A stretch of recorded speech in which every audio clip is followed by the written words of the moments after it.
What a sweet victory.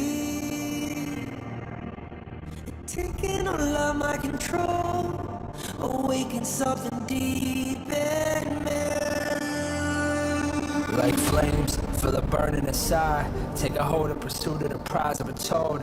Ain't no way to survive, keeping all of this fire that's locked up inside. When this is the time, enter the ring. All those mental chemicals doing their thing. I got flashes of battles inside of my dreams. I was made for this moment. At least now it seems like it's time to come face to face with your fear. Been battling reasons for all of the years, and I learned how to fight them with style and grace no one's ever encountered. You say it's amazing, I'ma come out swinging when they open the gate. Go ahead, call passion, I'm calling it rage. I'm taking what's mine like I already own it. Watch but don't blink, going here to the moment.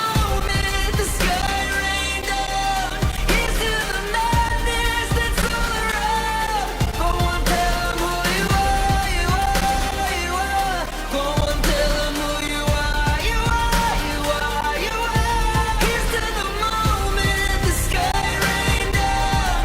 Here's to the madness that's all around. Go on, tell them who you are, you are, you are. Go on, tell them who you are, you are, you are, you are. My name is honor, my name is king, my name is champion, my name is strength. Tell them who you are. My name is Pentakill, you think it's strange? My name keep ringing inside of your brain. I hear it every line. Here's to the moment the sky rained down. Here's to the madness that's all around. So tell them who you are, you are, you are. Go on, tell them who you are, you are, you are. Here's to the moment the sky rained down. Here's to the madness that's all around. Go on, tell them who you are, you are, you are. Go on, tell them who you are, you are, you are, you are.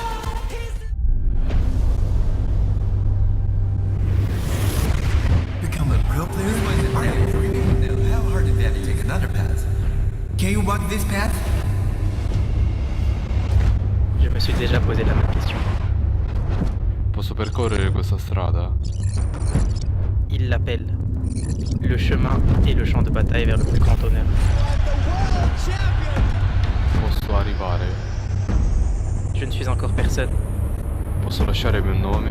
Inizia a salire su questo palco. But the moment I tapped my first skill button,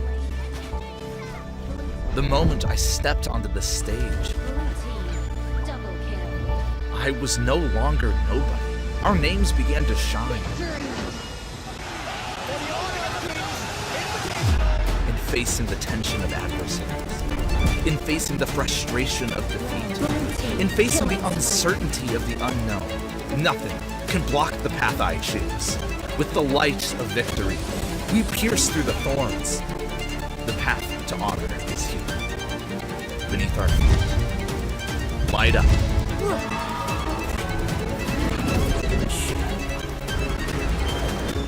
When our footsteps awaken the dawn of the gorge, to walk this path is to walk toward honor.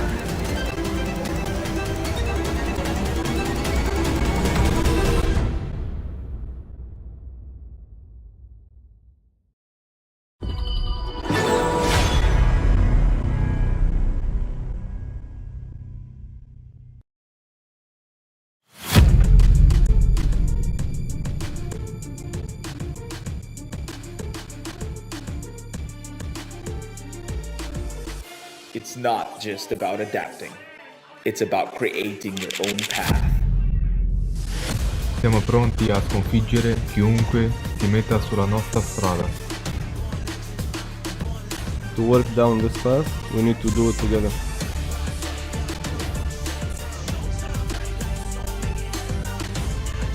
Side by side, we walk the road that shapes our fate. Es hora de cumplir con nuestro papel. Siamo pronti a sconfiggere chiunque si metta sulla nostra strada. It's time to walk the path of honor.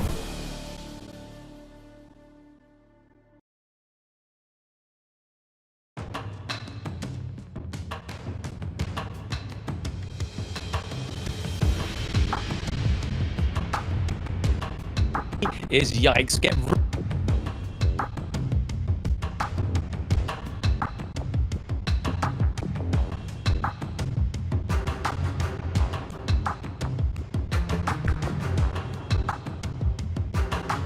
players personally as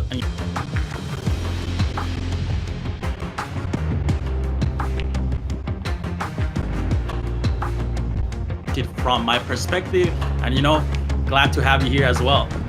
Absolutely. I mean, it's very good to actually finally have a pro player, ex-pro player on the panel, rather than Kin basically saying that he is an ex-pro player, when we know is not. He takes execute on support hero picks. He's not a pro player. He just likes to believe he is, so we let him believe that for. But yes, it is going to be a fantastic first day of the West League. I mean, we had a banger of a first day of the East League as well, so some really strong performances there. And I feel like that's going to carry through to the West League as well.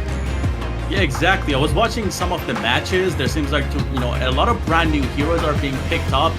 Previously we watched some of the EWC matches and some of the the previous tournament matches, and we saw Dune, Ogren, some of the prio picks dominate those matches, the tank junglers. But it seems like that a lot of assassins are playing being played this time around. So I'm kind of excited to see what the brand new compositions are and that these teams are gonna play around. And also with the global and banned pick system, that means their pools, the champion pools, are going to be limited here. So super excited to see how that goes. And again, it's going to be a best of 3 round robin, so they're going to be here to grab these points up for the next couple of days, and these teams are going to give it all.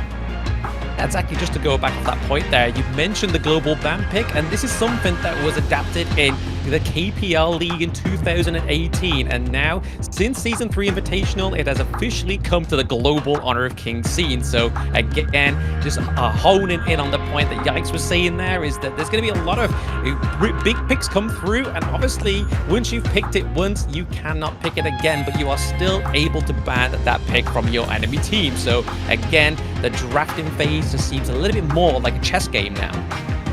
Yeah, exactly. So, it's not going to be the same thing, when you log into the game, play some ranked matches. But jumping right into it, the prize pool, $50,000 USD total, $10,000 going to the champion, second place, $8,500, third place, we're going to have $7,000, fourth place, $6,500, and fifth to seventh place, $6,000 for grabs. That is a big chunk of money here. What do you think about that, Black? Absolutely crazy, right? Like, even if you become the 7th place, you're still walking away with 6,000 USD in your pocket. That's just Honor of Kings looking after these teams, and this is another reason why to pick up Honor of Kings, right? But these are the participating teams for the West League. We have OG Esports, NZG, we have NRX, we have MKOI, we have Virtus.pro, AYLO Gaming, and Twisted Minds. So again, like you were saying in the introduction there, Yikes, some new players, some old players, but some new stories to be told. Exactly, man. Super excited. And today's matches is going to be Virtus.pro versus OG for the first match. We're going to have 90 Globant versus Movistar Kois for the second match. And then we're going to have OG again versus AYLO Gaming. Yes, exactly. They do get to go on the board at least twice today. So the OG Esports fan, obviously, for those that don't know or haven't seen it on social media, this was the previous Team Vitality from Season 3 Invitational. So if you were a fan of that team, you're going to be a fan of OG Esports, and you get spoiled with 2 games from them today. Yeah, exactly. And for the last matchup that we kind of missed there, is going to be Twisted Mind Virtus against Virtus.pro. So Virtus.pro is going to go against both Italian representatives today. So kind of excited to see how that pans out. But yeah, we should be here, starting soon to get into the games and, have a view at the players. So kind of excited to see that coming up very soon. Yeah. I mean, exactly like you said there, right? Like, VP goes against both the Italian teams. The European region, let's say, is having a massive clash within day 1 of the West.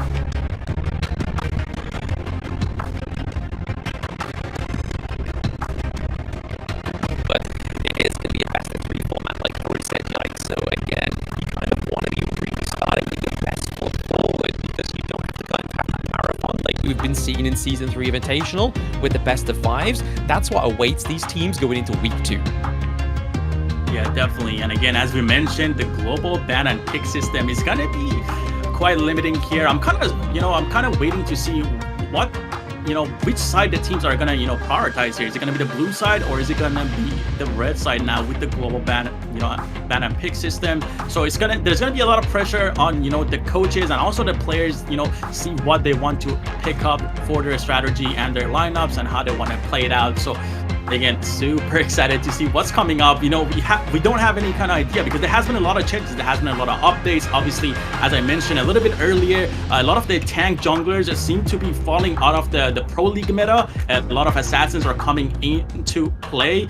And, we've had a couple of new hero introductions. We had Fate, we had Chano, we had Arc. So I want to see some Arc gameplay. I want to see some Chano gameplay. Chano being one of my favorite heroes.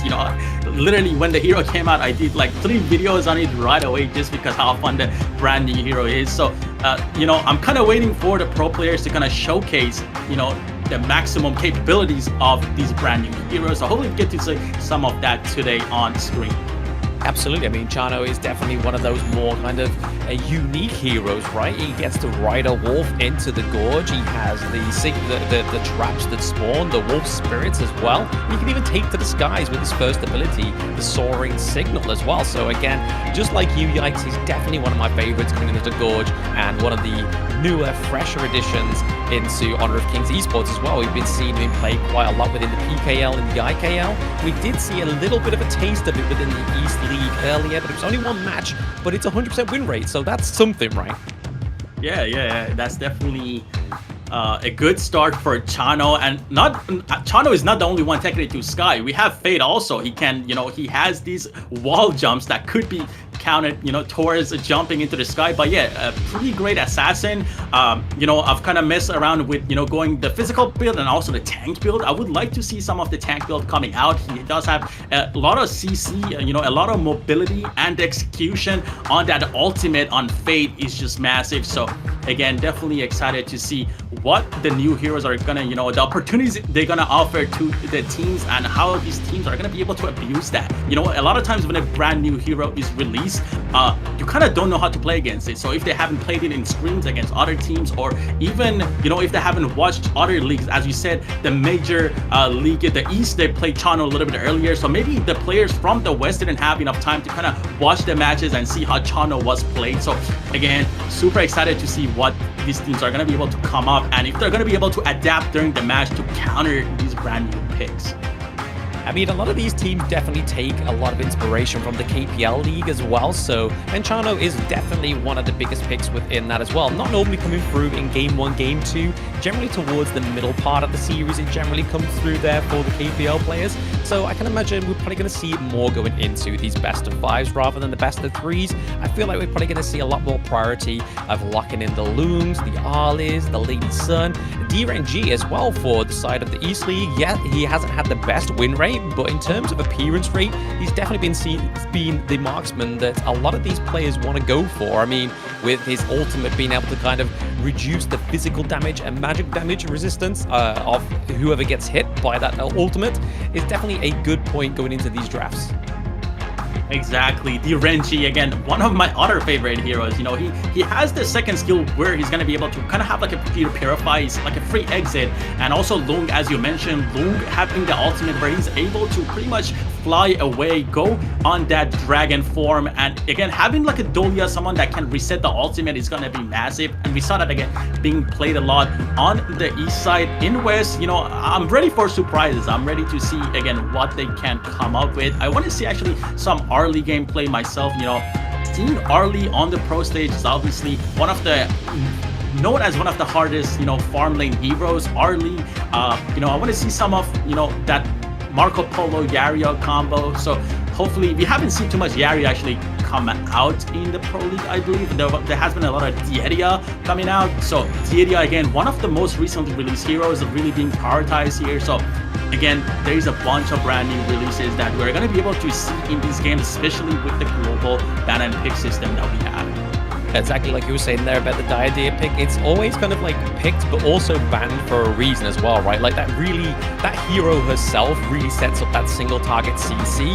Her ultimate Destiny encounter can be used as a zoning mechanic, or even used to just kind of like be that counter engage to a big engage from the enemy team as well, right? Offering healing but also damaging your enemy team as well. So again, I feel like there's a lot of utility there within the Diadea, and probably a lot of respect put onto that ban for this hero as well. But yeah, like you were saying, Diadea has been coming through, Dolia as well. We've been seeing a lot of Dolia in the East League, but then also Sakia has been coming through as well. Not as many tank supports in the side of the major East League that we saw earlier, but again, I feel like that may change within the West League. It's all depending on how those drafts kind of roll out anyway. Yeah, speaking about Sakir, one of my favorite heroes too, has a lot of damage.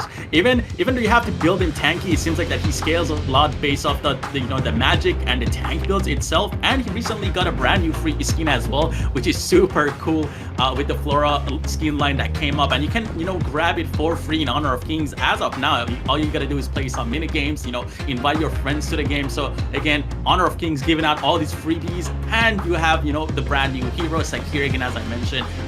It was released, I believe, a couple of weeks ago. But yeah, let's get into the team intros now and meet the players.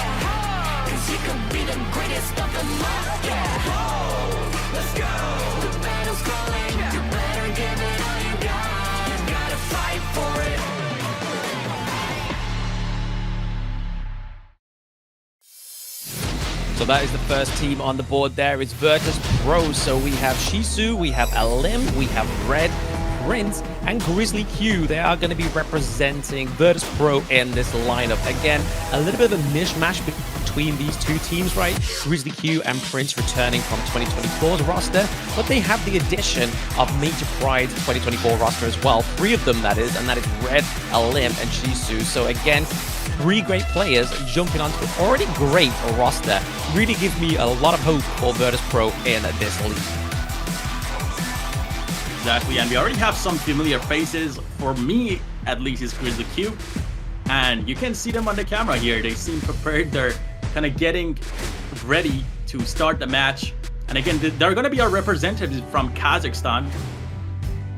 So VP just getting ready here. Yeah, so VP obviously going ready here as well. They're pretty much sat here waiting for their opponent, which is going to be none other than OG Esports, right? Honestly, it feels like they're waiting to meet their maker in a way, because OG Esports, those that are new tuning in to Honor of Kings Esports, especially the major West League, OG Esports was Team Vitality in Season 3 Invitational. They were able to get into the top 4 as well. So there we go. Grizzly Q staring us down. He's like, I'm not scared of OG Esports, but we are going to go and check out OG Esports now.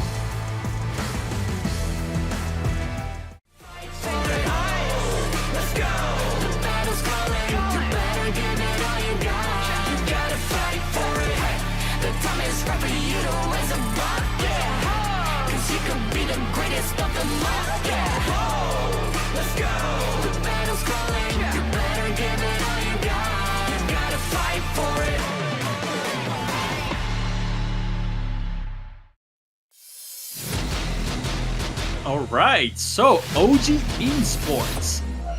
Our representatives from Italy here. We have Clash Lane, Keke, and then we got the jungle, Dao Dao. We got mid lane, Wen, and for farm lane here, we're gonna have Anne and Muchen for Rome here. Wow, insane lineup. Honestly, just looking at these players, they all seem confident, they all seem ready, and this lineup again is gonna, give Virtus.pro a run for their money here today.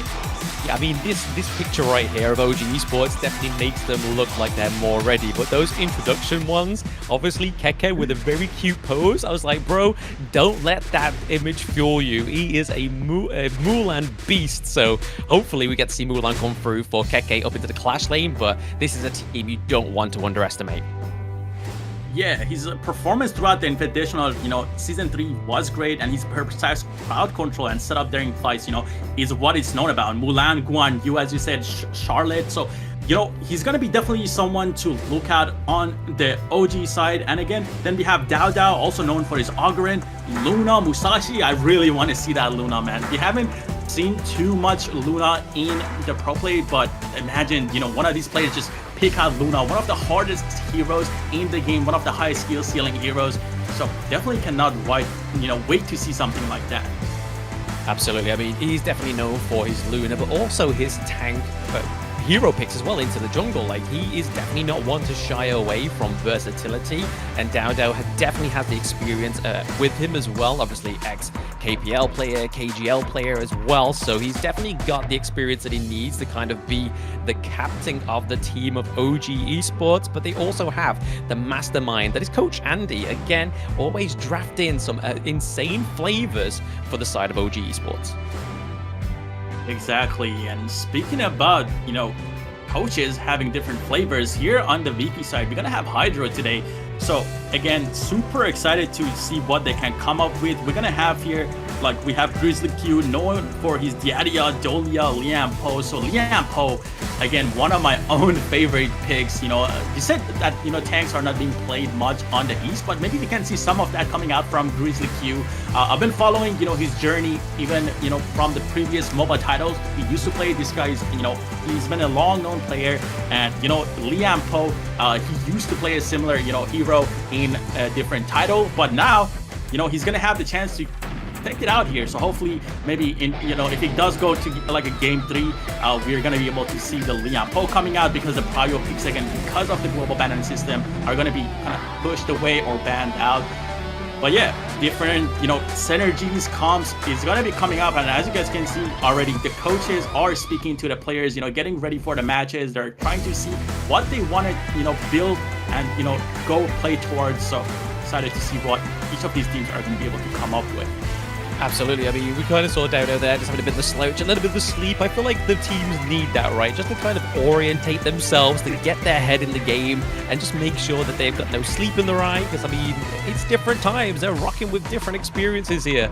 But, again, I feel like the highlight for me is not only Dao Dao on the side of OG Esports, but Keke. Keke, for those who actually watched Series 3 Invitational as well, he was the one-on-one champion of the entire tournament. So he was able to take a lot of the farm laners, which were pretty much, I think it was farm laner player Azar, decided to go against the Keke, who, rather than going for just a marksman, he was like, you know what, I'm sticking to my Mulan. And he got the sick flash in with the ultimate combo as well, really be able to shut down the DRNG that Azar picked up. It was really phenomenal, really something to behold. Exactly, and as we just saw right there, it seems like OG went with the blue side. They had the selection here. They chose to go with blue, which obviously, again, is going to open up the chance for them to grab a really strong hero. Being on the blue side gives you the first pick, and VP is going to have the red side, which means they're going to have the 2 second picks after that. So yeah, what do you think about that? Do you think OG has something prepared? Do you think they're going to be able to lock it down, the hero that they're looking forward to first pick on the blue side?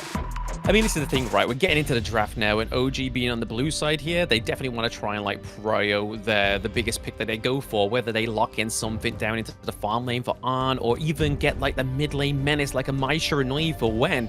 That could be very good for the side of OG Esports, but they're actually going to ban out the Guan Yu, the first ban for the side of OG. Clearly, they are looking at Shizu's hero pool here, and exactly the same thing's happening here for the side of Virtus.pro. They ban out the Mai Shiranui. Yeah, the Guan Yu ban. We were talking about Keke being really strong on the Guan Yu, but them banning it themselves. But yeah, Mai gets banned. Lady Sun gets banned here as well on the OG side. A lot of poke, a lot of range, a bunch of damage out of Lady Sun, so they want to try to avoid that. But again, VP is banning now. Let's see what they're going to be able to lock down here and take it away from the OG side. I mean, they've got a lot to kind of think of here, right? They could go for the Ogryn like they have done. It could have been Diadea. There's a lot still on the board there for the Prio first banning phase, but it does mean that Ali is still available. So they're locking in Ali for Arn, but it does mean that Lung is available for the side of Virtus.pro. So will we see a little bit of a tip for tap for Virtus.pro down into the marksman role? It isn't going to be that. It's going to be the Mayeen paired with the Diadea. So taking off the counter for Mayeen from the side of OG Esports and getting the Mayeen, which just had a fantastic performance within the East. Courage is me only. And I just saw the Pei pickup here from the OG side. Again, Pei hasn't been played too much, and Pei, again, one of the highest mobility heroes in the game, a lot of damage, and again, it's one of the highest skilled, heroes as well, with the Byron followed up with that. And again, the Diadea and the main pick are very strong here, given the early, and as you said, Lung is up as well, which seems to be what Virtus.pro is looking to ban here, possibly. Oh, they pick it up actually, so Lung goes to Virtus.pro as well. So as you mentioned, Arlie versus Lung, it's a bit of a 50-50 matchup, I would say, if the Arlie does play it right. Again, the second skill being able to kind of negate all the projectiles that's coming out from the Lung. But yeah, Virtus.pro has a chance to ban here, and they're gonna ban out the Liang. Wow. Yeah, so banning the Liang is kind of like just making sure that Mayeen still has that versatility within her movement to get up and down the gorge. But I do like the fact that they've gone for the Lung here. But like you were saying there, yikes, the fact that Ali has been taken up from the side of OG, she can use her abilities to completely negate those flaming palms. And they are definitely hurting when you've got those two passives coming up, when you already locked in with your first skill. And to be honest, that's what they need to do on the side of OG, right? They don't want to be victims to this great burst damage from the Lung. Yeah, the Duan ban coming out too. Again, he's been really widely used in the Pro League, and Yixin here gets banned out too. A lot of CC. We saw the hero played a lot on the east side of the Major League, and now Musashi gets banned out too. Again, both teams are having such a solid draft so far. And again, this is game one, so global ban and picks means the heroes that they're picking this time around, they're not going to be able to play in game two. So they're going all out. They're picking their best heroes. They're picking all the top tier heroes here. And now it's just going to come down to the last two picks on both sides. We have all the bans, and Angela is going to go to the VP side, it seems like. Again, Angela and Diadea are two heroes that definitely synergize very, very well. If you can land the skills for Angela to get the CC, and then it just kind of leads on to Diadea jumping onto the enemy hero with a bit of farewells, and that kind of just leads on to Lung potentially coming into that interaction and just absolutely bursting down the poor unsuspecting victim on the side of OG. But if we look at OG's draft here, they definitely need some sort of control into the mid lane, and Lady Jen is definitely the pick that they want to go for. Destructive Deluge is going to be a great counter-engage mechanic for the side of OG Esports. Ooh, Lady Jen on top of Mozi. Seems like that OG wants to go for a lot of CC craft control here. And yeah, as you said, Angela, Diadea combo. Ooh, the Jing pick comes out here. Jing versus Pei. Wow, this is something you would see in like a peak tournament mode. All the tryhard players on the highest elo, going at it. But yeah, Pei, Jing getting locked in. Wow. Excited to see that. Absolutely. I mean, to be honest, to the side of OG Esports, I feel like they have a little bit more of an extra treat there with the Motsu, especially with the Cannon Blast, because you're going to be able to try and deny the side of Virtus.pro ever trying to get into or on top of, say, for example, the Ali or the Pei or Lady Chen into those team fights. So you can expect those Cannon Blasts from Muchan coming in very hard, laying it down thick onto the side of VP. Even if they don't hit, they're just there to kind of try to suppress, to zone away these big mobility picks like the Jing, like the Mayeen. Yeah, just looking at the draft so far, I would say VP has, a lot of combos to play around. Again, as you mentioned, the Angela, the Diadea combo, and also Mayeen. Mayeen has a bunch of CC and a lot of damage. It's going to be able to kind of control the side lanes, and also, again, if they're able to use the teleport, get into fights at the right time in the clash lane, that is going to have so much value. But again, I'm just excited to see the Jing and the Pei played out, battle it out. Again, very high skilled heroes, known as the highest skill heroes, especially like in solo queue. So it's going to be fun. I want to see if they're going to be able to carry and use those heroes properly on a pro stage. Yeah, I'm going to make the use of having an ex-pro player on the broadcast test today. So with your knowledge of being an ex-pro player here, Yikes, which kind of draft are you favoring most? Because normally I have to listen to Kindo Fu and he kind of just pulls it out of thin air sometimes, I feel like, with the drafts. So I want to hear it from the guy that's been on the stage, that's been in this predicament himself. So which one are you favoring the most? Honestly, on the side of OG, I kind of like the Arlie. I feel like the Arlie is kind of a massive counter to Lung if played properly, but obviously this is a different environment. This is going to be a lot of team play involved. There's going to be 5v5s. Most of the fights are not going to take like in a solo kind of instance. So overall, I would say OG kind of seems like they did have a plan. This is why they chose the blue side as well, and they instantly locked in the Arlie. So yeah, there's gonna be a lot that is gonna go to the Arlie, and if she's able to, you know, get the items, be able to outplay the Lung, I feel like with the Arlie and Pei combo, they're gonna be able to excel off of that. And again, we have Lady Jin, we have Mozu that are gonna be able, you know, to have the crowd control that is gonna lock down VP. And same thing coming out from the VP side. They have the Diaria, they have the Angela, and you said the Lung to burst down the lockdown targets. And Lung also has a knockback himself. So both sides have a lot of CC, they have a lot of damage. It's a hard one. It's a hard one for sure. But my guts tell me to kind of go with OG here. What do you think about that? I mean, yeah, it's a great summary. I mean, I was definitely more sort of going towards the way of OG as well. Because, I mean, neither of these teams have a very strong front line, right? Like, they're really going to be expecting the Byron as well as at the side of Virtus.pro. The Mayin is really going to be their kind of like front side, which is a little bit of a weird one, because the way that these like clash lane picks normally work is they kind of like stalk around in the bushes nearby waiting to catch off that back line. But now they're gonna have to try and be forced into the front line here to try and hope that they can kind of either try and exhaust some of their abilities of the enemy team, try and get the knock up, see the flash, and then obviously knock up from the Byron to try and pick off either the likes of the Angela or try and take down Diadea or something like that. So again, they're kind of being forced to the front of the team fight rather than having that kind of let's stalk, let's wait around for those players that kind of don't expect us to come out of nowhere, and then all of a sudden, boom, flash over the wall, and you're down. Exactly, and that reminds me, we got Main buffed actually in a couple of updates ago. I believe it was last month. We got a mechanic upgrade, enhanced energy between the different skill combos. So, and we also just recently, a couple of days ago, we got the Byron buff that gives him the skill 1 recovery effect. So I'm excited to see the 1v1s going down in the clash lane. If they're gonna be able to, you know, kind of show off the upgrades that came, you know, that came to the heroes. Well, yeah, definitely, you know, looking out for the clash lane side of things, see if they're gonna be able to kind of abuse the upgrade on the heroes. But again, it's gonna come down, as you mentioned, to both the Byron and Main being able to roam around after clearing their clash lane. You know, the teleport obviously on that side of the map is gonna, you know, play a big part. We've seen these a lot of times on the pro tournaments. If you're able to kind of push out the lane, take out the teleport, and synergize with your team and dive the other side of the map, that has a lot of value. So kind of looking forward to that for the Main and Byron matchup down in the clash lane. Yeah, I mean, we speak about the actual heroes a lot, right? But again, if we look at the players that are like looking towards this clash lane, I mean, we're definitely focusing heavily on the clash lanes, so we may as well stay on the subject of that, right? In the clash lane for OG Esports, we have Keke, the one-on-one champion of Season 3 Invitational. Most times out of 10, a lot of people would probably say that the Mayin in the early game would be a little bit hard to overcome, right? Especially with no help from your jungler, because she has the HP regen from her passive.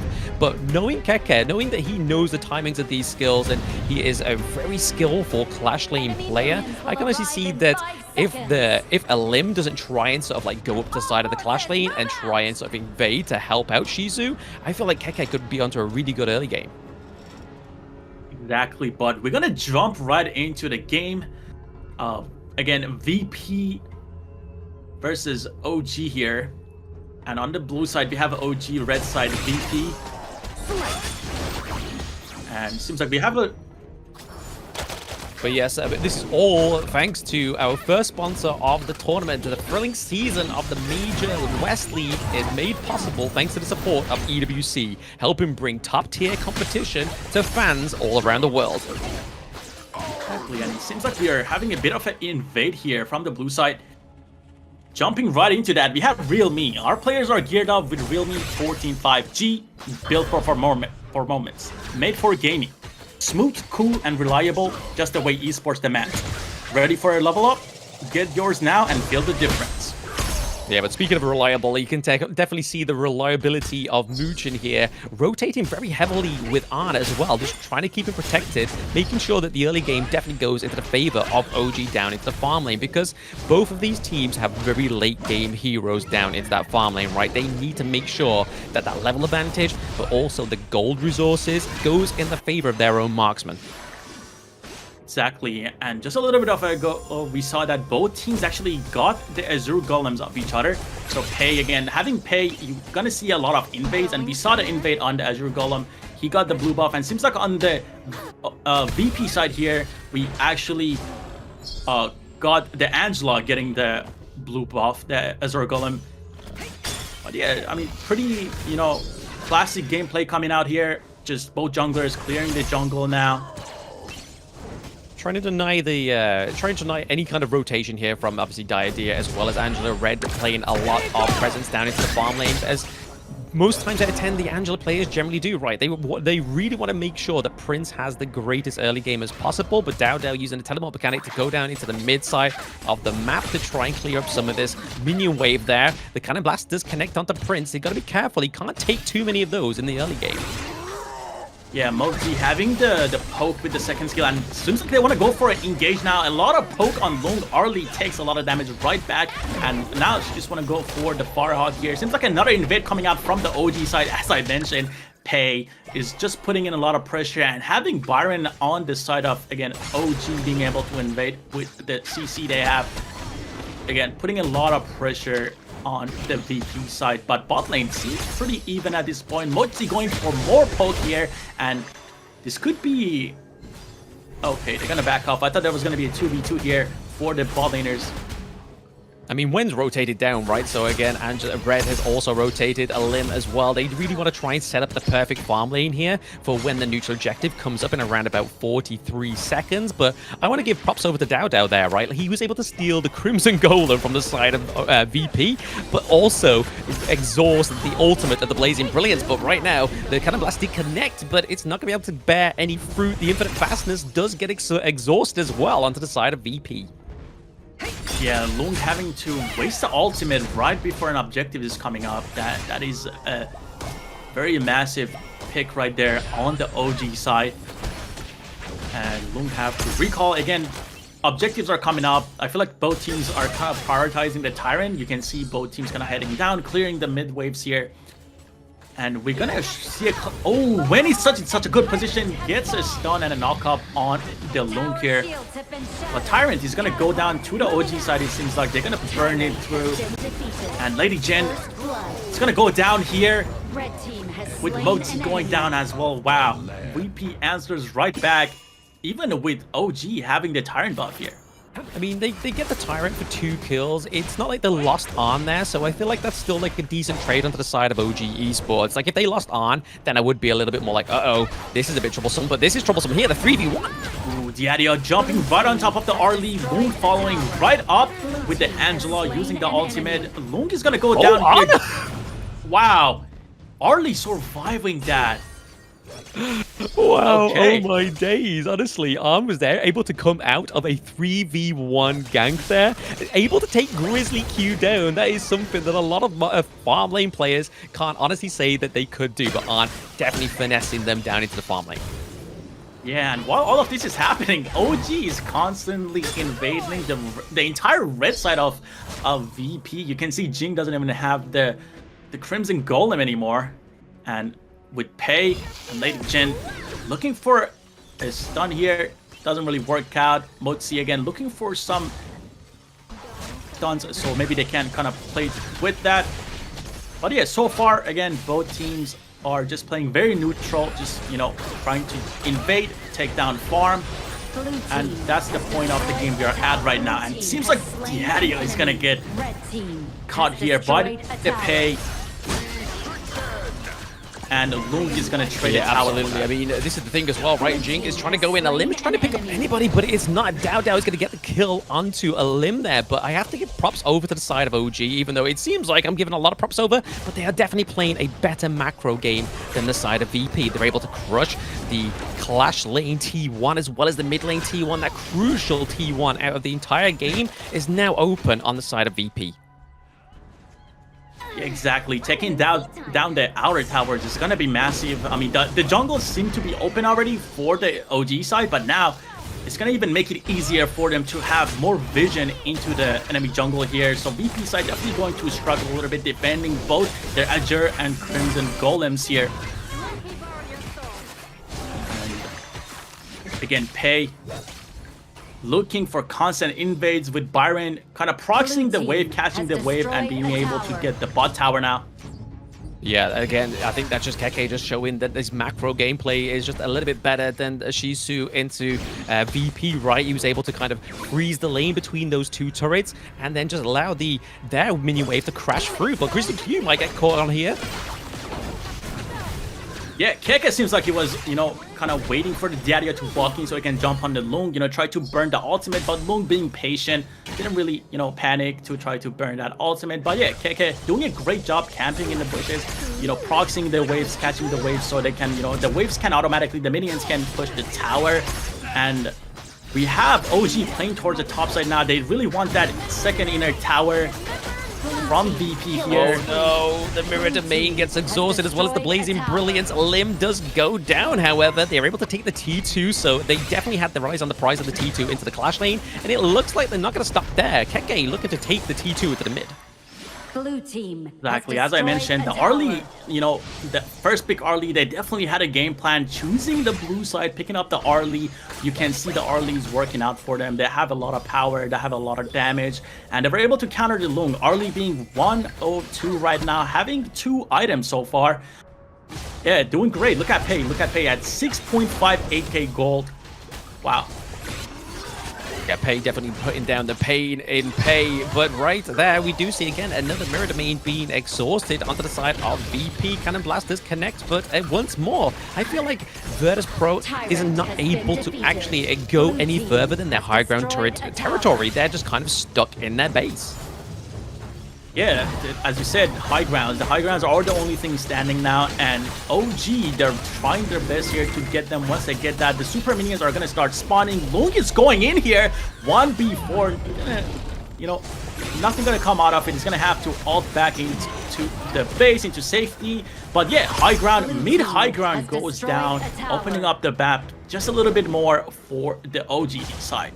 I think this is where the consequences of not having a strong front line really comes through for both of these teams, but I feel like because OG knew that, they were like, right, we're going to have to play very aggressive into these team fights. The fact that they're able to draft the Motsu towards the end of their PP as well really just helped them have the edge into these team fights, right? Those cannon blasts from Muchen has just been setting up the dream engages for the side of OG Esports. Exactly. And Lady Jin is having a lot of value as well. She's able to like kind of get all the CC out from her side. And now we have a team fight going down. Angela gets a pick with the help of Yadia. Another pick here is gonna go down on the Motzi from the Main. VP hanging on. Byron is gonna flash in, get a kill on the Jink here with the help of Pei. So it's a 2-1 trade for the VP side. 2-1 trade, they do lose a limb, right? But I mean, now they are still able to try and pick off Keke, and Keke goes down by red as well. So the Blazing Brilliance finally connecting for the side of Virtus.pro, being able to neutralize that kill lead to 5-5. I feel like now that Arn has had that time off of the Gorge, we need to see some of these jungle camps being taken for Prince, but it looks like that Dao Dao's already helped himself to all of the side of Virtus.pro's jungle camps. Exactly, and right here we can see VP wants the Tyrant. At this time, you know, it's 10-minute plus, so the Tyrant is actually enhanced now. So both teams are gonna be kind of looking for this Tyrant or the Overlord, or more so the Tyrant here now. As we can see, they're all pathing towards the bot lane here. I mean, either Tyrant or Overlord would really do right for OG or Virtus.pro. Virtus.pro would really need kind of like the Overlord in this case, I feel like, just to try and get some push onto the Gorge. But right now, they're kind of being forced away from these neutral objectives thanks to the minion waves from OG. So again, they're just having a bit of a breeze here going into this 11-minute mark at the side of OG Esports. Virtus.pro needs to have a solid stand at their base, or else this means that game 1 will go over to OG. Exactly, and OG was able to pick up the Tyrant. The only thing standing right now, objective-wise, is the Overlord, which is going to help them, push in. But they have the debuff from taking down the Tyrant here, but they're looking to take down this high ground tower. Angela is going to have, to ult here, force the ult out of Angela. Nothing comes out of it, though. I mean, it's not only the ult of Angela, though, right? I mean, Grizzly Q as well exhausted that destined encounter, so that's 2 ultimates already gone down. I mean, OG Esports now know that, but they don't have the minion ways to act on it, so I feel like this is a bit of a saving grace for the side of VP. Yeah, but as we were talking, they were able to literally take down the bot lane high ground without any minions. Byron just tanking with the ultimate, getting that shield, and now Pei is going to take down Diadia. Jing is going to be able to take down the Lady Jin. Arlie going in and taking down the Jing as well. Seems like this is a Pei. Wow, Pei was able to leap on to the target, and the game just like that ends here. Yeah, with the blink of an eye and the help of the minion wave into the mid lane, OG Esports takes game 1 from Virtus.pro. Again, I feel like it seems to be the consequences of the actions of the BP, right? The fact that they had no solid front line on both of these teams, and OG Esports just kind of knew how to navigate that just a little bit better than Virtus.pro this time around. Maybe they will think of a tank support next time, maybe even a tank jungle, even though Alim did actually play okay on the Jing. It's definitely not one of his best performances that we've seen previously, but it's definitely one of his bigger picks. So unfortunately, he has now met with the consequences of the global BP. He can't pick the Jing anymore. He might have to be like, hey guys, I have to take the dude. Yeah, what I'm thinking is maybe that they tried to take the Jing away from the OG side, but again, they picked Jing on the very last, so maybe they did have some sort of game plan. But again, OG was not letting VP really at all. They were constantly invading with the help of Byron, having the second skill that is able to knock up. They were able to shut down the Jing. And, Angela had her moments, was able to, use the second skill, the Chaos, and, stun targets, get some picks. But, OG was just prioritizing the invades, the objectives. They were able to get a bunch of gold out of VP and just, take down the towers, getting the inner tower, the outer tower slowly, and even the high grounds, they were able to literally tank it without minions and take down those towers. Yeah, I mean, we were speaking much volumes in the BP about the Diadia and the Angela combo there, but I feel like it was a sleight of hand by the side of OG Esports. There was kind of too much high frames going on to their team. There was kind of catch me if you can. It was kind of like a game of hide and seek of who do we actually try and get this combo onto and who do we try and shut down. And it only really worked maybe once or twice for the side of Virtus.pro, but again, it's better that they work in once or twice than not at all. They just need to kind of adjust, I feel like, their draft into game 2. Is come up with something that has a little bit more of a stronger front line, something that's going to be able to defend the marksman. Obviously, now that they don't have the Lung there, we don't have the infinite fastness onto the side of VP as well, so they're going to have to kind of play a lot more strategically against OG in game 2. Exactly, and I really kind of this kind of went under the radar, but I kind of like the Moji and both the Lady Jin pick from the OG side. They were able to kind of block off a lot of dives that, Diadia and both Angela, even Lung, they were looking, to engage. We saw that, dive under bot tower. It was a 3v1. The Arlie there, soloing, that was a lot of value. As an Arlie player, that is, super satisfying being able to hold off a dive like that. But yeah, again, Mozi, Lady Zen, being able to cancel out a lot of the dives. Diadia has to get in whenever you use a second skill. You're going to have to jump under the target to lock them down. And they were blocking that out with the cannons coming out from the Mozi. And Mozi was, I think he kind of had an 80% hit rate on that second skill right there. Lung sometimes had to ult away. There was a lot of plays being started with the Mozi landing in that second skill, which is the stun. Oh, absolutely, yeah. The Cannon Blast is super oppressive, right? But in the same kind of breath is like, if the fact that VP could have had that early game locked down for their team, then the Mode 2 becomes a little bit more of a defensive play, which is a lot harder to play against, a lot more harder to be the shot caller with the Mode 2 if you don't have the kind of advantage in the early game. So again, I feel like OG Esports knew what they were working with, knew what the timers they were kind of stuck to and strict to with this BP, and they definitely operated it very, very well. Very precise. I mean, the game don't think lasted any longer than like 13, 14 minutes. Yeah, definitely the early first pick, they had a game plan on the OG side going into the game. But now, again, global ban pick system. We're not going to be able to see the early on the OG side, but now we're going to go back to the scoreboard here. Look at Dada 6-0. I think that pay deserves an MVP, especially against a Jing. We see that a lot, you know, in ranked matches, but now we got to see it on the main stage. Dada having an insane performance on the pay, constantly putting pressure down Virtus.pro, invading the jungle, getting both, you know, Crimson and Azure golems with the help of Byron and Arlie. That was insane. Yeah, I feel like definitely it's an MVP material, right? Dowdow with the 6-0-1 onto the pay, definitely deserving a bit of a pay rise for those lack of better words for Dowdow on OG Esports. But look at the damage coming through as well. Like, not even the biggest amount of damage coming from on the Ali. It was all coming from the Lady Chen. So when knowing what he was needing to do in these team fights, which was basically throw that destructive deluge down, do a lot of damage onto the side of VP, and then that's when it kind of just opens up the floodgates for Dowdow, Keke, and An to get stuck in there and just take up those kills.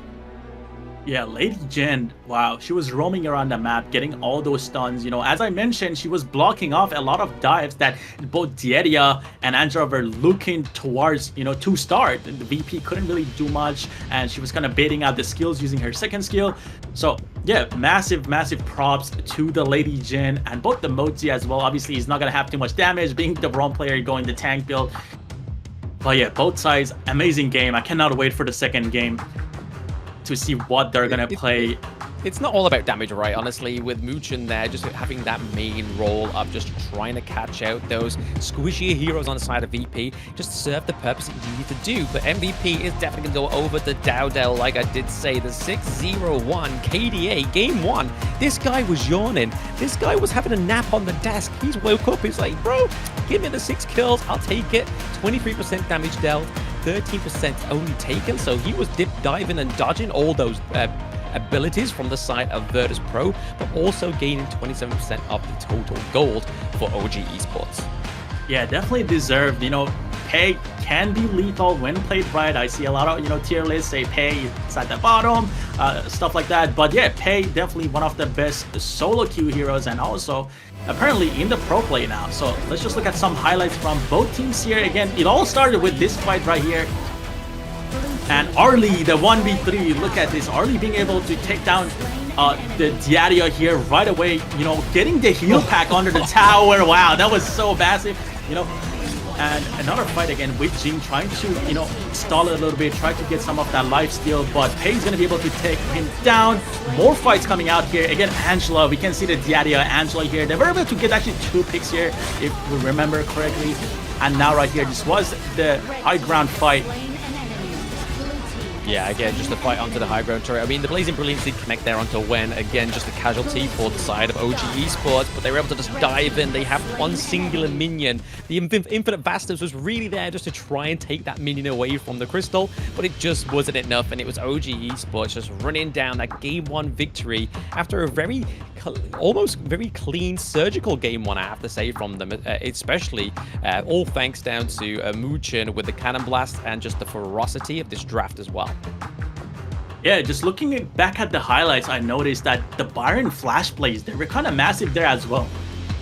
So yeah, Byron getting in, being able to kind of have the Mutzi follow up with that, it was insane. But yeah, guys, we're gonna go ahead here and take a bit of a break, but we'll be right back with the second game. See if VP is gonna be able to kind of battle it out with OG.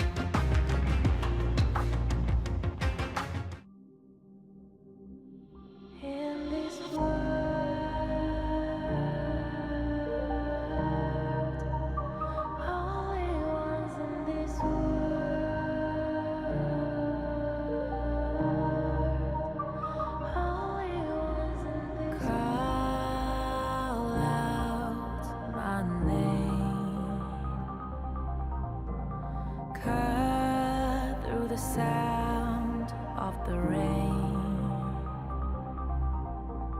No matter how I feed the flame, you know I feel the darkness and the pain. All of the ways we tried to break free from the night, you know we made it out, we found the light. I fly so high, light up the skyline. Let's do it this time, like it's a whole new vibrant world.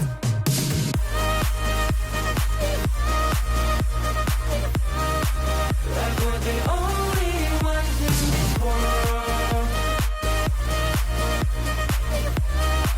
Like we're the only ones in this world.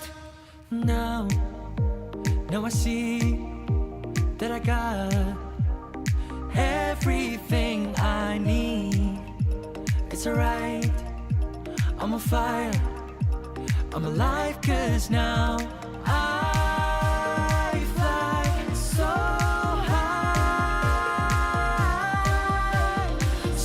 high, light up the skyline. Let's do it this time, like it's a whole new colorful world.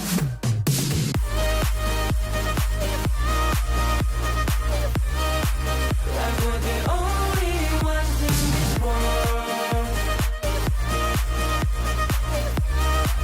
Like we're the only ones in this world.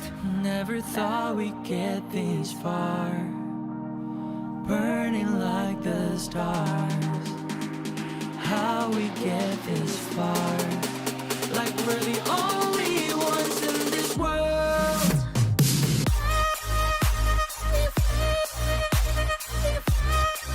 Like we're the only ones in this world.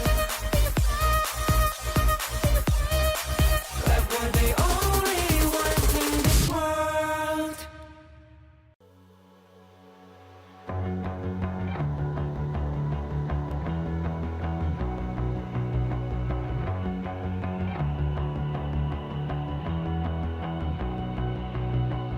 You've walked through the darkest nights.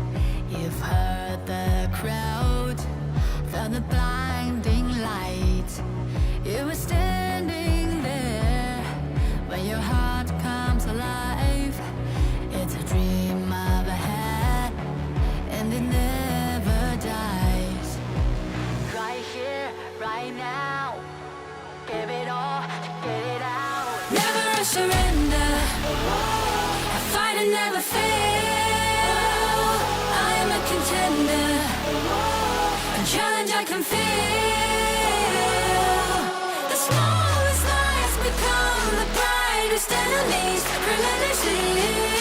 And even if you fall, you gave it everything to be a king.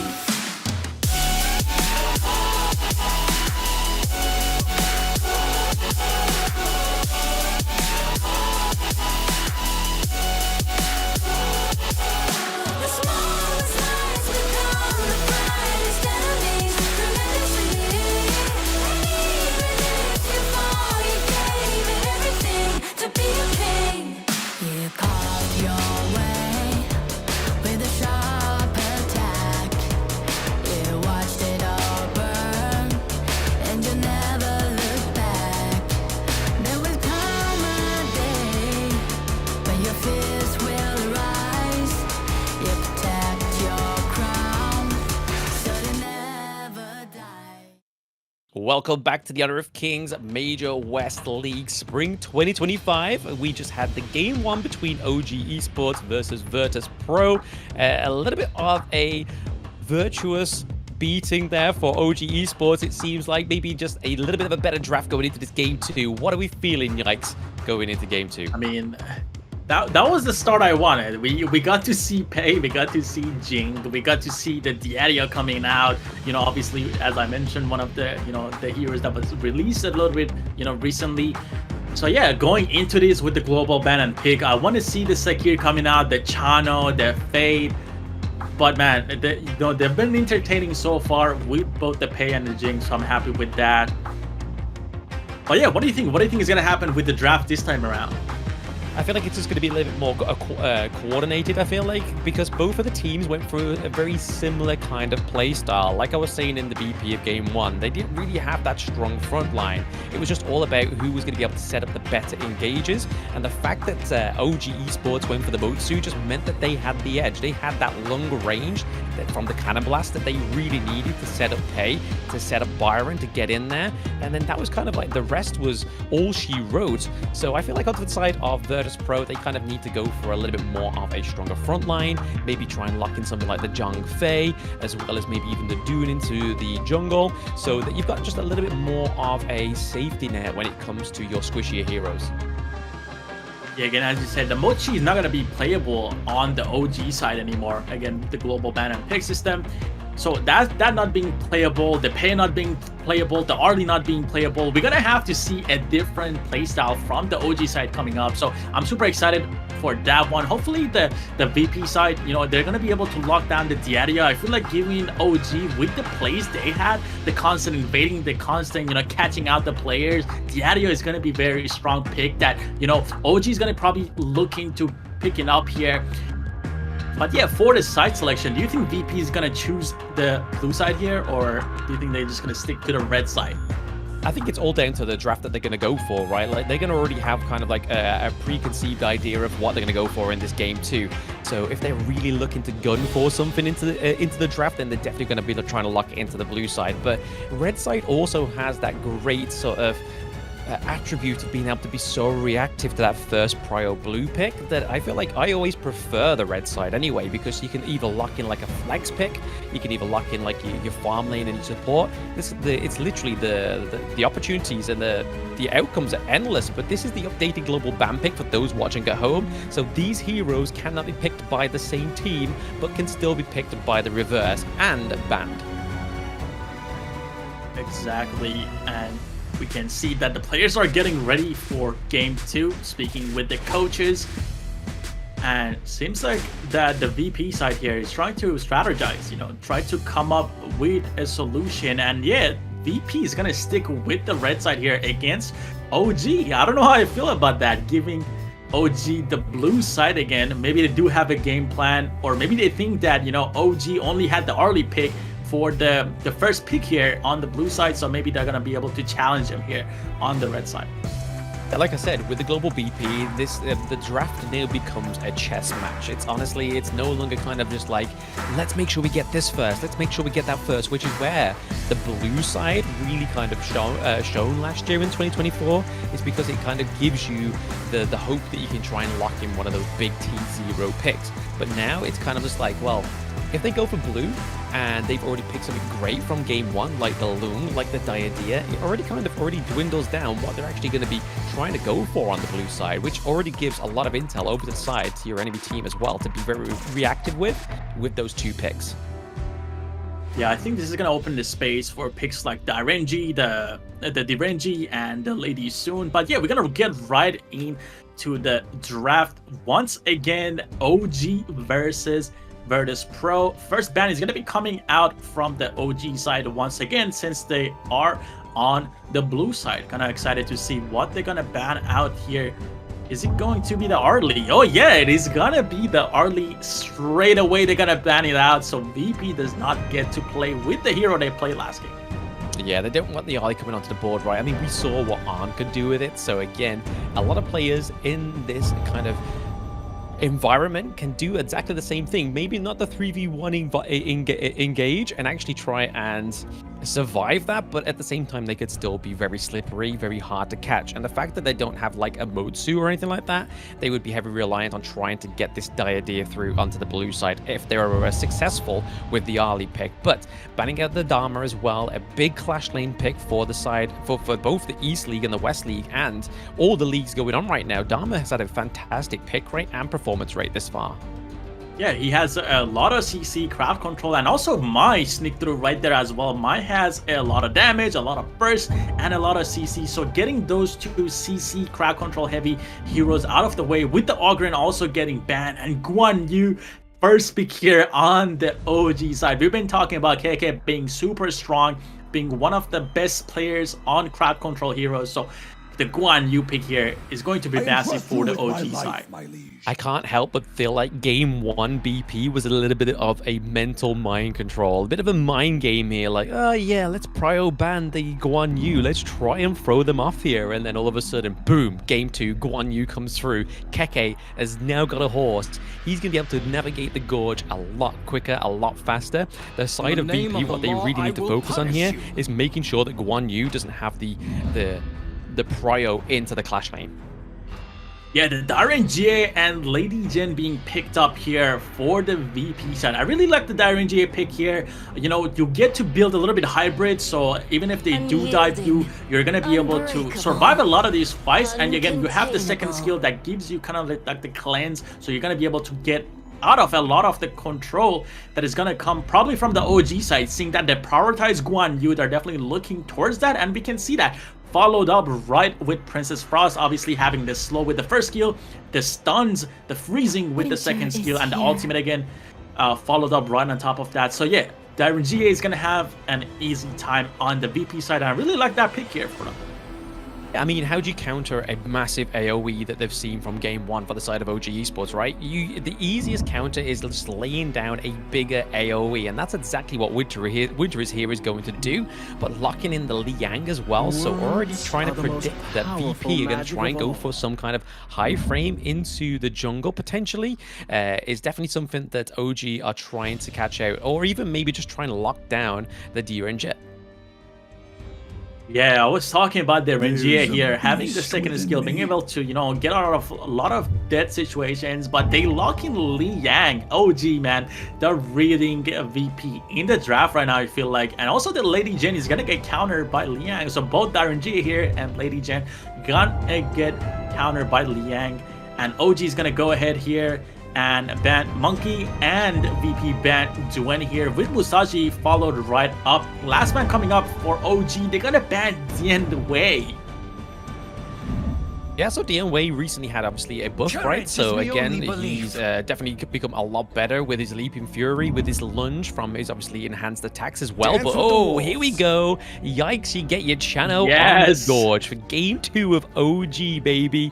That is going to put some suppression onto the D-Ranger. Trying to get the lockdown onto this pick is probably going to be one of the hardest things for VP. And then not only that, they're like, hey, if you can't catch out Chano, if you can't catch out Guan Yu, try and catch out Luna. You know what? I give up. OG, already my favorite team probably in the tournament. These picks are crazy. Look at Luna here. Look at Chano, exactly what I wanted. And, you know, VP picking up Lamb. Wow, Lamb, it is going to be very interesting here.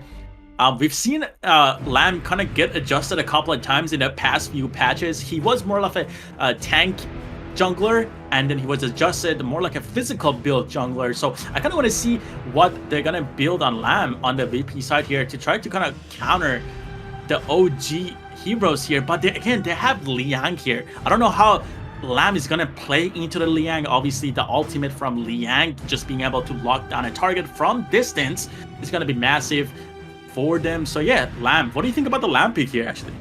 I mean, it could be huge, right? I mean, it's definitely one of Lim's biggest picks that we've seen historically, as well as his Jing. So it's definitely like a comfort pick that they've gone for here. Maybe it's not the best suited, like you said, especially with Liang and Princess Frost onto the Gorge for the side of OG Esports. But I like the fact that VP has listened to Coach Blam and Coach Hydro, is that the fact that they've actually got a solid front line here. They've got the Zhongfei, but they've also got the Byron as well. So they definitely have the tools that they need to try and set up that big engage. But they've really got to try and dodge both the Winter is here and the suppression from the Liang as well, which is going to be very tricky for the side of VP. But if they pull it off, they could definitely do some damage with this.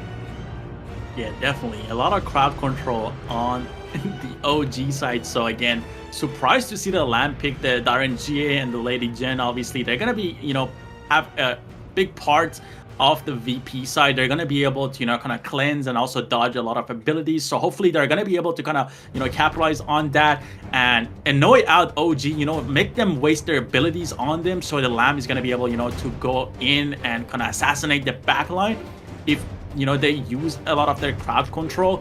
But yeah, Liang having literally a point and click ultimate, one of my own, actually, most hated heroes. So I want to root for the OG side here, but them picking up Liang, yeah, that might change my mind a little bit. There seems to be a little bit of a bias there just because of the hero that you don't like, but there we go. We all have our heroes that we don't quite necessarily get along with, but hey, it all depends on how these players play it and the function of this hero on this draft, right? And it's all going to be down to locking down a Lim on the Lam, maybe even trying to catch out Chisu on the Byron as well, because we know that we're going to be seeing those big flash knock-up engages if they ever get the chance to do it on the side of Virtus.pro. But I feel like with Grizzly Q finally going for a tank support, having that unbridled outburst as well is going to really set up a team fight with the most potential. Yeah, and we can see that already here. Princess Frost is on the top lane with the Guan Yu. No. They're trying to get an early pick on the Byron. Gets pushed back. A lot of damage already from the Guan Yu's knockback. Yeah, when he has those empowered skills, right, they're going to do a lot of damage to a level 1 Byron. And the fact that he has the most mobility as well is definitely going to be the thing that really shows him here. But OG going for a little bit of switch up in the lanes, right? We see that you've already pointed that out. Yikes, that when rotated up into the top side of the map, we've got Liang already putting pressure and clearing out the mid wave. But then Chano, because he has those Spirits Wolves, he's able to kind of just like 1v1 the Durenji with ease here, because the thing with Durenji as well, right, is that his reach doesn't really quite get to his optimal level until he builds that Sparkforge dagger. Exactly, and it seems like there's a 2v1 going down in the bot lane while we have Princess Frost kind of roaming around trying to watch for these lanes with the help of Liang. Seems like that Mu Chen here is kind of taking a bit of a... It seems like they're trying to get Mu Chen to level 4 really early again, trying to get that Liang ultimate out. And makes sense, right? The fact that Lim's got to be in the jungle, right, and he's going to get to level 4 a lot quicker than the support. So getting Muchin prepared for that point in the game, I think is a very smart move from OG Esports. Yeah, look at him. He's already level 3, almost level 4 right there. Princess, Luna level 4 already. And seems like Azure Golem is coming up for the VP side, but OG is prioritizing the Byron here.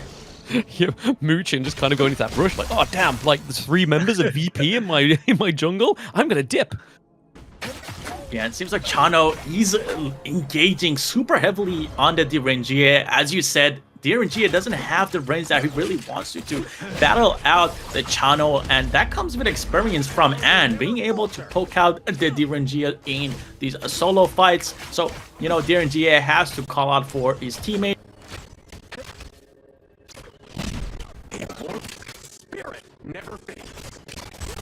The channel pick as well, right? So An has now got like a get out of jail card when a Lim effectively goes down the lane, but the suppression comes in. Yeah, the suppression comes in. Guan Yu following it up, trying to get Byron out of the tower with the help of Princess Frost. A lot of CC, and the kill is still gonna go to Liang. Wow, Lam is gonna try to come answer the little gank that OG had, but yeah, first blood is gonna go to the OG side. Gold difference being around 800 now. Yes, about 800 gold difference there for the side of OG Esports. So he's got to keep and maintain that pressure to Virtus.pro. But right here, we've kind of seen that Grizzly Q is definitely sticking to Prince like glue. Exactly, and a TP coming out from Ven. They were able to take down the Sprite on the top lane. And now Luna looking for a little bit of an engage probably on the Tyrant. Again, Tyrant, the objectives are coming up in around 20 seconds now, and both teams looking forward again to play for the Tyrant. It seems like, I mean, Tyrant seems like he's being prioritized, but you know, by both teams. Again, even in the last series as well. What do you think about that? Do you think Tyrant is the go-to objective now? Absolutely. I mean, especially when you got your farm lane trying to get as much damage as possible, right? Like, you want to try and make sure that your farm lane is getting that carry potential sooner than the enemy team. And going for the Tyrant is probably your best course for the movement speed and damage here. Exactly. Oh, Lamb is able to outsmite the Luna here. So Dada misses the smite. Aline gets that. Pretty massive, I would say. Pretty massive pickup. They didn't even have to be there to even fight for it. You know, Lamb is able to walk up, take it from the side of OG. Zhongfei is going to go for an engage on the Liang here. Liang gets an ultimate out, down on the DRNG, but nothing's going to come out of it. Lamb picks up the kill. Yeah, a bit of unfortunate play there. I mean, Muchin was definitely caught down by Grizzly Q's unbridled outburst here, but Winter is here. It's going to be enough to slow down the Lamb. A limb goes down. Yeah, very nice trade. Princess Frost walking up, you know, slowing with the first skill, with the ultimate followed up. And, you know, we have Chano here. A lot of mobility with the Wolves being able to attack your targets. And once ever, you know, you use your ultimate, you're going to be able to auto-attack while moving around, which gives him even enhanced attacks as well. So, pretty well done. Princess Frost goes down to the Lady Jin. Guan Yu is here, trying to knock back the Zhongfei and the DRNG. It doesn't really work out in their favor. So, it's going to be a kill going to the VP side. Yeah, I mean, a little bit of a misplay there, I feel like, from OG Esports. They definitely don't want to let the momentum, if they definitely want to try and clean this up in a 2-0 victory, they don't want to let the momentum go over to the side of VP, because they definitely are able to kind of bring that gold lead a little bit more familiar into the regions of. But again, we show that Shisu knows what he needs to do, right? He needs to try and get this lane priority into Clash lane, but right now, Grizzly Q looking like it's going to go down. Suppression comes through as well. Muchin getting the kill. Yeah, I mean, it seems like OG is playing really well towards the Chano here. Chano is getting really fed, is able to, you know, move around the map, and with the help of Liang, they're able to lock down the slippery targets here. And again, another kill goes to the Chano, and actually Chano didn't get that kill. Liang gets another kill here. Hey, he's happy about it, right? He's like, hey, give me over those resources. I mean, if you're not going to get that last hit, I'm going to get it for you. Don't worry about it. Exactly. Even getting the assist, again, is good gold going toward the Chano. And now they're going to be able to get the tower on the OG side. So again, Chano getting all the farm he needs. And look at that. He's level 10 while DRNG is level 8. There's a little bit of a skirmish going down. Lam is going to be able to jump onto the Guan Yu. A little careless invade coming out from Keke here. I mean, that one target trade here, but okay, Alim maybe getting caught out here, but Dao Dao needs to be careful because Shisu and Red are all nearby. But to be honest, the trade for Guan Yu for 2 side lane T1s, I feel like that's a very good trade going into the 6-minute mark. Exactly, and we can see the mobility of Luna coming out, and Liang being taken away from the VP side. They don't really kind of have anything to stop that. They have to kind of fully engage on the Luna here. So she's having a kind of a free game. You can see she's able to reset the abilities with her moon abilities. And over here we have the DRNG just clearing out the mid lane, trying to stop towers from going down. But it seems like the second tier from the VP side, the inner tower, is going to go down here from the Overlord Vanguards. Yeah, I mean, OG's done exactly what I thought they was going to do, right? Just keep up free up the Guan Yu, but okay, Keke going in with a Razor Cavalry. Yeah, massive ult on the Zhongfei. They're able to lock him down, but DRNG is going to be the person that's going to fall here. Oh no, with the Zhongfei. Guan Yu, man. He's so disruptive in the jungle, and we can see the Liang and Princess Frost combo. I would hate to go against something like that in my rankings. Yeah, there's a lot of frost coming onto the gorge in this one, right? I mean, those rigid prisons are definitely hitting different for the side of OG, but here we are. We just see Dao Dao just giving a little bit of suppression over to the side of VP, even though it was kind of like a 3v1 to begin with, but then Keke was like, no, dude, we know you're good, but not 3v1 good. We could be careful here. But they're going to go for the T2 into the mid lane. Just try and get some more priorities in these lanes. Exactly. We see a lot of pressure again coming out from the Luna, from the Guan Yu. They're really slippery, so they're able to kind of pressure on the side lanes. And meanwhile, we have Princess Frost and Chano just, clearing up the jungle, getting the gold, and also taking down towers. And here, it seems like the Crimson buff. Okay, Glam is going to pick that right up, but Luna is going to pick up the Tyrant for the OG side. Bit of an unfortunate unbridled outburst there, right? Like, they was definitely using it as they were meant to, right? Obviously, Grizzly Q knew that Dao Dao was obviously stalking that bush quite frequently, so he used it on a whim and unfortunately didn't connect. So again, they've got to build up that rage again. They've got to make sure that that's off cooldown when this inevitable assault onto the base comes through now for OG.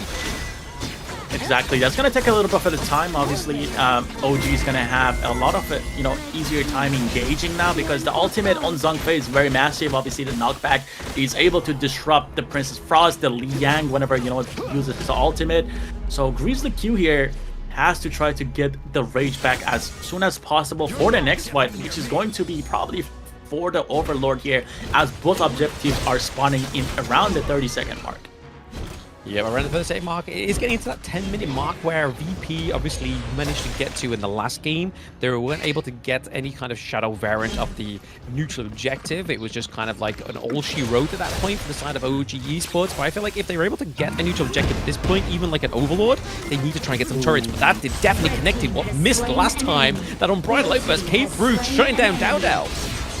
Exactly, Zhongfei gets a big ultimate on the Luna. They're able to take it down, but Guan Yu is going to answer right back with killing Byron and also taking down the RNG with the help of their teammates. Double kill going to Keke, just wow. Double kill also going to and Chano clearing up, showing why this hero, is pretty strong even after release. But yeah, it seems like the game is going to go to OG here. Lady Gen not going to be able to hold down any further, and OG with the clean 2-0 sweep.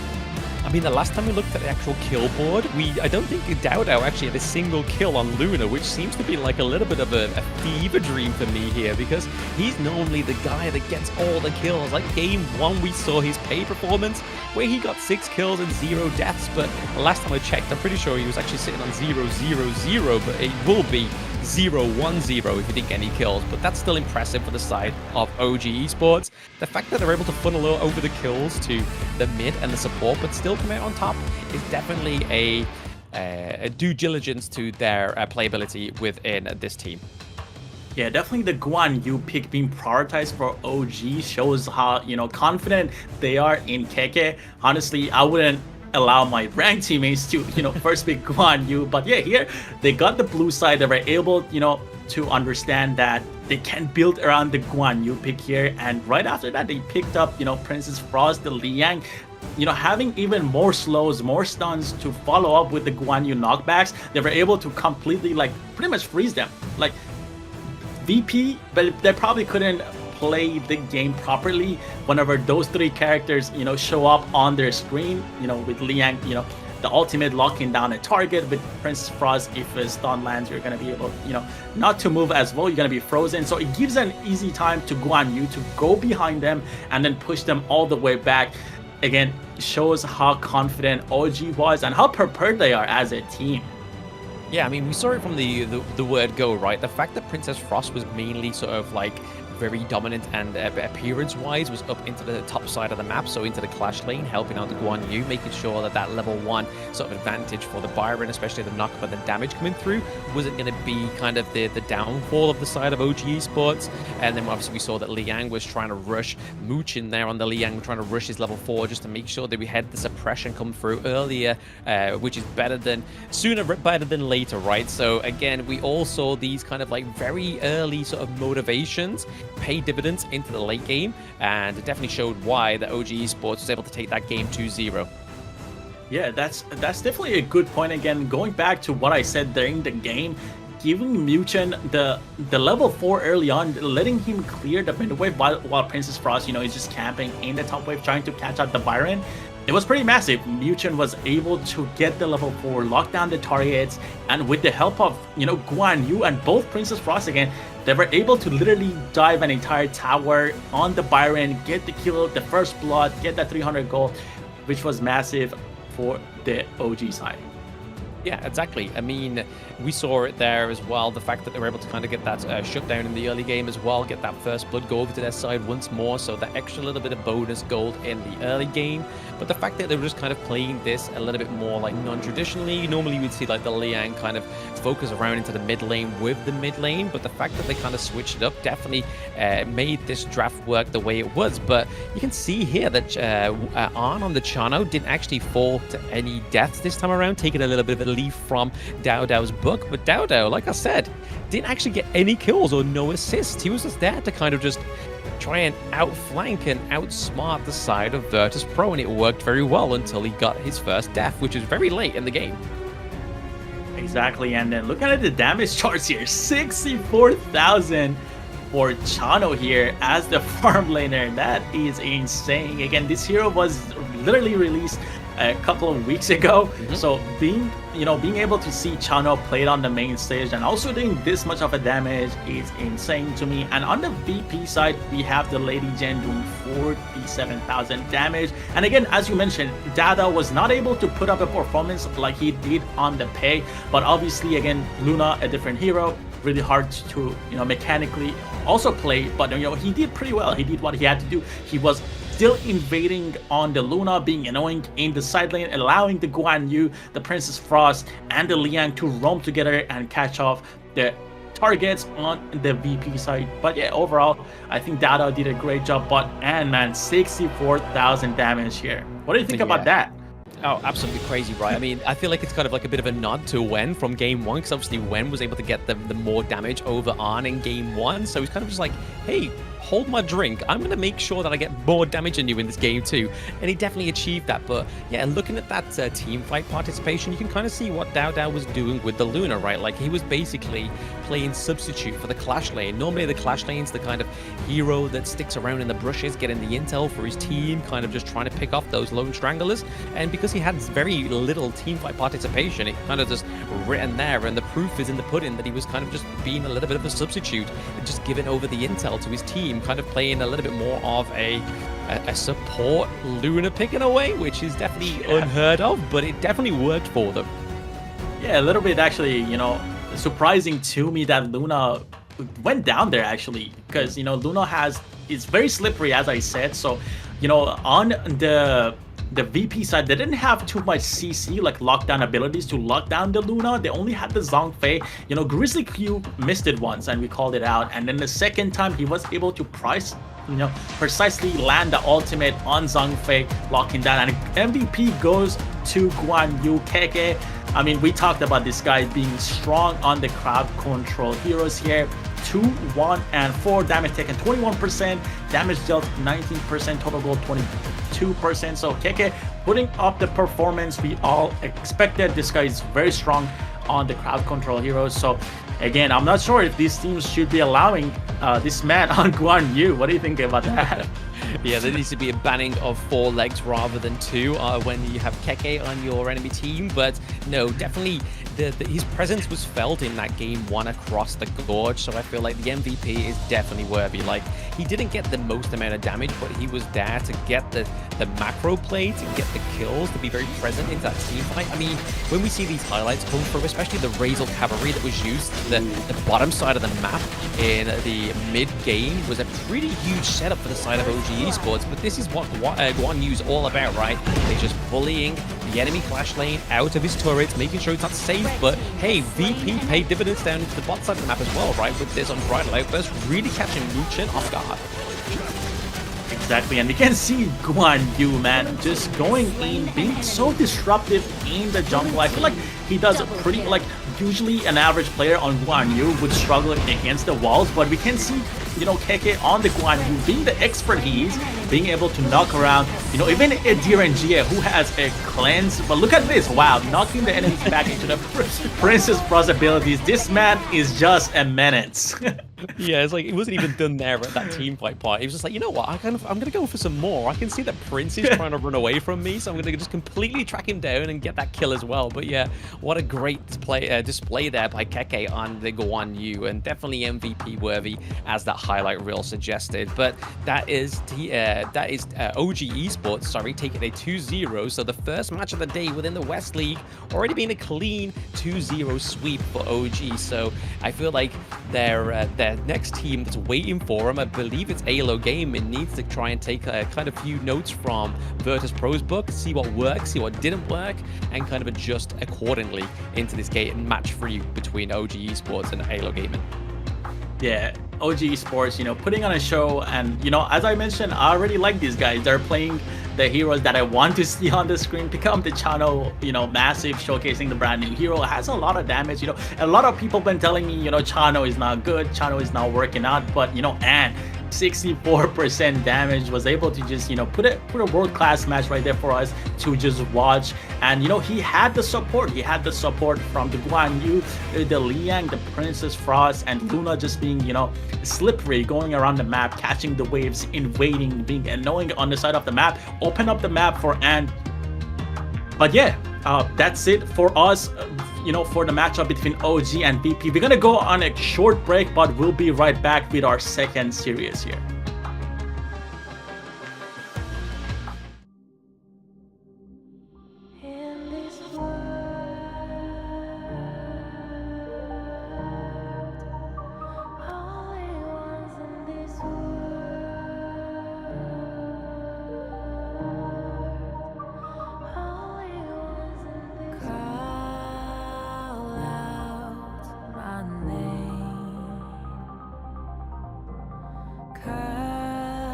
The sound of the rain. No matter how I feed the flame, you know I feel the darkness and the pain. All of the ways we tried to break free from the night, you know we made it out, we found the light. I fly so high, light up the skyline. Let's do it this time, like it's a whole new vibrant world.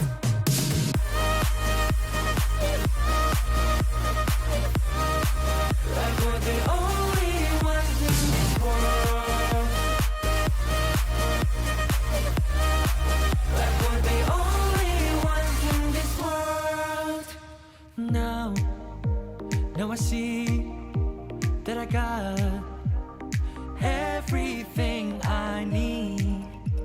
It's alright, I'm on fire, I'm alive, 'cause now I fly so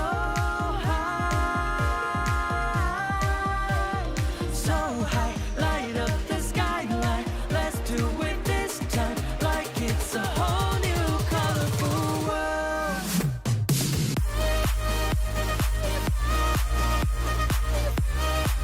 Like we're the only ones in this world. Like we're the only ones in this world. Never thought we'd get this far, burning like the stars. How we get this far, like we're the only ones in this world.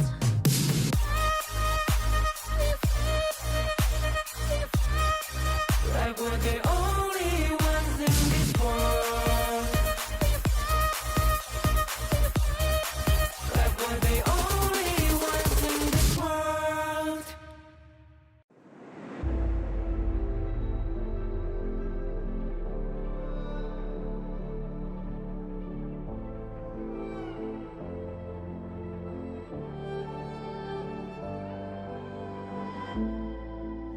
strangers to the fallout. It's what got us here.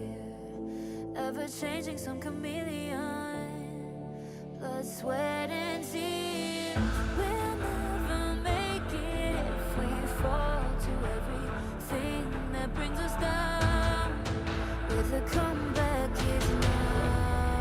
Blood, sweat, and tears. Fight for what we want.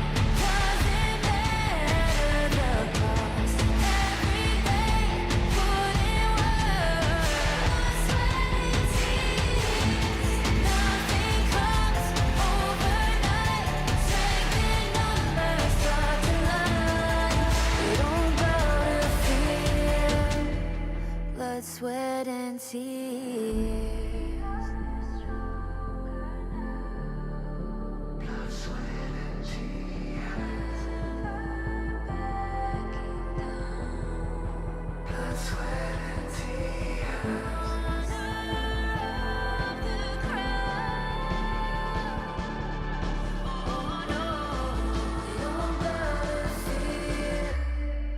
Blood, sweat, and tears.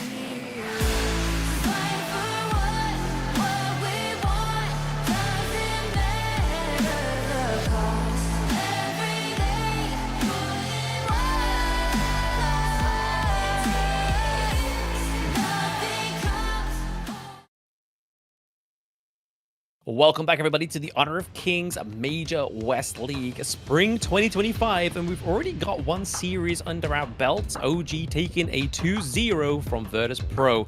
Next up, we have NZG go against MKOI. How do we feel about this matchup, Yikes?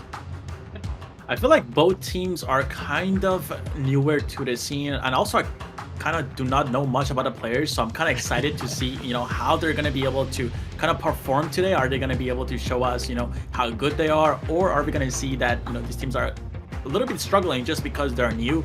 Movistar KOI actually got some, internal info, on them.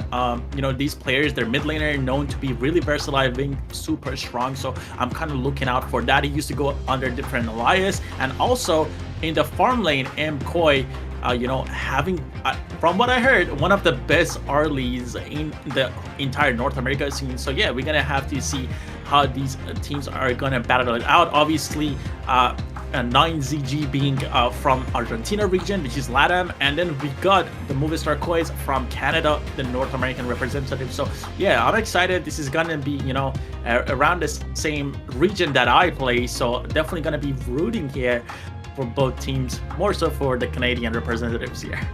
Yeah, don't let your bias show. Don't let your bias show.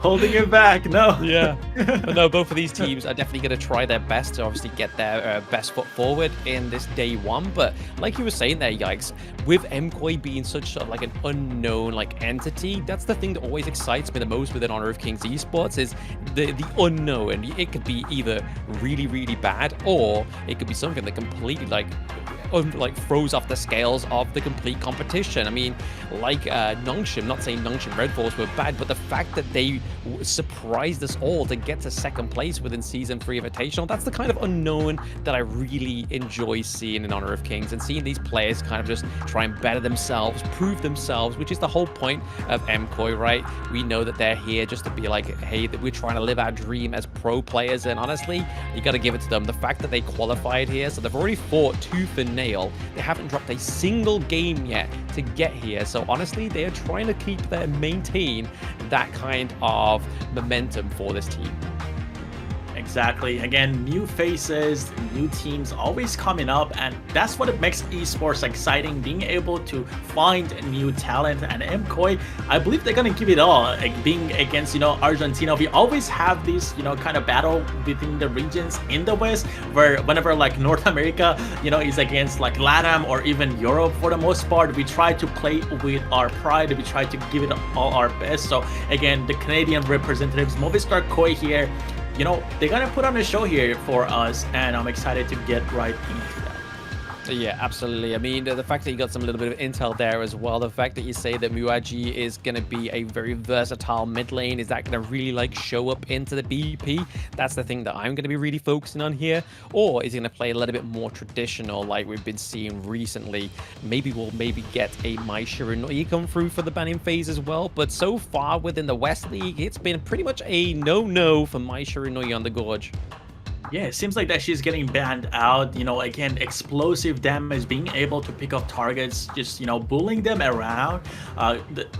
Her entire kit is actually just, you know, knocking away targets. So Mai Shiranui being banned here, and Muaji again being very versatile from what I understand. This guy is able to, you know, he has a lot of knowledge. He knows how to counter their own, you know, mid lane picks. So the draft is gonna play a massive part for MKOI here, and I believe they're gonna try, you know, put all their resources into the farm lane. Obviously, having one of the best, you know, Arlies known in the North America on your team is, you know, is gonna make Arlie that progress. So I'm wondering here, you know, are they gonna go with the blue side on the MKOI side, try to, you know, pick that Arlie just like what OG did here, picking up that Arlie, being able to put down the pressure, the mobility, being able to dodge the projectiles.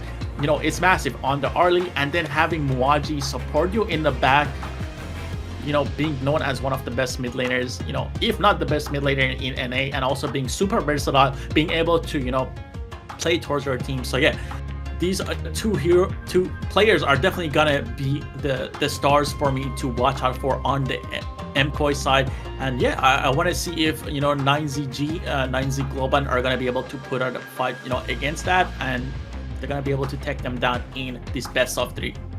Exactly. I mean, like you were saying in the break, right? I mean, the 9ZG aren't just kind of like newbies to the game. They have a lot of experience within Honor of Kings because they've been partaking within the Chuck BR scene as well. So these are players that definitely have experience into the competitive scene, and we've got to hope that either MKOI have that same kind of attitude about them, that safe behavior, that they'll be like, right, okay, we've only really just kind of scraped the surface here of the competitive scene. This is the next step that we have to kind of like make sure we're playing with respect and not kind of trying to sort of like overthrow the enemy team too much and kind of get too cocky with it. So I feel like that's maybe like their biggest hurdle within this one, right? Because like you were telling us, Moji and Lilu as well, both being two great players with a lot of potential. They got to make sure that the ego's in check and make sure that they're playing with respect, being quite new to the global esports scene.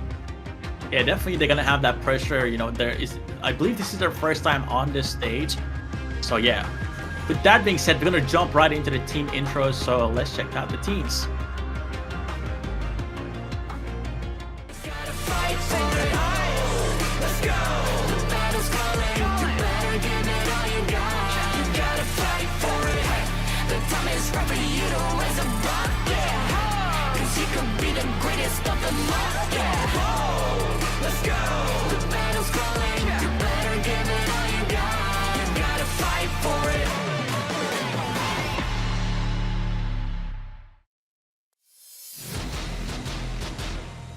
And this is 9Z Globant coming through here. This is Angra 1, Sick, Moon, Destro, and Capo Siba. We saw that Sick was throwing up the W sign there, representing the West League. Got to pay up big respects to that, but this is going to be the team that's looking to try and beat the new kids on the block, which is MKOI. Yeah, exactly. It's gonna be interesting to see. Actually, looking at the lineup here, I kind of know Sick and Angra 1. I believe they played in some previous titles, different MOBAs, so that's gonna be, you know, super cool to see how they converted to Honor of Kings and how they're gonna be able to put up a fight. So definitely gonna now look out for 9ZG, Sick and Angra 1. Definitely see what they can come up with and try to, you know, fight the superstars that I was looking at on the, you know, MKOI side, the Muaji, Lilu. So definitely gonna be, you know, it's gonna be kind of like a 2v2 for me to see how these two players on 9ZG and both on MKOI side are gonna perform. But yeah, it's always nice to have that kind of like vocal players to be looking at whilst you're watching these new teams, especially some of these viewers that are quite new to Honor of Kings Global Esports, because you might be finding your next new favorite player within these next two teams, right? And like you were saying there, Sick and Angra 1 being pretty much very familiar to you, as well as being familiar to the Chuck BR scene as well. So they're going to have a lot of experience to come through with this game. But we're going to see and look at MKOI with this intro.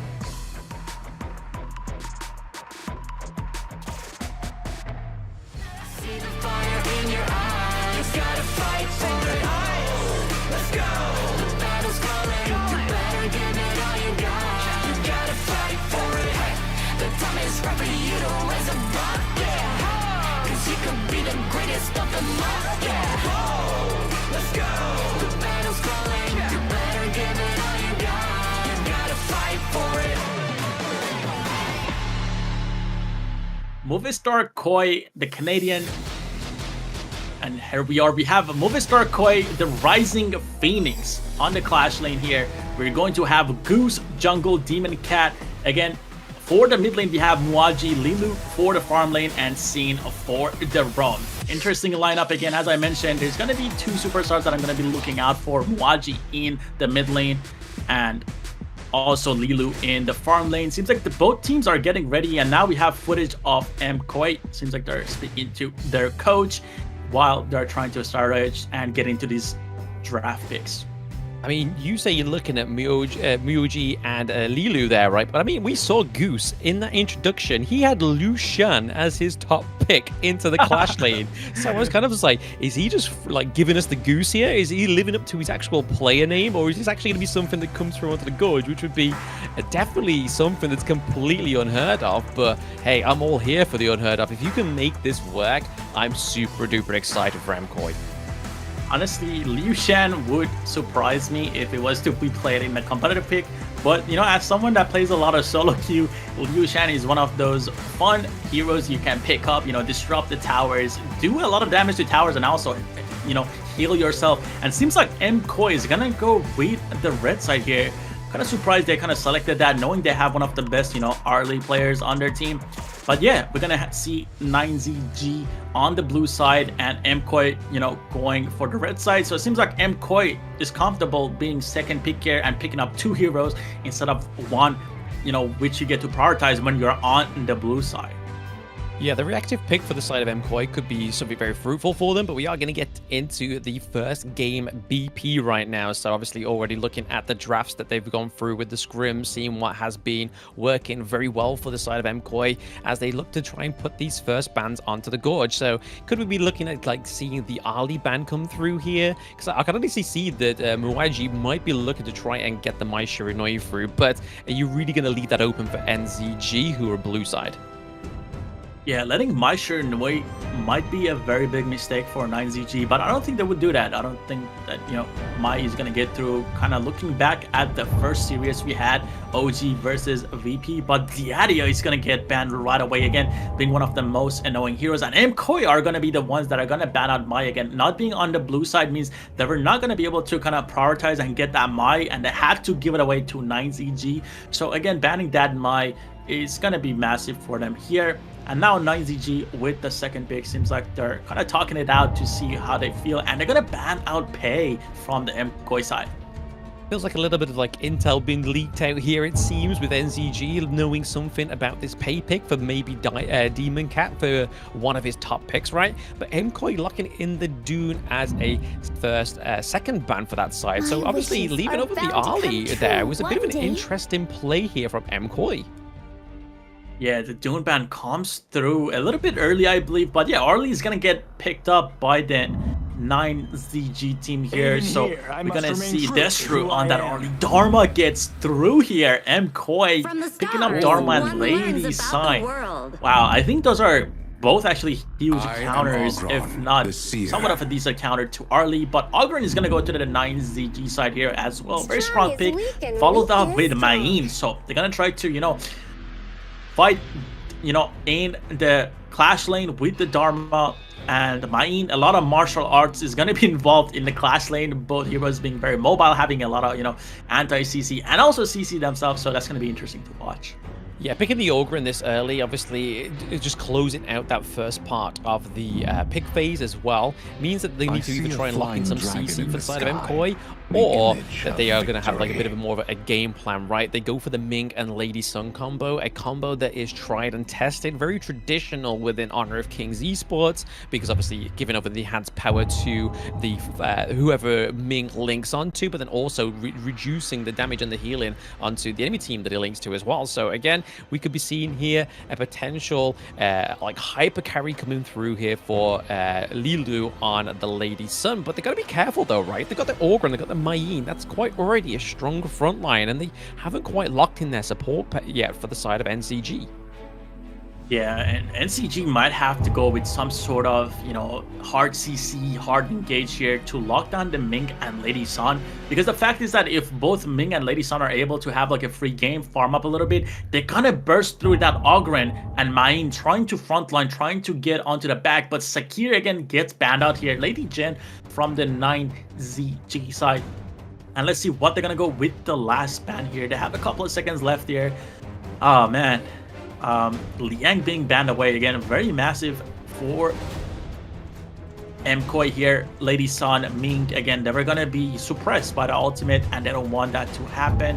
9ZG is gonna ban Nuwa, taking away that from Mwaji. As I said, Mwaji is super versatile, and Nuwa actually was one of the best picks that he had, what I was told about. So seeing the Nuwa ban after all those changes kind of makes sense, and Princess Frost gets picked up here for the MKOI side. Yeah, I feel like the Princess Frost was definitely the natural call to go for here, especially with the Ogre, right? Like, if you see him come in with the Path of Passing and he's about to lock down with the Death Precipice as well and the Conductor of Souls, you really want to be having some great AoE that can kind of slow his way out of that AoE and also do a lot of damage as well. But right now, the side of MKOI are really lacking a tank, and they only have the jungle option left open, right? So in terms of tanks of the jungle, Doom's been taken off, the Ogren's been taken off. We have seen Gen G play Kaiser in their first game of the East League, so Kaiser could come through, or they may have to resort to something like Monkey. Oh, I like the Ganon Mo pick here, and soon oh yeah, a lot of burst. Yeah, Ganon Mo is gonna play a big part here, especially against Lady Sun and Ming. You know, Lady Sun and Ming are known for, you know, abusing their range, especially Lady Sun being able to roll around the map, have that enhanced auto attack with the first skill. So now they're gonna literally combat that with the Ganon Mo, who has a lot of, you know, burst, a lot of reset on the abilities. And now I want to see what they're gonna pick here on the MKOI side for the jungle. I believe it could be probably a Menki here. But yeah, I mean, there's something that's going to set up a big engage, right? Because I mean, this far, all they've really got to set up an engage is the Dharma. So Dharma going in with the dashes is going to be it. Oh, my favorite pick, Agudo coming through. MKOI have already won my heart here, guys. Yeah, MKOI picking up Agudo, one of Blam's. I mean, I see this guy post about Agudo pretty much every day. So Agudo being picked up here, and I believe that's gonna be. What do you think it's gonna be? Is it gonna be an attack Agudo, or is it gonna be more of a tank build here? It's definitely gonna be tank. I mean, the most times we see in competitive, it's always gonna be tank. We don't really see that damage build come through for Agudo, because this is where she really starts to shine. Even though she's been given over more of a marksman role, and obviously with a new release mechanic, getting over those gratitudes and those blessings from certain camps, but I feel like just having that extra, the tanky jungle item just gives her a lot more damage, gives her a lot more health, and just a lot more sustainability into these team fights. And she has an AoE heal, so it's already going to be a good counter for when we see those Conductor of Souls being put down. Having that Gorge mobilization come through and the wild growth as well is going to be pretty good for the side of MKOI. So I can see this actually working really well, because once again, Agudo, she's a jungler that doesn't necessarily need that much help, right? So it's kind of just like leave Agudo to her own devices, leave Demon Cat here just to kind of like come into the team fights when we need him. Yeah, exactly. Agudo again being an interesting pick, and it kind of, as you mentioned, is gonna go well with the Ming and the Lady Sun. The prio here is definitely the Lady Sun, getting the Lady Sun fed and having the Ming already healing Lady Sun on the top of Agudo now. That is gonna be massive for the MKOI side. And again, he's gonna be going tank on Agudo here, which is, you know, gonna give them that front line they really needed. I'm not sure if I do really like the Agudo pick into Gan and Mo. I feel like whenever I do play Agudo and there's a Gan and Mo on the enemy side, I do struggle a little bit just because, you know, how Gan and Mo has a bunch of range and is able to burst you down. And Agudo, you know, has probably the biggest hitbox I've seen out of any hero on the Gorge. So yeah, it's going to be interesting to see how they're able to play into this Agudo for the MKOI side.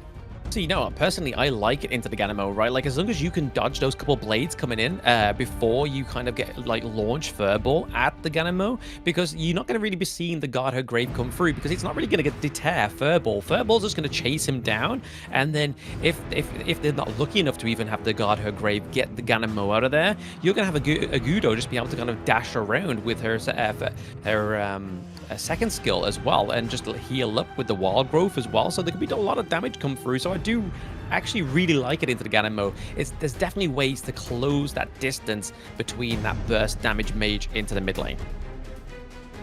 Yeah, well, we're gonna get to see that in just a little bit.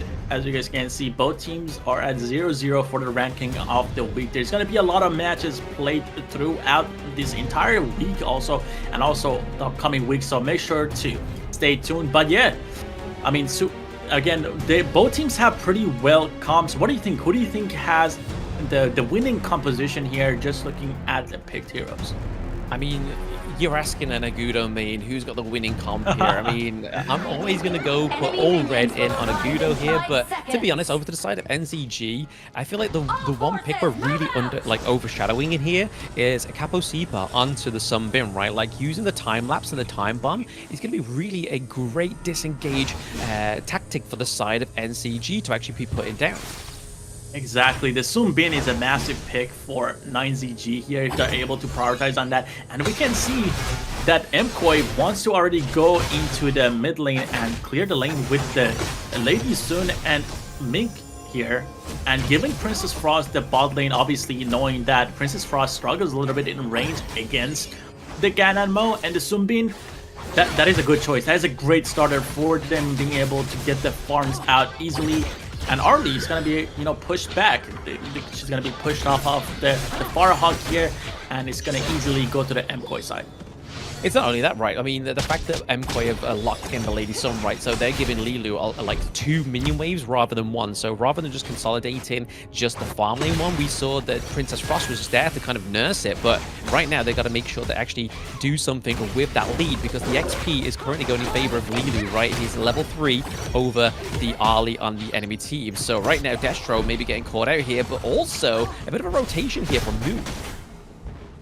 Yeah, we can see that the frag grenade, the second skill from Lady Sun, coming out and constantly hitting the Sunbin here, and then followed up with the rolling raid, which gives you the enhanced attacks. You know, the penetration that comes through from frag grenade is playing a big part right now, and Sunbin just getting poked out instantly. You can just look at that. But yeah, looking at the mid lane here, we see that both junglers, again, just clearing their jungle, going to the mid lane, clearing up with the, you know, the mid laners, and then heading down. And it seems like it's gonna be a bit of a camp here from the 9ZG in the bot lane. But now Mink knows that they're in the bush, uses the second skill, gets some vision. Ganmo is gonna try to catch someone off, but not successful with that.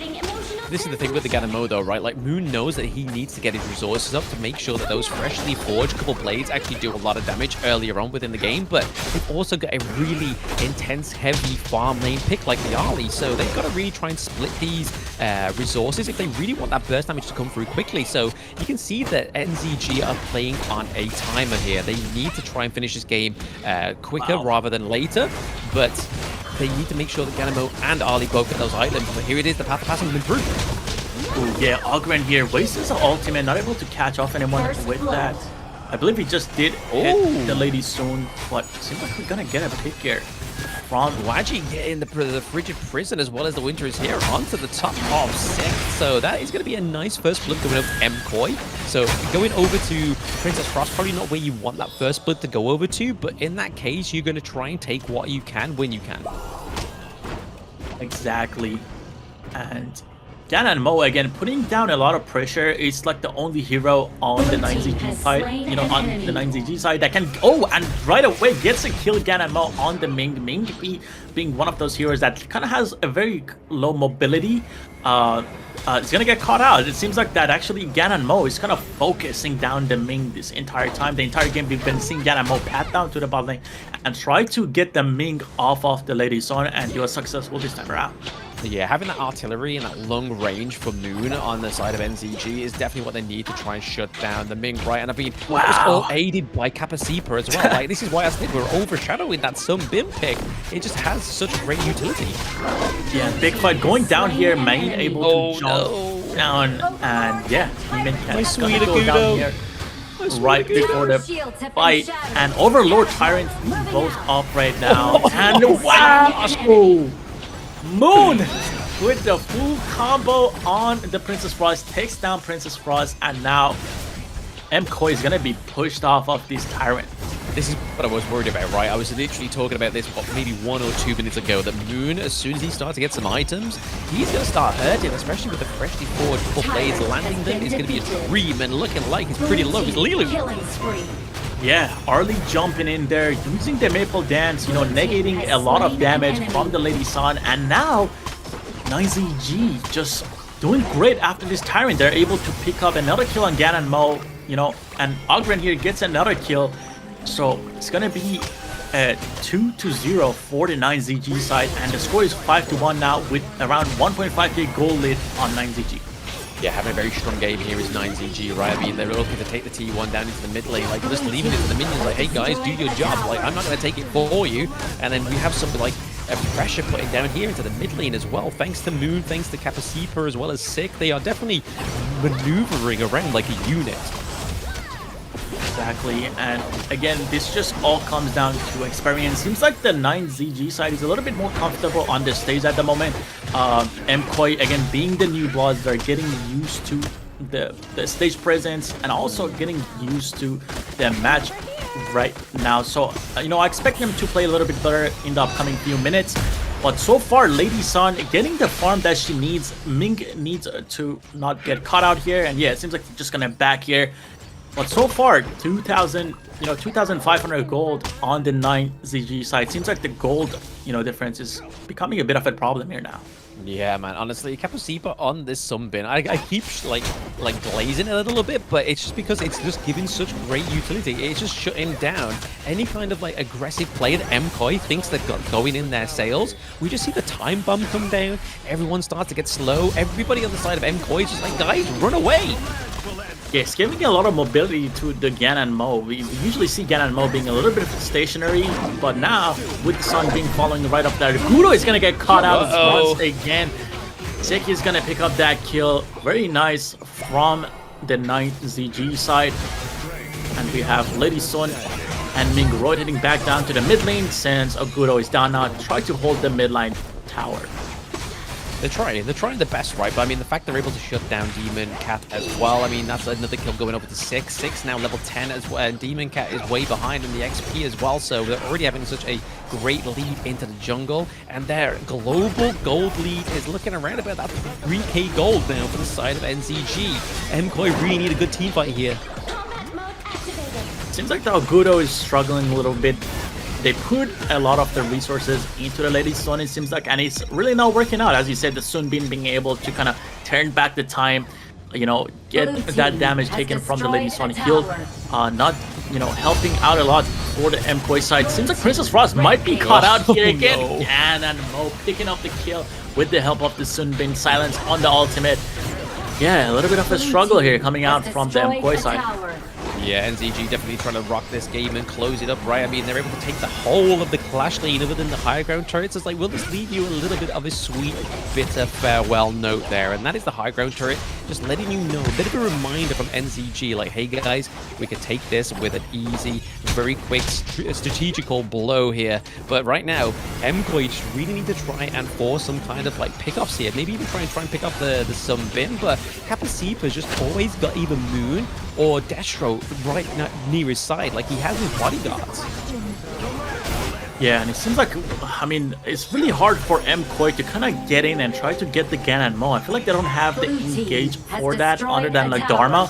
And Dharma not being able to set up is hurting them a lot as well. Just look at this. Dharma is all the way pushed back under his tower, trying to catch these waves. And on this other side of the map, Princess Frost again goes down to the Gan and Mo. Yeah, this is just a perfect game for Gan and Mo. They fought range with range on the 9ZG side, and Gan and Mo is coming on top, man. And it's not only that, right, like the fact that they've had such a solid early game as well, and 9ZG, but I mean, we can kind of see here that MKoi is trying to get a little bit more of a macro play coming through. We do see that Goose was able to take the T1 down into the Clash lane as well, so they are trying to get these little minor victories, but they have to make sure they make these minor victories mean something. They can't just take a turret here and a turret there. They have to get some kills over onto the side of NZG. They need to make sure they're getting these neutral objectives as well, because right now, what's really lacking for the side of MKoi is that presence across the gorge. Exactly. We can see 5 towers taken down by the 9ZG side here. 2-1. And also the gold difference is really showing now. It's around 5.5k gold difference. That is a huge spike in gold for the 9ZG side. Even then, look at Augment just walking into the Lady Sun and the Ming here, ulting both of them. Again, still going at them, taking almost no damage. Might be able to even get the Guro here. Wow, this Ugurn is so tanky. Yeah, Demon Cat down by like Demon Cat, sorry, down by 11 XP to 13 levels for the side of NZG here, which is not where you want to be when you're into this 10-minute mark, right? You see Dharma here trying to push my way with a Truth Mantra, but not enough. Yeah, not enough at all. Lilu gets a kill here, and nothing comes out of it. Unfortunately, mine is gonna be the hero falling on the 9ZG side. But yeah, Dharma tried to make something happen. We talked about the flash plays, and he tried to go for it, but Gan and Mo just being able to knock back the Dharma. He wasn't able to get much out of the flash ultimate combo. But yeah, 10-2 score here. Again, the gold around 6k now. Again, the gold is, you know, going up and further from the MKoi side. Yeah, I mean, the gold lead as well onto the side of NZG is going all into the right places as well, right? I mean, you've got like about a 900 gold lead onto the AYLO over the Lady Sun. You see that Ganamo is like about a few thousand gold ahead of Princess Frost, which, to be honest, is not Muaji's #1 goal, right? We're not going to be seeing a resource-stacked heavy Princess Frost, but right here, you can see the leaderboard of the gold here. Destro right at the top, followed by Sick.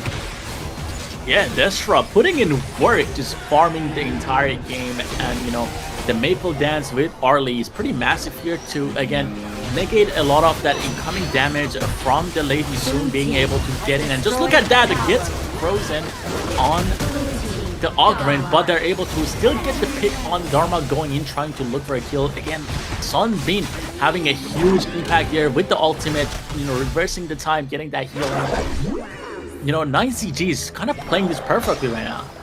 Playing it perfectly, but we do see a good defense here from MKoi, right? I mean, they are looking like they're trying to like pay off the inevitable, right? But they are doing it pretty well. They just gotta make sure if they can try and defend this, they need to get some kills with it as well, so they can try and push back NZG to a very more safe spot, so they can actually try and get some of their own resources. Because if you look at the mini-map as well, like there is no jungle camps alive other than the board down to the bottom side of the farm lane that is available for MKoi if they do decide to step out of their turret. Exactly, almost no resources. Right here, they're gonna pick up the cheetahs on the MKoi side. But other than that, they're gonna have to just catch these waves continuously to try to kind of get the gold back, try to build some of their items. I mean, again, they still have Lady Soon here that they can play towards and try to, you know, get the full build, get what, you know, where they need to be to try to play the game they wanted to play against 9ZG. But again, right here, Lady Soon is gonna try to roll and try to get the kill on Sunbeam. A lot of damage, but Sunbeam having the mobility, he's gonna just run away. Yeah, we can kind of see here that Six getting to his critical point, right? Like, he's able to build the Eye of the Phoenix as well as the Blood Rage as well. So already getting those core items for Orgren coming through. So these next engages are going to be pretty hard for the side of MKoi to try and fight off. Yeah, but it seems like we're going to have a fight here over this high ground tower, but Sick is going to barely survive, taking a lot of damage. They're going to have to back. Lady Sun flashes forward, gets a kill, fadeaway shot on the Sunbin here. massive pick, to be honest. It's gonna open up the map a little bit more for them because Sunbin was putting down a lot of pressure with the vision and also the time bombs just hitting them. Yeah, absolutely. I mean, this could be a point here for MKOI to try and come back. It's not like we've seen teams prior to this competition as well, where they've had no higher ground turrets and still managed to turn the tide of this fight. So MKOI, as long as they try and bring that gold resource, the lead back into their favor, honestly, I feel like we could see a bit of a comeback here. They take the T1 into the mid lane, so a little bit of glimmer of hope here for the side of MKOI. Yeah, exactly. I like the fact that MKOI is being productive, you know, pushing out the lanes the moment that they that pick on the Sunbin, picking out the mid outer tower, which is huge, to be honest. You know, everyone that, you know, has played professionally or even in rank, you know, once you get the mid lane, it's going to open up a lot of vision. You're going to be able to easily, you know, invade the jungle. So that is a massive for the MKOI side, but they don't even know that Overlord is being taken right now.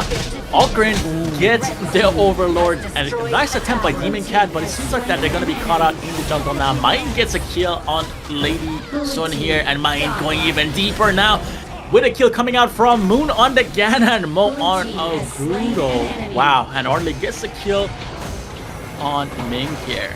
Yeah, I mean, it does seem like the game is about to be over. Overlord going to the 9ZG side and the minions pushing in. Princess Frost and Dharma being the only ones alive. They're gonna have to look for a play here. Possibly Goose looking for some flash play here. But no, that is not going to happen. It seems like the crystal is gonna go down and 9ZG is gonna be able to end the game here. Wow. Yeah, I mean, that 3-0 trade towards the end there is definitely not what you want to be seeing at that late part of the game, right? You don't want to be losing 3 of your team and nobody else onto the enemy team. And there we go. We can kind of see NCG kind of just with pure jest play. Hey, guys, I thought we were going to have a bit more of a challenge there. What was going on? Sick was just like, hey, I completely rocked on this Orgrim, but I do want to give props over to Kappa, there. He was able to just completely just deter any kind of engage from MKOI thanks to that Sunbin pick. And I did say in the BP, right, we overshadowed it, and we definitely did, because it came through thick and heavy for the side of NCG. Exactly, the Sunbin and Ganon Mo, like we spoke a little bit about Ganon Mo being able to outrange the Lady Sun and the Ming, and it did happen, you know, like I wasn't really surprised about it because we knew Ganon Mo has the damage, has the range, and you know, this guy was a menace. He was going down the bot lane, and we saw one of the first picks on Ganon Mo was him just sitting down in the bot wave next to the Firehawk. That was an insane camp. Like, I never seen someone sit down there for such a long time. But yeah, he gets the kill. He's able to put down the pressure. You know, even just picking off, you know, targets here and there is going to have a big impact, especially in pro play, you know, having to recall, having to go back to base. So Ganon Mo being able to damage targets, making them recall, and also taking them down, putting them on the gray screen for a couple of seconds had a huge impact, and we saw that. And again, Sunbin allowing the 9ZG side being so mobile, being able to move around, and also the silence on the ultimate, pretty massive, followed up with the Ganon Mo. MKOI couldn't really do much about that. They couldn't, unfortunately. I mean, they had a little bit of glimmer of hope at the beginning part of the game where they got the first blood to Muaji as well. And then obviously towards the end, the mid to the late game was definitely a bit of a blur for them. They definitely don't want to remember that, especially they don't want to remember it fondly. They want to make sure that they remember it for the right reasons, which is they learn the lessons from that game 1. But towards the end there, we did see a little bit of a push from MKOI as well. We saw the T1 take down into the mid lane. So they definitely do have the kind of the comeback mechanics that if they really wanted to, but I feel like it was just a draft that kind of let them down.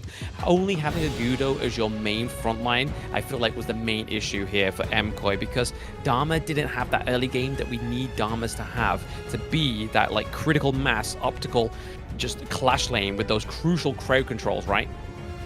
Exactly, and look at that, sick here, 7-1-5 on the Ogren. Yeah, and then right after that, Ganon Mo is 6-0-4. They couldn't reach the Ganon Mo, which was a huge problem. And that kind of shows, looking at the damage here, 97,000 damage on the Ganon Mo, kind of matching with the Ladies Sun here, actually, 92,000. So pretty close. They were, you know, both doing their jobs. But yeah, Ganon Mo putting up a show for 9ZG. Moon definitely, you know, out there doing what he had to do to get this win for the 9ZG side.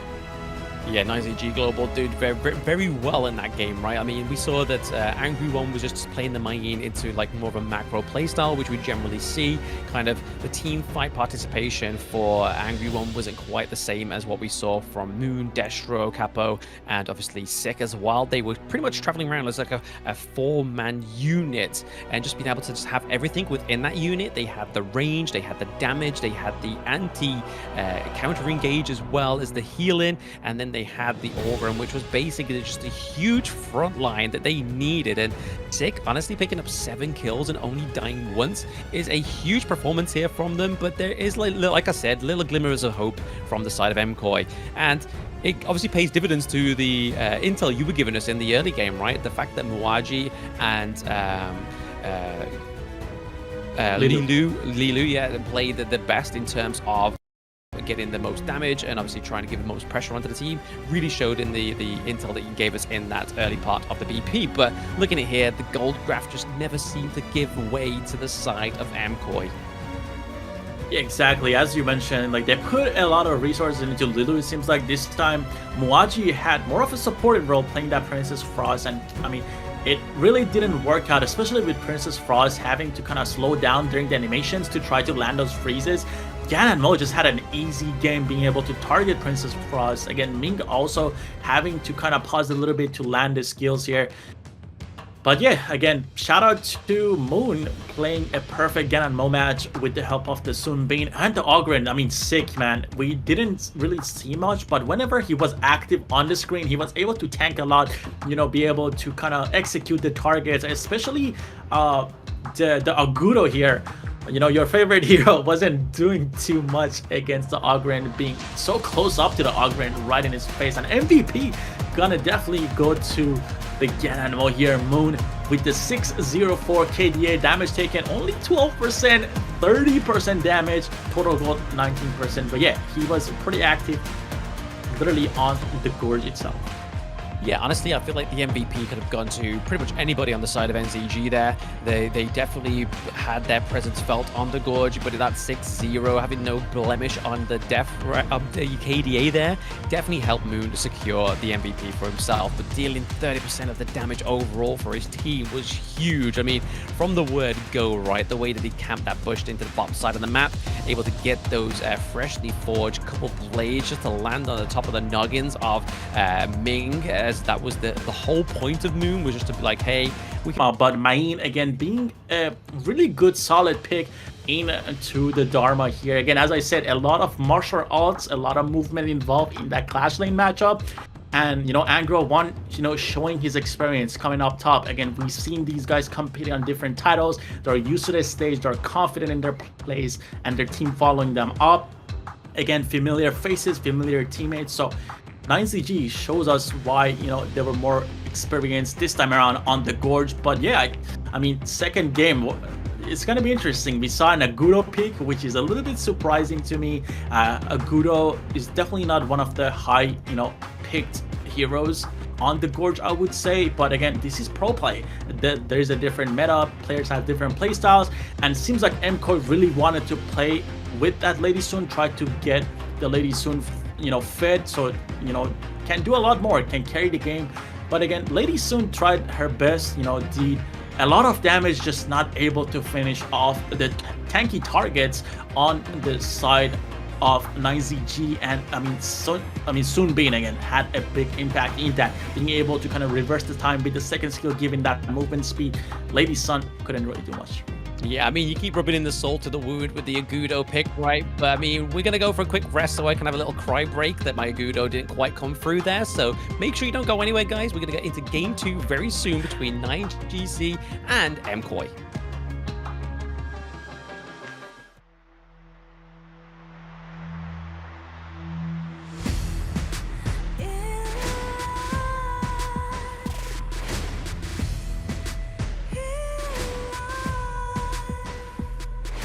What's a life without its worth? Compromising with what hurts inside. When you let fear decide your fate, you don't choose which path to take in life.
Welcome back, everybody, to the Honor of Kings Major West League Spring 2025. I am Blam, and with me is Yikes. We've just seen a NZG go up against MKOI, and it was obviously a little bit of a toss-up within the BP, right? Like, honestly, we see here on the screen the up-to-date global ban pick for this series, and it was kind of like in and ahhing, like who had the best one, right? And it was all kind of down to that crucial moment and pick, which was the Ganamo. Yeah, Ganamo again was a huge pick for the 9ZG here, countering that Lady Son and Ming.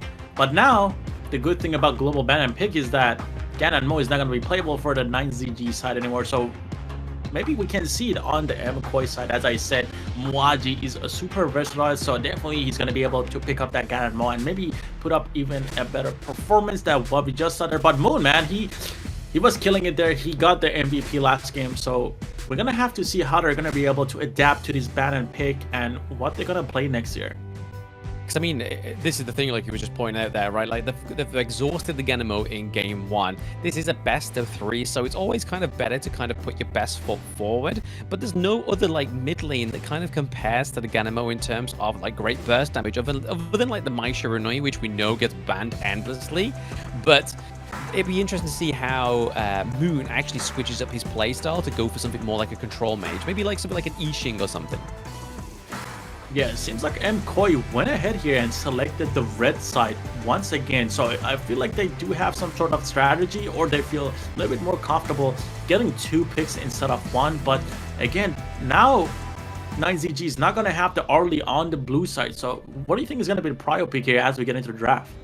I mean, you could go over, it depends on what comes through with the BP here, right? I mean, we saw last game that 9ZG banned out the Diadea as well as the, what can I remember? It was the Pay, wasn't it, right? So the Pay came through as a ban. So again, it seems like a little bit of a focus pocket pick ban there for the side of MKOI.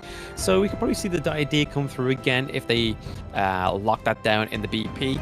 Maybe try and go for something like the Loom, because again, I don't feel like that was banned in the last game. No, it wasn't. So maybe they'll try and lock in the Loom this time around. Yeah, and then we got an MKOI. They banned my last game.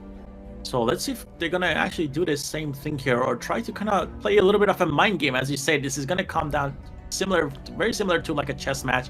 These teams are going to be able to, you know, have to kind of adapt here and try to see what the enemies pick here. But Duan is going to go down from the MKOI side. Maybe they do have some sort of intel on 9ZG, so they're kind of banning it out in the early phases. I mean, it's just a solid substitute for Orgrim, right? Like the fact that if you can't play your Orgrim, you're definitely going to be going, especially if you're more a tank-orientated jungle player, like it seems that Sick is right now. In fact, already from what we know, obviously the Orgrim first pick, Dune would be your next go-to. So MKOI taking it off the cards here is a good pick, but it means that if they don't ban out the Mai Shiranui here, it could go over to 9ZG. And we know that Moon, given the distance, is able to do the burst damage, but can he play the upfront nitty-gritty playstyle of the Mai Shiranui?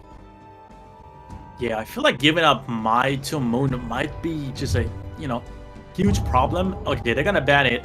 I was gonna kind of go on that point and say Moon played really well from the range, and Mai kind of has a similar playstyle. You're able to, you know, poke with the second skill, and you know, Moon was really good at landing those skill shots with Gan and Mo, so that was gonna have a huge impact. And obviously with Mai, it's a little bit different because you can, you know, go in and dive the targets once you make them a little bit weaker with the second skill. But yeah, we're not gonna unfortunately get to see that. But now 9ZG has to think about their first pick. What are they gonna pick? They're gonna pick up the Loom here. It's as if I've been doing this for a while now, doesn't it? The Loom coming through of the 9ZG was obviously something that was definitely on the cards, especially getting Dash through a solid pick into the farm lane. It means that MKOI could still go for something like the Chano a little bit down the line, or even maybe a Marco Polo, but they're locking in the Byron here, so going for a Clash lane pick so that the side, so for the second side of the banning phase, they don't lose out too many Clash lane picks because they've already exhausted the Dharma, sorry. So they want to go for something that's a little bit more hard hitting in the early levels. Yeah, I'm a bit surprised. They could have picked up the Mine here, but they decided to go with Byron and Dolia. Maybe they're starting to kind of go for the comfort picks here instead of playing the meta. But now that leaves 9ZG with the choice to go with either Dharma or Main in the clash lane. Diadia gets picked up on the 9ZG side. And seems like this time it kind of slipped through because of the fact that Diadia was banned out by 9ZG themselves last round, and now Yishin is gonna get picked up. A lot of CC coming out back to back from 9ZG side. Yeah, a lot of control, right? I mean, we can kind of see here that MKoi, now that they've picked into the Dolia, they could honestly be either going for the Ganon Mo, but I thought they probably would have gone for the Ganon Mo here to kind of lock it in, because now 9ZG, sorry, could actually ban away the Ganon Mo, because most times out of 10 when we see a Dolia get like drafted quite early on, we see the Ganon Mo come into the draft there, but locking in the Hou Yi means that they're going to get those 2 Burning Sun arrows. So again, MKoi could be cooking up here. Yeah, MKoi going for those Dolia resets on Hou Yi, trying to probably catch off, you know, targets on probably the other side of the map or even close up. It's going to be a little bit interesting, and I believe they're going to try to play towards the Ganon Mo here, as you mentioned a little bit earlier. But Monkey is going to get banned here. Very solid frontline tank jungler to kind of ban out here from the NZG side. As you mentioned, seems like Sick is doing really good on these tank junglers. We saw that on the Ogren putting up around 80,000 damage on a tank build, which is pretty massive. But yeah, MKoi seems like they're trying to cook something here, and Peg gets banned out again from the 9ZG side. Yeah, so again, it kind of opens up very interesting picks here for the side of NZG. We could honestly see them go into something like the Kaiser here, or even pick up the Gudo for themselves, because I feel like the Gudo pairs very well with something like the Diadea, and the fact that you got such a great control with the World is my board, and there we go. MKoi even noticed that and was like, you know what, we gotta take the Gudo off the board. That's another tank pick, taking out the jungle for the side of NZG. So again, they're looking pretty low. They're gonna have to probably go for something like the Kaiser if they really want to go for a tank, or even a Dion Wei. Yeah, with this, there is a lot of jungle bans this match, as we can see, and Ganon Mo gets banned. So now Muaji is not going to have the option to kind of lock down targets with the Hou Yi ultimates, the Byron, and then follow up with the Ganon Mo. Yeah. But yeah, as you mentioned, a lot of tank junglers are getting banned out here. That's going to take the options away from Sick, and Nuwa gets locked in here. You know, I've heard stories about Muaji on the Nuwa, so kind of interested to see how that's going to play out against a Yishin. Yeah, again, I feel like with the Nuwa into this draft, you need to have a solid early game. You can't be playing like a hero like Nuwa from the behind, especially like when you're like maybe 2 to 3k gold behind. This is where she kind of loses her effectiveness. Yes, she can kind of still get the stun and the CC and the annihilation, maybe the clutch mechanic that you need to get those crucial kill thefts. But is it going to be enough for the side of MKoi? But it's going to be NZG going for the Lamb. So we're getting 2 Lambs already within the West League. Yeah, Lamb gets picked up, followed up with a Liu Bang with the global ultimate, being able to give that shield to your teammates, give that healing. That is going to play a massive part with the Lamb dives that we're probably going to see this match. But yeah, MKoi deciding to allow their jungler to be the last pick. He's going to go with a Luna lock in here. Wow. Very interesting. A completely different playstyle compared to the Gudo, right? Like, we're going to be seeing obviously high frames, but the problem that they're going to have is the fact that the side of 9ZG have the Diadea, they have the Yixing, they've got Lu Bang, they've got a lot of CC on their team, that if Luna decides to go in, she may falter to a lot of these picks. Yeah, this is going to come down to a skill for sure. Like Luna here not being locked down is going to be the main priority. And I feel like the game is going to kind of depend on both the Nuwa and the Luna. If Hou Yi is going to try to play with the weak side here, with the Dolia, try to get those arrows out, try to kind of just not die in the bot lane. Again, the burden of carry is going to turn, you know, onto the Nuwa. So Muaji and Demon Cat, they're going to have to put on a show for us here. But yeah, 9ZG, I think they have kind of like a solid draft this time. Again, picking up the Diadea, which we've seen is a massive problem in these matches. We saw that, you know, comboed previously with Angela. The Angela doesn't exist here, but there is a lot of combo. There's a lot of follow-up by like Liu Bang, and it could help Lamb out a lot. It could help Lam out a lot, exactly, yeah. And I mean, with the Lung pick onto 9ZG as well, is the fact that they could... The only way you're really going to try and shut down this Lung is if they can try and exhaust the infinite vastness very early on within a team play, and then try and get, like, the Luna, Byron, as well as the Houyi all on top of this Lung to try and work him down, but... That's kind of like a very sort of like niche scenario that you've got to make sure that your early game bleeds into the opportunity that can actually come through to fruition. Yeah, I actually, you know, I mean, the Nuwa is gonna be a good hero to pick here. Definitely in like 5v5 scenarios, I feel like Nuwa has a lot more impact with team play. And we can see 1-0 to 9ZG, again, a dominant first game coming out from the Argentinian team, and now MKOI is gonna have to see if they're gonna be able to put up against this, you know, this team on the second match here, kind of even it out and try to take it to the third match of this best of 3. Yeah, again, I feel like the Houyi maybe be... It's going to be make or break this team comp, I feel like, because if the burning sun arrows don't quite land and you don't get that like mass like CC going into these team fights, and even trying to pick off these crucial members of the side of 9ZG, like the Lung, like maybe even trying to lock down Lam and just do enough burst damage as possible with the likes of Luna and Nua come through, it's not really going to be set up the way that they need to if they don't like land this correctly. Exactly, and I kind of forgot about the Lee Xin here a little bit. It's gonna be able to kind of put down that chessboard, locking targets for the Lam and Liu Bang to just jump in there. So it's gonna be kind of like a cage fight here when those fights are, you know, gonna happen. And Houyi and Dolly are definitely gonna struggle a little bit. You know, they don't have too much mobility, and Houyi already struggling as I kind of start to talk about it. I mean, that definitely takes some confidence, right? Being Houyi level 1 against a Lung, you are taking flaming palms to the face, buddy.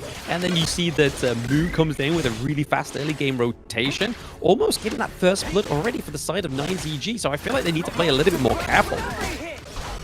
Yeah, Yixin is going to have a lot of impact here, and we can see Lung, you know, he took a lot of hits, but he was able to kind of swap to the Green Dragons here, downpour, and get a lot of the life back. He was able to take down the Firehawk, but yeah, Dolia is going to have to come back to the bot lane and try to help out the Houyi. Seems like he's struggling a little bit. Diaria goes in, almost taking down the Houyi. He's at 20% health. Lung also here, getting kind of caught out by the Nuwa rotating down, but nothing happens so far. Just a little bit of a skirmish, but the gold is even. Yeah, I mean, nice little bit of a teleportation there from the Muaji, right? Like, that was definitely enough to kind of drive 9ZG out of the farm lane, because I feel like if they stayed there any longer, it definitely would have been, again, another first blood. We've already seen the Goldie go to the side of 9ZG, so again, it needs to be a focus here for MKOI that they make sure they don't lose this gold lead as early as they did in the last game. Exactly, and now we can see Houyi being a lot more careful, playing under the tower now with the Dolia killing him back right up. And Yixin here just going around the map, you know, clearing down the mid wave with Luna kind of pathing towards the bot lane here. So they could be looking for a fight here after she clears out the Cheetahs. But obviously Firehawk is going to go ahead here and go. Oh, seems like we're going to have a fight in the top lane. Diaria catching out the Byron. Lam is going to keep going for that. And first kill is gonna go to the Liu Bang.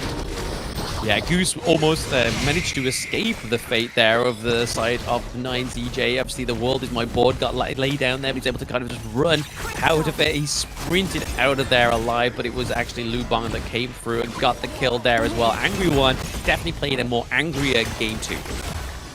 Exactly. But yeah, I think the kill going to Liu Bang definitely, you know, not the best, especially when you have a Lamb on your side. But again, a kill is a kill. First blood going, it's going to create somewhat of a gap. There's almost like a 1200 gold difference right now on the 9ZG side. And again, objectives are coming up. 30 seconds here. They're going to have to fight for this Tyrant, I believe, on the MKOI side. And we can see a fight here. Luna going in solo, and she gets caught out. Luna is going to be able to take her down. And Lam, again, as I mentioned, the chessboard's coming down, locking in targets. Lam is going to have a field day, and it's showing. Yeah, I mean, there was a point in time there that could have been a completely different team fight for them if Lu Liu was able to actually get that Burning Sun arrow landing onto one of the side of NZG. That could have set up such a great team fight and a great comeback to the side of MKOI, but it just did not hit, unfortunately. So that part of history will never get played out unless they are able to do it later on in this game. Yeah, just kind of, you know, putting all your resources into a Hoi ultimate is definitely going to hurt here. Again, they have the Dolia that can reset the ultimates, try to get the picks. But here, it didn't really catch on. The ultimate didn't really catch on to anyone, and Luna was not able to get any kills right there. And again, the world is my board is being massive here, being able to lock down the target. And as I said, oh, we might have a pick here on the Liu Bang side. Doesn't really work out. But yeah, as I said, the world is my board. Is going to be able to lock down the targets on the MKOI side with Lamb having a field day. With the Liu Bang jumping in too, with just the ultimate coming in. Yeah, ultimate coming in. They do lose the T1 down into the farm lane as well, so that's already a lot of macro come through there. We do see the more than my board get trapped in. It just trap one, it traps Sin.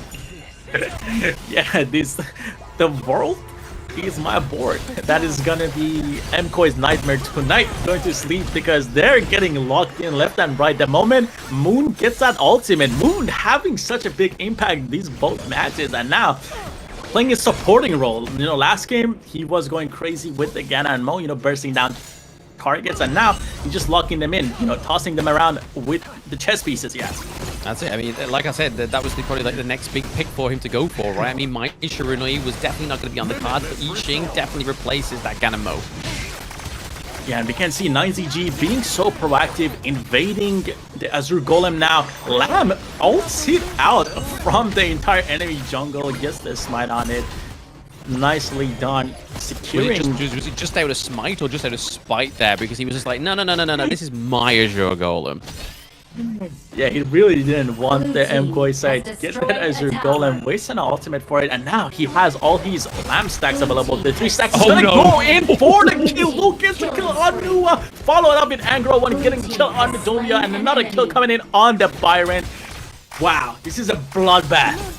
That was some great intel there from 9ZG, right? They was just like, this is either a shot in the dark or a really good intel, but there goes Demon Cat as well. That's a 4-0 trade. World's my board, it's not quite hitting it. It's more like a rectangle this time around. But they're at the high ground turret. They could try and just do as much damage to the base and just as much damage to the enemy team's Gorge here by taking the T1 into the mid lane, maybe even taking this T2. 6 minutes. Just look at the timer. 6 minutes in, and we already got a high ground on the 9ZG side. Wow, this team, I think they have the best synergy we've seen today so far, especially with the Yixing pick here with the Liu Bang and the Lambs following up. We saw Sick stack his second skill with Lamb, obviously giving the enhanced auto attack passive, being able to maneuver around, you know, the targets whenever you land auto attacks after you have the enhanced autos. He was able, you know, get the vision in that bush, jump in, and clean up the kills with the help of his teammates. And again, they're doing the same thing with the Azure Golem coming up for the MKOI side. Yeah, absolutely. I mean, we can kind of see here globally, they're 25k up to the 17k on the side of MKOI. So MKOI are very far behind by 8k gold. And there we go. Lamb going straight back in, takes down Goose, takes down Sin. That is a double kill going over to the side of 9ZG. Yeah, man, Sick is being sick, one might say. Putting an amazing performance up. I mean, we saw him last game. He had a lot of impact on the Ogren, and now he's just getting these easy kills, double kills, you know, the catching kills, just catching people on the side. And with the help of Liu Bang and the Yixing, just, you know, using the world is my board, locking targets in, he has a field day. Has a field day as well. Yeah, but he counts. I mean, we see that Demon Cat's able to get to the right far corner of that world is my board, but that was not the main goal. They were looking to get the high ground turret into the mid lane, and that Burning Sun arrow from Hou Yi just was not quite hitting the pale there. So Lu Liu needs to go back and reconfigure his aim on that ultimate. Yeah, seems like that, you know, the game is again up on to Li Lu, but he's not able to do much this time around because obviously he's on the Hou Yi here. The only thing that depends on him is the ultimates landing, but we haven't seen any of them kind of land. There's a lot of pressure across the map, and also, you know, 9ZG is doing a great job opening their own side of the map, giving almost no vision for these arrows to land. You can see that the Hoi here is 0, 0, 0. There's almost kind of like no impact because he has to play so passive here. And yeah, I mean, it's just a knock-on effect, right? The fact that 9ZG had such a great early game, it just means that Moon, Destro, Capo, or even Sick as well, they're just moving as a 3-man this time around, but their moves are moving with motive, right? They're not just kind of like aimlessly going around the gorge, kind of like, hey, we'll pick up this jungle camp, we'll do this. It's kind of just all seems very coordinated, and right now back in the team fight. Yeah, we have Diadia locking onto the Hoi, actually killing him for the first time in the match. Angro1 following up with a kill on the Byron. But man, just look at how coordinated 9ZG is. I think they're going to be able to actually end the game here with the waves pushing in the mid and bot wave. We could see a fight here. Luna probably wants to jump in here, try to stop them from ending the match. Lamb goes in, gets a kill on the Luna, not even being able to use any abilities. Wow, 9ZG 2-0. I think that's the quickest game in West League this far. We haven't even seen the shadow variant of the neutral objectives come through in this game 2 between 9ZG and MKOI. So a very good play there by the side of NZG. I mean, I feel like the coach was a little bit too eager there. He was like, hey, just have a full camera of my face. I need to go and dab up my boys. Yeah, exactly. 9ZG having fun and also showing how confident they were this match compared to the unexperienced team that MKOI is. Obviously, again, we can't blame these guys too much. They haven't had the stage experience. Hopefully, this helped them out a little bit. But yeah, I mean, choosing red side again was a little bit questionable for me. And, you know, I don't know. Like, it seems like Mwaji was not able to have the impact that I thought he would have.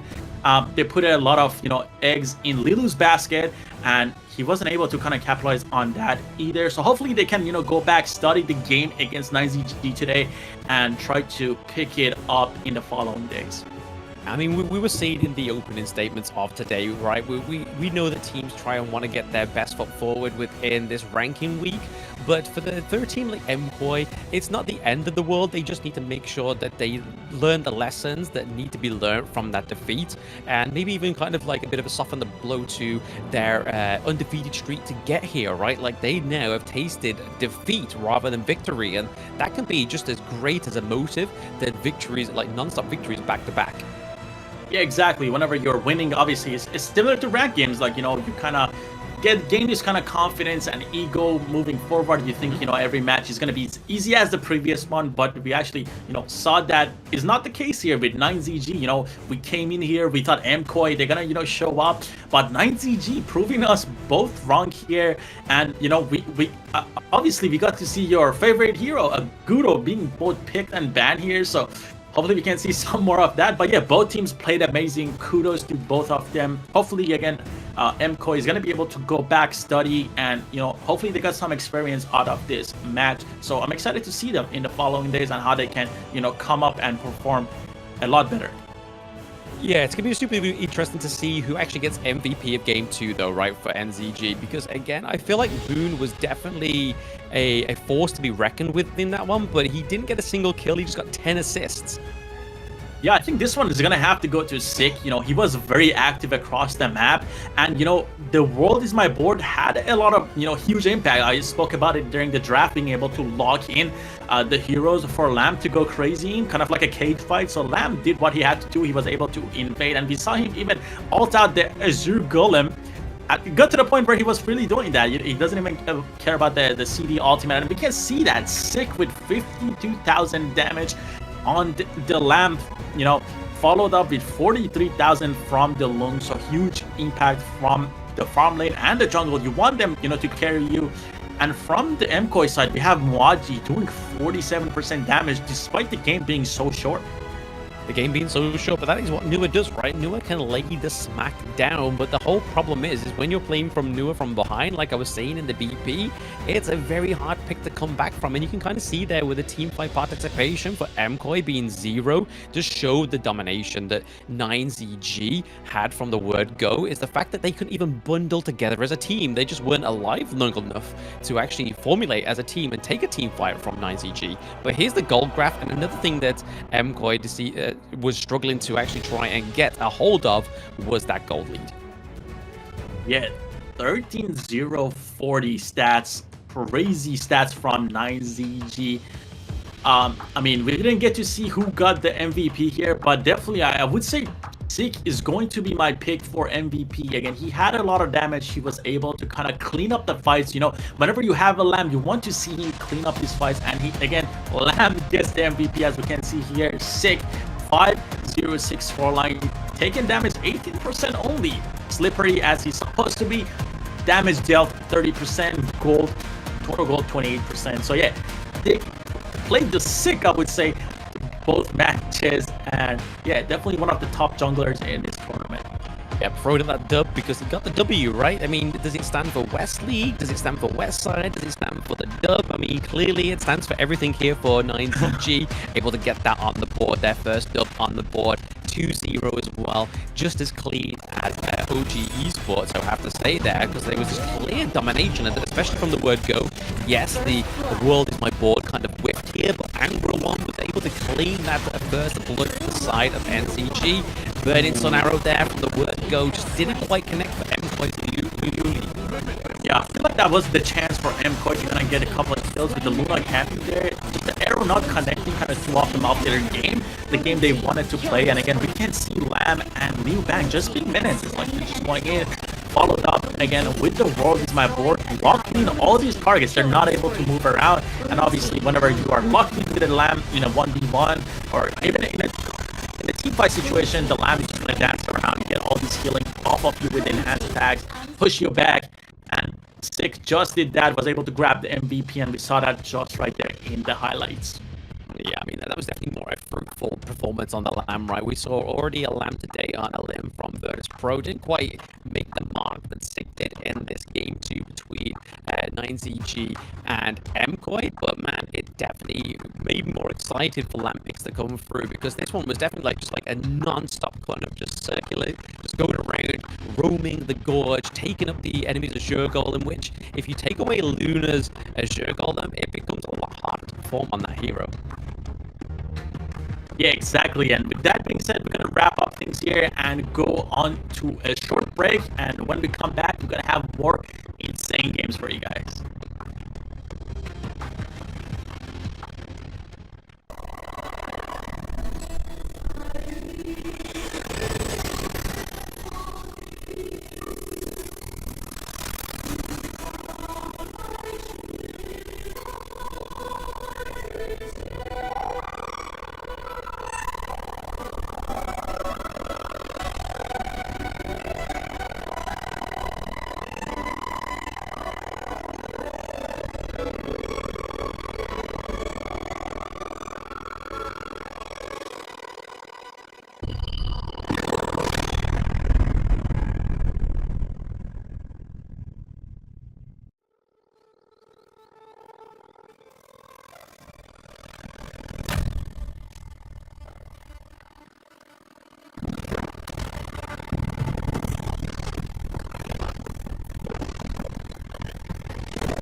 In Hero's Gorge, the base is the spring of life. In the real world, every forest and plant is the Earth's spring of life.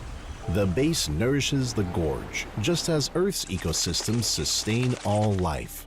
If the base is exhausted, heroes will lose their home. If ecosystems are destroyed, all life loses their habitat.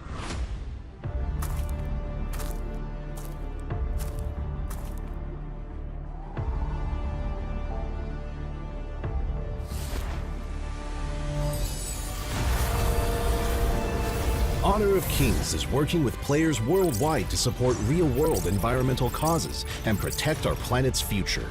By participating in Protect Nature, Protect All Life, all efforts in the event will contribute to real-world causes, protect the environment, and let us defend the honor of our planet together.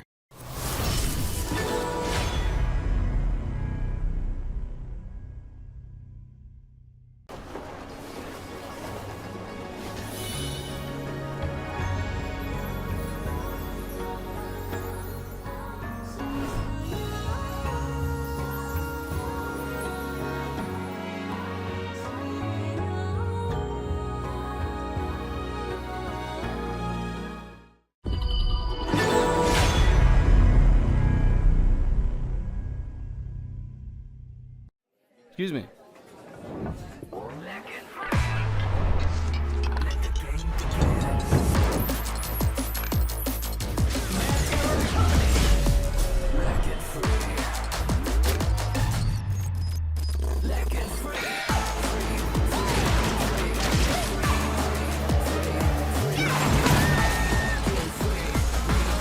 Hugging stinks. Victory! Yes, yeah. Another round. Sure, but how about a smoother phone next time?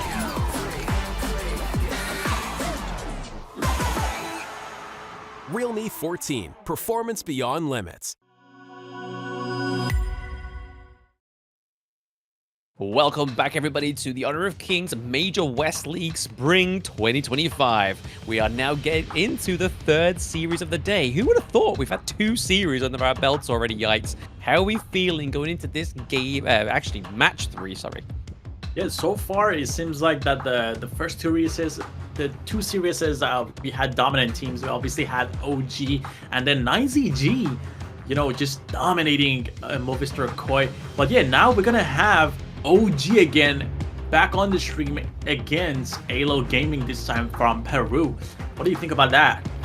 Again, like I was saying in the break, right, I think AYLO Gaming was probably the only team I could not find any little bits of details on, which again either excites me for the right reason or the wrong reason. And I really hope that they do the right reason, because obviously MKOI, I was honestly hoping for a little bit more from MKOI, but honestly, the experience from 9ZG honestly really showed in that match 2, sorry. Exactly, 9ZG showing up, and now again OG had a pretty dominant first match. Are they gonna be able to put the same, same skill set up against, our boys here at AYLO Gaming, or is it gonna be a different story? But yeah, OG, I believe they're gonna be the favorites here, to win this thing out against AYLO Gaming. But yeah, I mean, I believe in our boys from Peru, so let's see what AYLO Gaming can put up against OG that we saw already. Are you gonna be able, to go back kind of against their match against Virtus.pro and kind of learn from that? Still some tech from them with the ban and pigs. Are they gonna deny them the blue side that OG is seeking against Virtus.pro? So let's see. Yeah, the one thing I'm really worried about, though, is the fact that with the games against Virtus.pro, it wasn't the cleanest OG esports we've seen. Obviously, Season 3, we saw a lot cleaner gameplay from them, so I'm hoping they really don't just try and take it out on AYLO Gaming, like, hey guys, we need to play better against this unknown team. And honestly, I really hope that AYLO Gaming do come back, or do come into this one fighting on all fronts and burning on all thrusters. Yeah, it's gonna be interesting. I kind of want AYLO Gaming to kind of try to put their focus onto the OG jungler and also Clash laner. We saw KK have a huge impact on that Guan Yu obviously was followed up by the Liang and the Princess Frost, you know, opening up space for him, being able to kind of, you know, freeze them or, you know, put on the pressure, you know, the suppression with Liang, and then Guan Yu following up right on top of that. But, you know, I do want to see, you know, KK off of his comfort picks, the picks that he's really known for, the Mulan, the Guan Yu, the Dharma here. So yeah, it's gonna be exciting to see what AYLO Gaming can come up with. And again, we don't have any kind of info on AYLO Gaming, so it could be the case, you know, for OG as well, if they haven't really, you know, put in the time to scream or even meet the AYLO Gaming players. So it's gonna be exciting. Who knows? Maybe we're gonna see our first upset of the day today. Yeah, I think you make a really good point there, right? The fact that AYLO Gaming have seen OG Esports play at least once today means like they could have actually a little bit of an advantage going into this match 3, right? Like they know what they're gonna draft, they know how they're gonna play, but maybe that's just kind of like the whole point of OG Esports having that game 1, right? There was a kind of not quite picking the heroes that we are normally used to seeing of them. Obviously, we saw the Luna and the Guan Yu come through, but it wasn't played to how we normally see the OG standards come through. But maybe this is where it's all going to come through. AYLO Gaming might have the intel that they need to take this game for themselves, or OG is kind of like, right, the weights are off, guys, let's go ham. Yeah, I feel like OG Gaming kind of has like the playstyle that they would like to invade from the heroes that they've been playing, especially in the jungle. It seems like they're kind of focusing on the Pei, on the Luna that have a lot of mobility. They're able to kind of annoy, you know, the enemy team. So I kind of want to see AYLO try to stop that. But yeah, now we're going to just jump right into the team intros and check out who's playing for what team.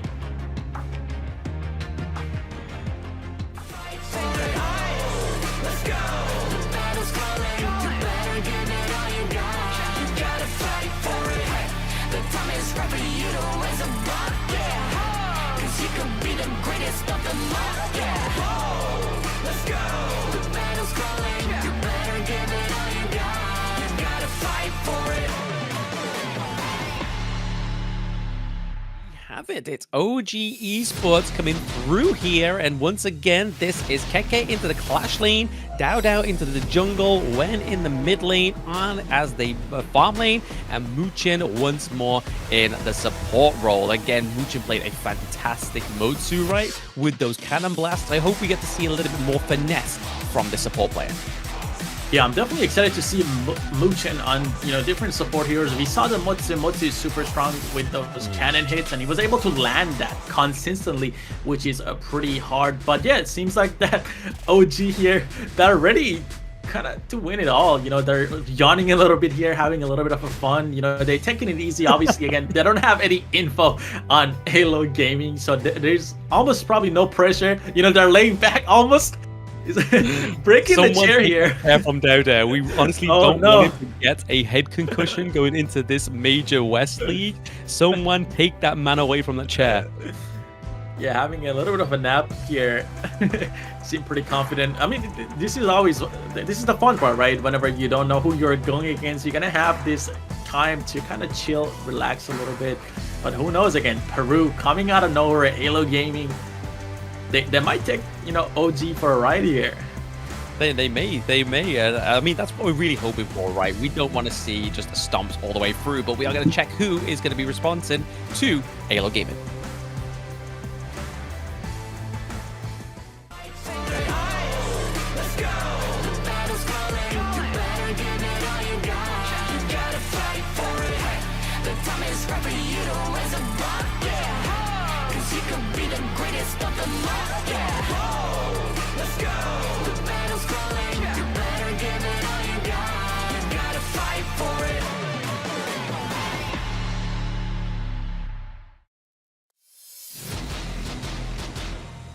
And for AYLO Gaming, the Crown Hunters, we got Duska on the clash lane, Vermon in the jungle, Lomax for the mid lane, Solista for the farmhands lane, and Rova Alma for the support. Some interesting poses there. We saw Vermon going for a little bit of jutsu stance there. Maybe he's going to deploy some clones onto the gorge and get us all thrown off of the gorge here. But yes, what a title, the Crown Hunters. That definitely fills me with a little bit more confidence about this team. Yeah, exactly. The Crown Hunters. That is a big title to have. AYLO Gaming here again coming in. We kind of have no info on them, but now being known as the Crown Hunters, I'm getting a bit of confidence for them. So hopefully they can take down the OG Esports here with the title they have, and kind of keep that title. I mean, that's definitely their first obstacle, right? Is the fact if they want to be the Crown Hunters and maintain that title, it's definitely OG Esports is who you want to be beating here, because like we were saying in the introduction, OG Esports, they have obviously the most accolades in this tournament right now, because they are like the top 4 from the latest competition that we've seen in Honor of Kings Esports, the Season 3 Invitational. So like I was saying, if they want to be the Crown Hunters, they definitely need to take the crown from OG Esports. Yeah, and it seems like AYLO actually had the selection here, but they choose to go with the red side, giving blue to OG. I mean, we saw OG actually prioritize the blue side whenever they had the selection. But yeah, again, AYLO here taking the red side again is a little bit questionable. As I said, OG seemed comfortable on the blue side. It seems like they're coming in with a strategy. So maybe AYLO here is going to try to ban out the Arlie so they don't give it away, because Arlie had a huge impact in first match that OG had. Yeah, I mean, we've been seeing a lot of Arlie bans in this matchup, right? So Arlie into the first banning phase, I can imagine would come through here for both OG and AYLO, unless they have some pocket picks and some kind of intel here that both their coaches know about. But let's see who they decide to go for. Will it be something like the Diadea? Will it be the Mai Shiranui? It's actually going to be the Lady Sun for OG Esports. Yeah, taking down the Lady Sun pretty early, and again, the classic Mai ban. Seems like Mai is never going to get through the major rest league here, and Guan Yu getting banned for OG once again. Seems like they did actually ban Guan Yu last time as well, so they're gonna ban out, the Guan Yu themselves as well. And Pei gets banned from the AYLO side, knowing that Dao Dao had a huge impact against the first match against BT, and Arlie getting picked up on the OG side with Dharma going to AYLO Gaming. Picking up here. Yeah, very interesting for the side of OG. They've gone for the Keke mind games once more. They ban out Guan Yu in game 1, and then he comes through in game 2 with his Razor Cavalries. But the Arlie coming through here for Arn, we've already seen him being able to take those 3v1 dives into the bot side of the map. But now OG Esports gets Dao Dao on the Organ as well as Keke on a new pick, Charlotte. Yeah, Charlotte. We've seen, I believe I heard Keke actually, being known as one of the best Charlotte players, so I'm definitely excited to see that. Charlotte, very high skilled hero as well, so definitely there's going to be a lot of clashes in the clash lane here. And then Monkey gets picked up for the AYLO side here, and now they're going to have to go to the second banning phase, and Sun Bin is going to fall as the first victim here. Yeah, super duper interesting here, right? I mean, the fact that what we've got so far on the side of OG is we've got solid front line from the Orgrim, we've got access into the back line thanks to the Charlotte as well as the Arlie, but we've also got that mass amount of damage coming through from the Arlie as well, right? So we kind of need either into the support role, maybe something that complements the Arlie, maybe like something like the Sakia that can really kind of like set up these team fights coming through, or maybe we even see the Motsu, but no, AYLO Gaming has got their number. They're like, Muchin, you can't have that pick again. Yeah, they saw the Motzi have an insane impact.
territory, you can use the Soaring Signal to kind of push them away, trying to give yourself a bit more room to breathe. But I feel like it's also down to his ultimate as well, right? The fact that this is probably the only marksman that can move and hit at the same time using his basic attacks thanks to his ultimate. So again, I feel like this could be, if AYLO Gaming can actually try and get like a very strong stance against OG Esports to set up a really aggressive play into a team fight, then Channel using his ultimate is definitely going to be able to set that up and put a lot of pressure and kind of force them out of a team fight. Yeah, and it's going to be interesting to see the Charlotte go against Dharma. Honestly, I feel like Dharma is one of the most, highest picked and both banned heroes in the tournament right now, and Charlotte could be a counter that Keke was looking forward to play against. Charlotte might be the hero here. We've seen Keke perform really well on both Gu and Yu, and I believe, was it Maid that we saw a little bit earlier? Yes. So now on the Charlotte, this guy again is very versatile, known for playing crowd control heroes. So he's gonna have a lot of impact definitely on the Charlotte. So I'm gonna try to look out for that with the Ogren, paired up with the Ogren on the side of OG. So there's gonna still be a lot of invades coming in. Ogren having the ability that can open up, kind of create walls for himself that he can ride on. So again, there's gonna be a bunch of invades coming out from the Clash side and the jungle side of OG. Yeah, I can imagine so. I mean, but this is the thing with the Ogren pick as well, right? You can't kind of play very passive with the Ogren pick because it kind of just completely just undermines his complete control, and the fact that he's able to kind of just make and pave his way across the gorge wherever he kind of sees fit.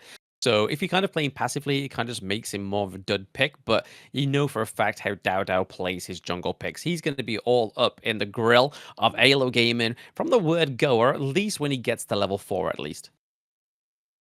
Yeah, and we saw OG pick up the Princess Frost and the Liang once again. Seems like, again, that's their comfort combo they have with the roam and also the mid lane. So, again, AYLO kind of should have studied that. AYLO should have seen that, how it played out against Virtus.pro. Obviously, the Guan Yu is not in the play, so they're not going to be able to, knock them around as easily they did previously.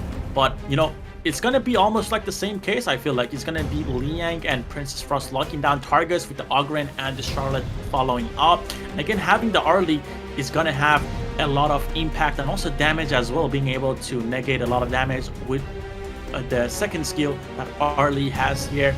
But yeah, maybe Chano is going to be able to prove us wrong here with the mobility he has, but it's going to be a little bit of a struggle definitely against Liang here. Yeah, I mean, I can kind of see the win condition here for OG Esports, because if you look over the side of AYLO Gaming's draft, they don't really have that much damage, right? Like, they're really relying on Solista to just make sure they stay alive and make sure that they get a great early game and get the gold resources come through at the right time for him. If OG Esports just kind of focus out the Chano here, then the rest of AYLO Gaming don't really do that much damage. Yeah, and we can see that OG again prioritizing the farm that Liang is gonna go. Ooh, seems like Dharma here almost goes down. And EWC, this thrilling season of the major leagues is made possible with the support of EWC, helping bring top tier competition to fans worldwide. So again, kudos to Esports Report Cup. Yes, exactly. This is where all these teams are trying to fight for, right? Is that KWC spot. But the thing that's going to assist them is the real need for Team 5G. Built for performance, made for gaming, smooth, cool, and reliable, just the way esports demands. Ready to level up? Get yours now and feel the difference. Yeah, I'm definitely getting mine right after watching KK almost take down the Dharma in the top lane with the help of Princess Frost. But again, that combo is disgusting. They have a lot of CC on the OG side. And again, seems like there's a bit of a lane swap going on here. With Anne going up into the top lane against the Dharma and Charlotte heading down against the Chano. Seems like Arlie didn't really like the matchup against Chano here. I mean, rightfully so, right? I mean, that Soaring Signal just kind of pushes it away. It means that it makes it a lot harder for him to try to catch out the Chano. He's able to kind of just jump over walls whenever he sees fit. But right now, Keke is not having the time of his life down into the bot side of the map. Yeah, definitely not having the best time. But Dharma also not having the best time with Monkey here, almost getting caught out as well. Super low Arlie poking and having a lot of damage. Princess Frost, super annoying. I don't think AYLO knows how to kind of deal with the Princess Frost right now. Dharma is struggling literally on their tower, getting frozen, having to dodge and play very uncomfortably here. And KK here, almost going down. Look at all the wolves chasing down KK here on the tower. Diario going in, but they're still not able to take down KK. I don't know what it is between Keke and Arn or what they've had for breakfast, but they're able to take these like 2v1s, 3v1s and take them in the stride and just completely come out on top of it sort of thing. Like, yes, he wasn't able to get any kills, but he was able to keep himself alive, which ultimately means that that farm lane is not going to fall now. Yeah, the teleport opens up right away. Princess First comes on, freezes the Diario so low and goes down to Liang. Wow. I kind of hope that she would survive that, but first blood going to Muchin here from the OG side. Yeah, I mean, honestly, I feel like that would have been too much of a tease, right? Because we already saw that Dharma, like Doksa, managed to get away with very little health, and if it happened again with Robert Alma, it just would have been a little bit of a hardship. But the Dream Roam coming in here, a little bit too much overzealous, I think. Yeah, Ogren jumps back in, getting the Menki. She really tried to kind of get the CCs out there, but not enough skills to take them down. Ogren goes for a double kill. Dao putting in the pain. Yeah, the pain train coming through for the side of OG Esports. They were losing 1 life there, but they were able to pick up another 2. So 3-1 trade overall for the side of OG. It's definitely going to put the gold in their pockets. They're ahead by about 2k gold, and we're at the 4-minute mark. Look at the CC coming out from Liang and followed up with the Charlotte. Again, easy kills once Liang is able to get out the suppression. It's just a point and click ultimate, super annoying, and it works. It works in pro play, just shutting down a player. And as long as you're not able to hit the Liang once, you know, he's using the ultimate, you're not going to be able to get out of that CC. It's going to be a permanent lockdown no matter what. You can tell Dao Dao's having fun in this match, right? Like, he could have easily gone for the neutral objective, completely uncontested here first, but instead he thought, you know what? I'm going to go and make Vermon's life a little bit more harder. I'm going to take his Crimson Golem from him, but I'm also going to force him back to his base to go back, and then, only then, will I take the neutral objective, which I've just done. Yeah, exactly. We talked about this a little bit earlier. OG seems to be having the invading playstyle. They really want to get it under your skin, invade, take all the gold you have. And we see that again happen in the bot lane as they take down Chano. And Ogren here, super confident, trying to go for a 1v3. Chasing down the Menki here with the Diaria and shoot on top. But no, he's going to go back in the mid lane and try to grab the gold here with the help of Liang. I mean, this is the point, right? Like, I mean, Dao Dao is what, level 9, and Vernon is like level 7, and right now Lomax. They're gonna keep going forward and gets a kill on the shoe here. Dao Dao again, knowing his limits, goes all the way in. Another kill comes in on top of the Menki, and then another kill goes down to KK on the Diario here. Yeah, we said that Death Christmas. I don't think they're quite done yet. Doxer is trying to get the troop mantras coming through. Yeah, but it doesn't go into his favor, and Dao Dao unstoppable. KK on the killing spree. This is the combo that I was talking about. These guys on the Clash lane and the jungle on the OG side are just insane. Yeah, I mean, while we're at 6 minutes in, we're looking at like a 9 kill lead, as well as about 6k gold, and there's oppression coming through thick as well. Dream Roam coming in, trying to take off the side of OG in this fight, but we're already seeing that Roba Alma is looking pretty low, but they do get another kill onto the side of AYLO Gaming. That is a takedown onto Muchin. Yeah, it seems like that. OG got a little bit too confident fighting between 2 towers. I wouldn't really recommend that. You know, if you're playing rank, don't ever go between the 2 towers like that. But yeah, I mean, they paid for it. Luchin is going to go down, obviously. And now Monkey and Ogren are kind of fighting it out with the help of Princess Frost. KK comes in, calling in for his teammates. They're going to get the tower down. KK gets a kill, but goes down. Chano is going to fall, and Ogren goes in, gets another kill on the Monkey here. Godlike coming out for Dada. Yeah, absolutely. I mean, they're able to take the T1, get the 2 kills into the mid lane as well, and even take the Azure Golem. And like, hey, would you fancy Azure Golem? Because I'm giving it away for free right now. Like, the jungle is in my command, and Dao Dao is level 11, whilst Vermont is level 9. They need to make sure they're doing something on the side of AYLO Gaming. They need to bring themselves back into this game 1. Yeah, the jungle is in my command would be the appropriate name and title to give to Dada right now. Look at the gold, 7,000 gold, and he almost has like complete item. I believe that he has a couple of components here. Once he finishes off that blazing cape, unless he wants to, you know, convert that to another item. But yeah, once he's able to finish up the jungle item here and also finish up the Blazing Cape, I feel like nobody could really fight him. He's going to be able to block off that healing from the Tiaria, and also seems like they're going for another fight here again. The jungle is being permanently locked down on the OG side, being able to invade. It seems like they have a double jungle here.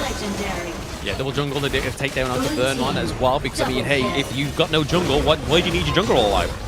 Yeah, KK all the way into the enemy's crystal. It's gonna go down, but you know, Ogren picks up a kill on Sulista. He's gonna pick up the kill on our Dharma here, but Dao is gonna get out safely. So it's gonna be a 2-for-3 for the side of AYLO. Yeah, I mean 9-0-3 for Dao, right? Like that's crushing it. He's walking away with the path of passing with like, hey, I've got my new Giant's Grip as well, freshly built. I'm looking to go for my 4th item, which is going to be looking to be the Blazing Cape as well. The anti-heal, but suppression coming through here onto Vernon once more, and he goes down.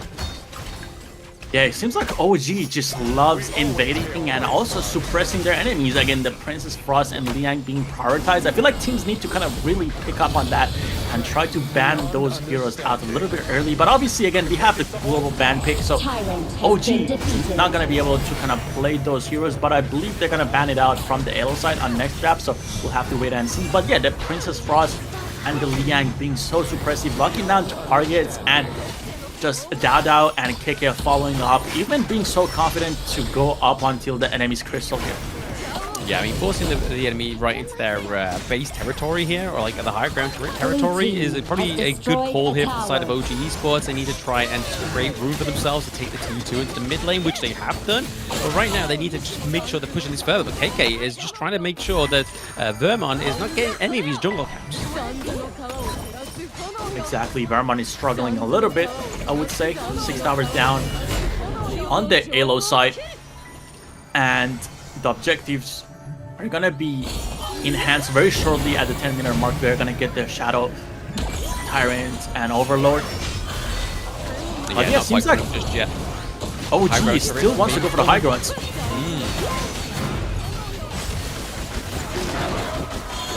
And KK going all the way into the crystal once again. He's gonna be caught out here, super low, doesn't die.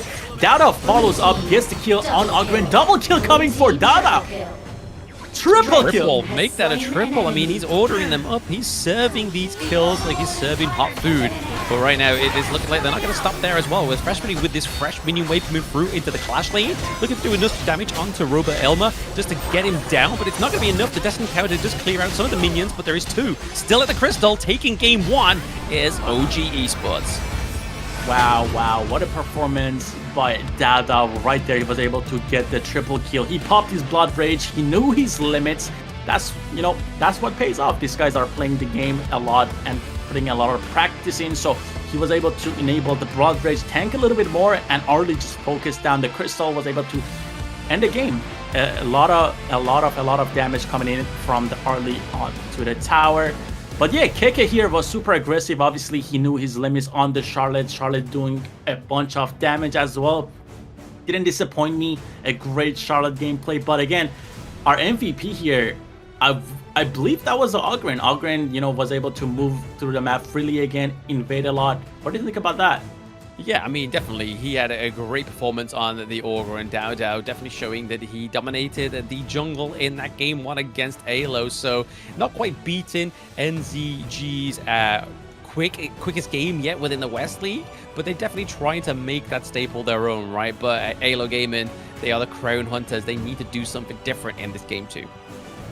Yeah, and kind of looking back at the game, I feel like, you know, Chano could have done a little bit better. I'm not the big, you know, fan of the fact that Chano is now at 50% win rate on the Major West League. But yeah, AYLO Gaming, obviously, you know, they tried to hold tight. They actually picked up a couple of kills here and there, which is pretty massive for them. But Ogren just, he was kind of had, you know, he kind of had a pre-game. He was able to roam around, pick up a lot of the jungle camps, the Crimson Golem and the Azure Golem also going to Dao a lot of times. So he was able to stack on the gold, get all the items. Once he got the Eye of Phoenix, he was almost unkillable there. Yeah, literally. I mean, there wasn't a point where Vermon was able to sort of just like stack himself up. I mean, the whole point of Monkey is just trying to stack his passive, get that bubble up so he kind of soaks a lot more damage. But the fact that Dao was always like 2 levels ahead, it was kind of hard for him to actually try and even break into that role.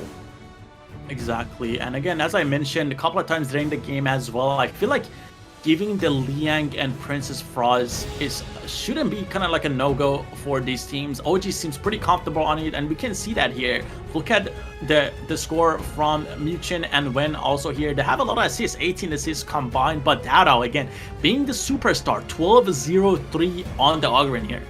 I mean, how many times do you see an Arlie go 0-0-13? I mean, that's definitely something you don't see that often, right? I mean, Arm was kind of like, hey, just give me my kills. I deserve them, right? But he was only down by about 5k gold, 5k damage dealt compared to Dao. So Dao with the 90k and then Arn with the 85k. So a lot of damage going out from the side of OG Esports.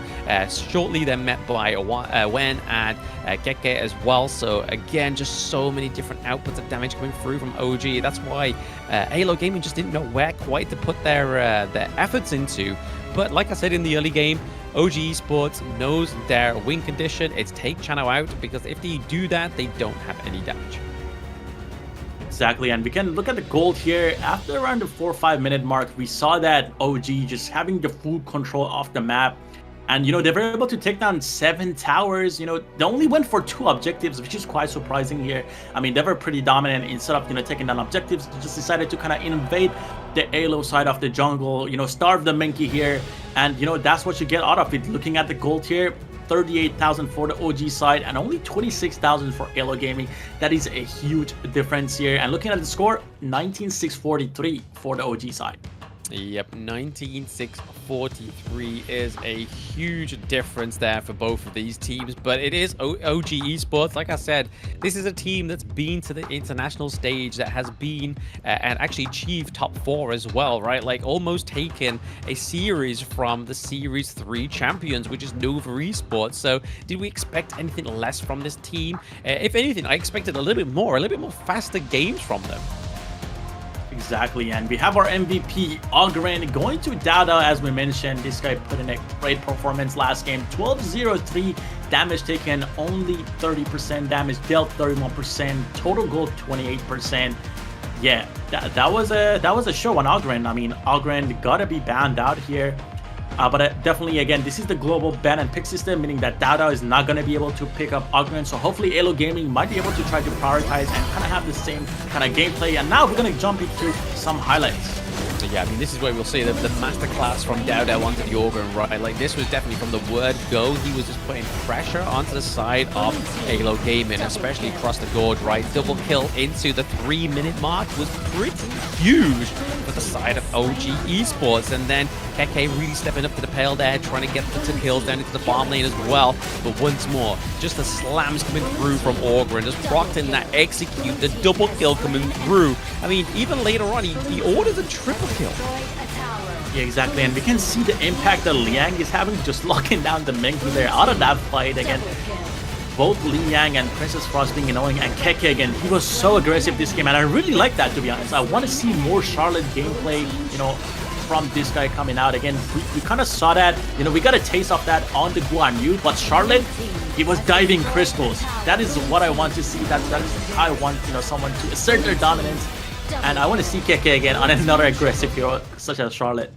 I'm pretty sure he'll give it, yeah, I'm pretty sure if he knows you're a fan, he'll definitely give you a little bit more of that coming into game 2 between these 2 teams. But yeah, OG Esports definitely finishing that game a lot faster compared to the Virtus.pro games. Honestly, a lot more cleaner, but I feel like it's down to the fact that Dao was able to actually get the Ogren onto the gorge there. But like you were saying, like, this is the global BP, so he won't be able to get the Ogren anymore. Maybe AYLO Gaming can take the Ogren, and maybe even Vermon can make it a masterclass for Ogren himself. Exactly. What I want these teams to do is kind of try to take away the blue side from OG. Obviously, they seem very comfortable on the blue side, being able to kind of like pick.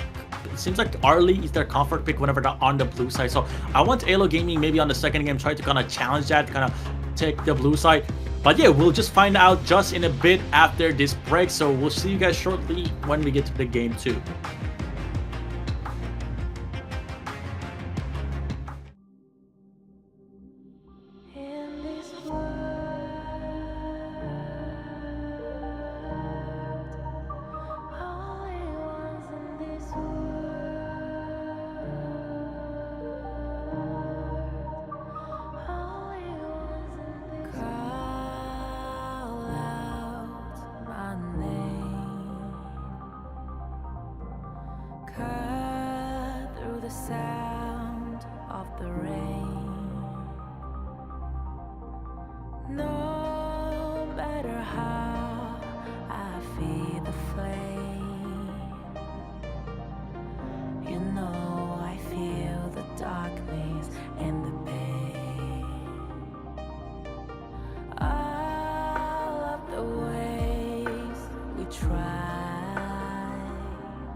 free from the night.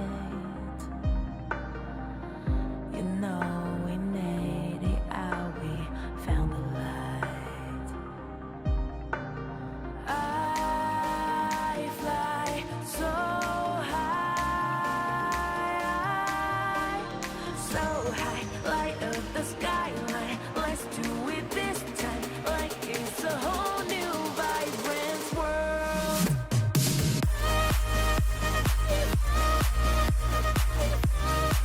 Like we're the only ones in this world. Like we're the only ones in this world. Now I see that I got everything I need. It's alright, I'm on fire, I'm alive, 'cause now I fly so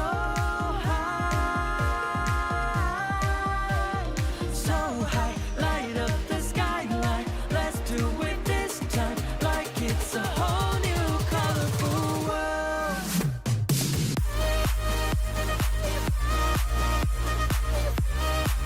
Like we're the only ones in this world. Like we're the only ones in this world. Never thought we'd get this far, burning like the stars. How we get this far? Like we're the only ones in this world.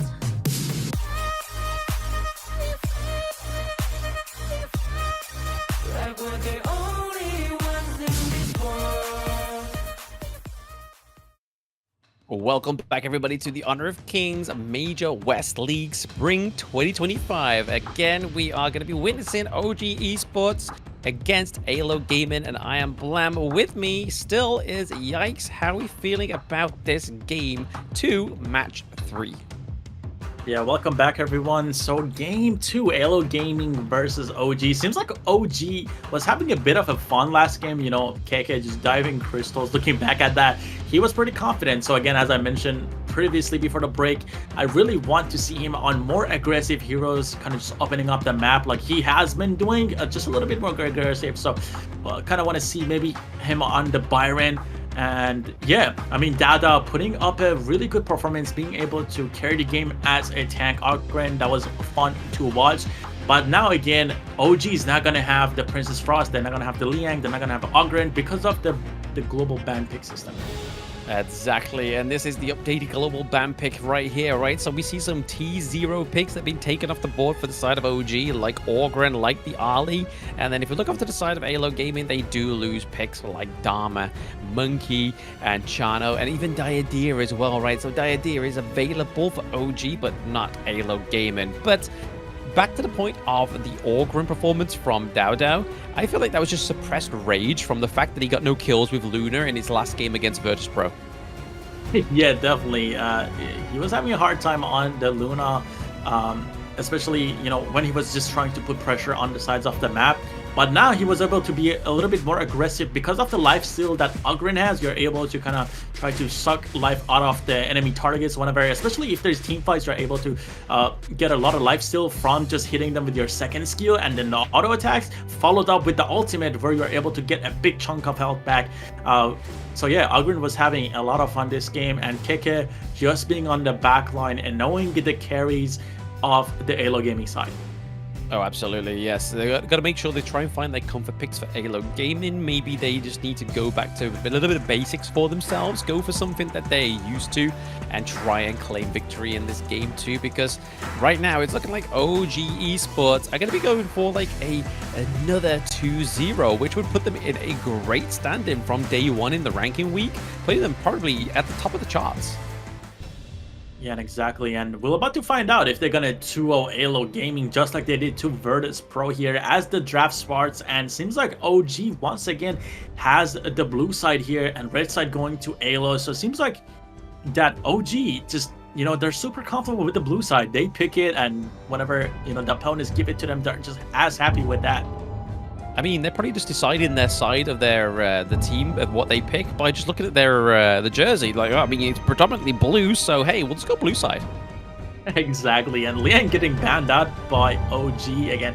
This is something they play a lot themselves, knowing that Liang is just such a suppressive hero. They don't want to go against it, and followed up with an early my pay, you know, classic bans coming out from the AYLO side. They definitely don't want to give pay back to Dada after we saw what he did with the Ogren. Lady Sun getting picked up here for the first pick for OG side. Yeah, again, just locking in Arn's pick here because we know that he's such a sort of mechanical player. He can, like we saw with his Ali, right? Like, he was able to take that 3-1 dive down to the bot side of the map. But AYLO Gaming taking a note out of Muchin's book, and look at them lock in the Motsu here for Roba Elman. Yeah, Motsu followed up with a main. Definitely a strong pick right now in the Clash lane, but that leaves OG open with the Dharma. But they're gonna try to lock in the Diaria here.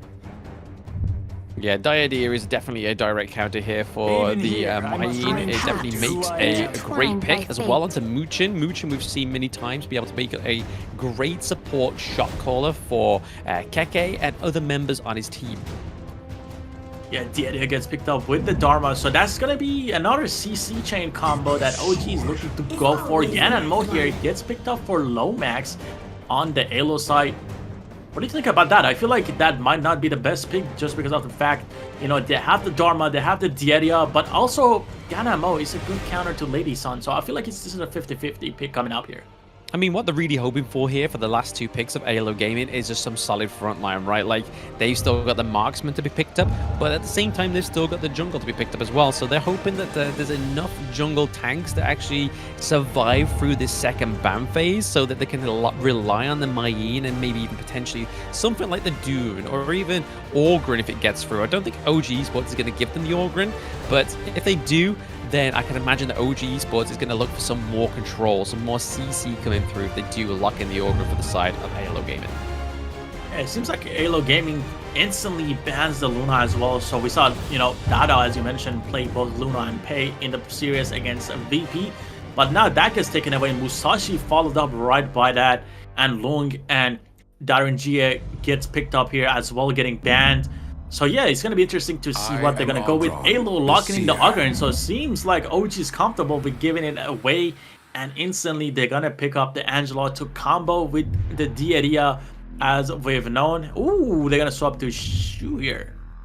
Yeah, potential. No, I mean, they've got to lock in something with some kind of control, right? I think the Lady Chen would probably do the best here because of the Destructive Deluge on top of the Conductor of Souls would be great for them, especially if we see Wen actually build the Venomous Staff, right, to get that anti-heal from the Orgrin. But as soon as we saw that Masashi ban come through, we knew exactly what AYLO Gaming were going to go for here. But no, they are definitely flickering to and from, whether it's going to be Angela, whether it's going to be Lady Chen. They're going to lock in the Angela as well as Fade. This is the first Fade of the West League. Fade. Wow, I was talking about this hero being one of the, again, recently released heroes, and seeing Dowder on Fade, this is going to be an amazing experience. This guy obviously knows his junglers, knows how to, you know, play against it, and now it's going to be an execute versus execute battle. Obviously, Fade having the execute on his ultimate. Same thing with Ogren having the passive that can execute targets at low health. So both, you know, junglers, it's going to be an interesting battle. It's going to be definitely interesting to watch. And then having the Diaria and, you know, Angela here, having the combo that's going to lock down the Ogren, that is going to be massive for the OG side. Yeah, I feel like what the side of OG is definitely lacking though here is a consistent front line, however, because they only really have, I mean, if you really want to stretch it out, right, the Dharma going in for the initiations or trying to go into the back line for the pickups, if that's the case, then Muchin is really only going to be the person that's going to be trying to face the enemy team head on. So I can really imagine that the aggression this time around from OG Esports is going to be amped up to 11. Yeah, I mean, we saw at the very last second Marco Polo being picked up for AYLO Gaming. Not sure how I feel about that, having the Diadia and Angela on the side of OG. They're definitely going to be able to kind of lock him down unless, you know, he takes Purify and plays the game perfectly. But again, Diadia is going to have that lock on that's going to be able to jump right on top of them, and having the Dharma too. So Marco Polo is definitely going to have a hard game. Definitely want to see how AYLO is going to play with that. But yeah, 1-0 right now to OG. We are going to be jumping right into game 2 right after this. I mean, we can see a scenario where the Marco Polo works, right? I mean, he's not gone for the cleanse, so again, I feel like that's a little bit more of what we're going to be seeing, hoping that the aggression comes through. And the scenario that I'm thinking about here is that Motsu, so Robert Alma, is going to be using those cannon blasts to try and bait out the CC immunity from the Angela, and then maybe try and just lock down the Diadea as well, just like kind of just like land it in. Then we see the double stun come through, because we know for a fact that Solista, given the chance, will more likely build the Frigid Charge midway through the game as well. Yeah, but it seems like he didn't even take Purify here. He's going for a double stun with picking up the stun common talent here for himself under Marco Polo. So he's definitely going to look for some picks in the early game, especially against a Lady Sun. You want to get close up. You want to get stacks on top of her so you do the true damage and be able to take her down. And we kind of see him getting outplayed here actually by And on the Lady Sun, having the range, being able to poke him out. And now we almost have a pick lane on the Motsu here in the mid lane. Yeah, Motsu, I mean, Robert Elma just looking very close to death there. But like you were saying, though, that Solista was definitely getting outplayed by Arn. But the thing is, though, with the Lady Sun, I mean, yes, you've got this, like the splendid revolver and obviously the dash from Marco Polo, but you've also got the rolling raid, which obviously just deals more damage with your next basic attack as well. So again, you just got the mobility from Arn here. That's a good counter against the Marco Polo. Yeah, and it seems like this game, AYLO is looking more towards the bot lane as they come rally towards the Marco Polo lane. Both Ganon and Motsu here. And Diadea and Lady Sun gonna have to back here. Algren being back in the mid lane, waiting for the waves to crash so he can't pick it up. Dao and Keke looking for the main here. I mean, it makes sense though, right? Like the fact that they're trying to shut down on here is because they don't want him to get ahead of the side of Solista. They want to make sure that Solista has the best game possible. Exactly, and Fade up on the walls coming down, trying to go towards the bot lane. And I think he got some vision on the Ganon. Mo tries to walk in a little bit, but to run right away. And the boards are getting a little bit invaded by the Ogren here. It did seem like he took one of them, but a clash going between the junglers here down in the mid lane doesn't really happen. But bot lane again, Lady Sun and is able to get some hits on the Motsu here after he misses the cannon shots. Absolutely. I mean, no blood has been spilt just yet between both of these teams, but you can kind of see that OG is just ever so slightly ahead in terms of the goal, which is not normally the pace they're going at. They're normally much further ahead, so AYLO Gaming may be onto something here. Yeah, the Motsu is putting a lot of pressure on the Lady Sun. We saw Lady Sun having to flash here, and Diadea Angela combo showing itself, getting a pick on the Motsu here, getting locked down. First blood going to win here. First blood going to win as well. Yep, again, this is definitely where they want to kind of try and focus into the resources, right? Going over to Angela, giving over the damage as well. Just the connect from... Oh no! The Fever Barrage having to be expanded there to be defensive, but he didn't need to do that. Yeah, exactly. Marco Polo also almost got one-shotted by Win. Again, that comes with the very basic combo. The Diadea is able to lock you down here with Angela landing the second. But Dharma has different plans for the Ganon mode. Flashes in, gets a kill here, securing the last hit. Securing the last hit, yes. I mean, they're able to try and beat these minions away from the T1 into the farm lane. They don't really want to be losing any kind of real estate at this point for AYLO Gaming. They're able to just kind of bail away the side of OG Esports. But like I was saying moments ago, they're only a few hundred gold ahead now. We're looking at a few K. Oh, it seems like there's going to be an engage from Fade in the mid lane. Angela again picking up another kill. The amount of CC and, you know, just organization following up from the OG side is so good so far. And Marco Polo gets a solo kill on the Lady Sun. Fade again with another kill on the Marco Polo. So Fade so far doing very well. Dao, known for his jungle plays. So far, seems like another game for Dao on the OG side. Like Dao loves to give masterclass of the jungle, right? Like this is what he's known for. This is his staple, just being so aggressive and just also owning the gorge when he needs to for his team. And there we go, Tyrant goes down. So first, a neutral objective going over to the side of OG Esports, and it is going to be the Tyrant once again. He's giving more damage over to the legs of Angela and also the Lady Sun.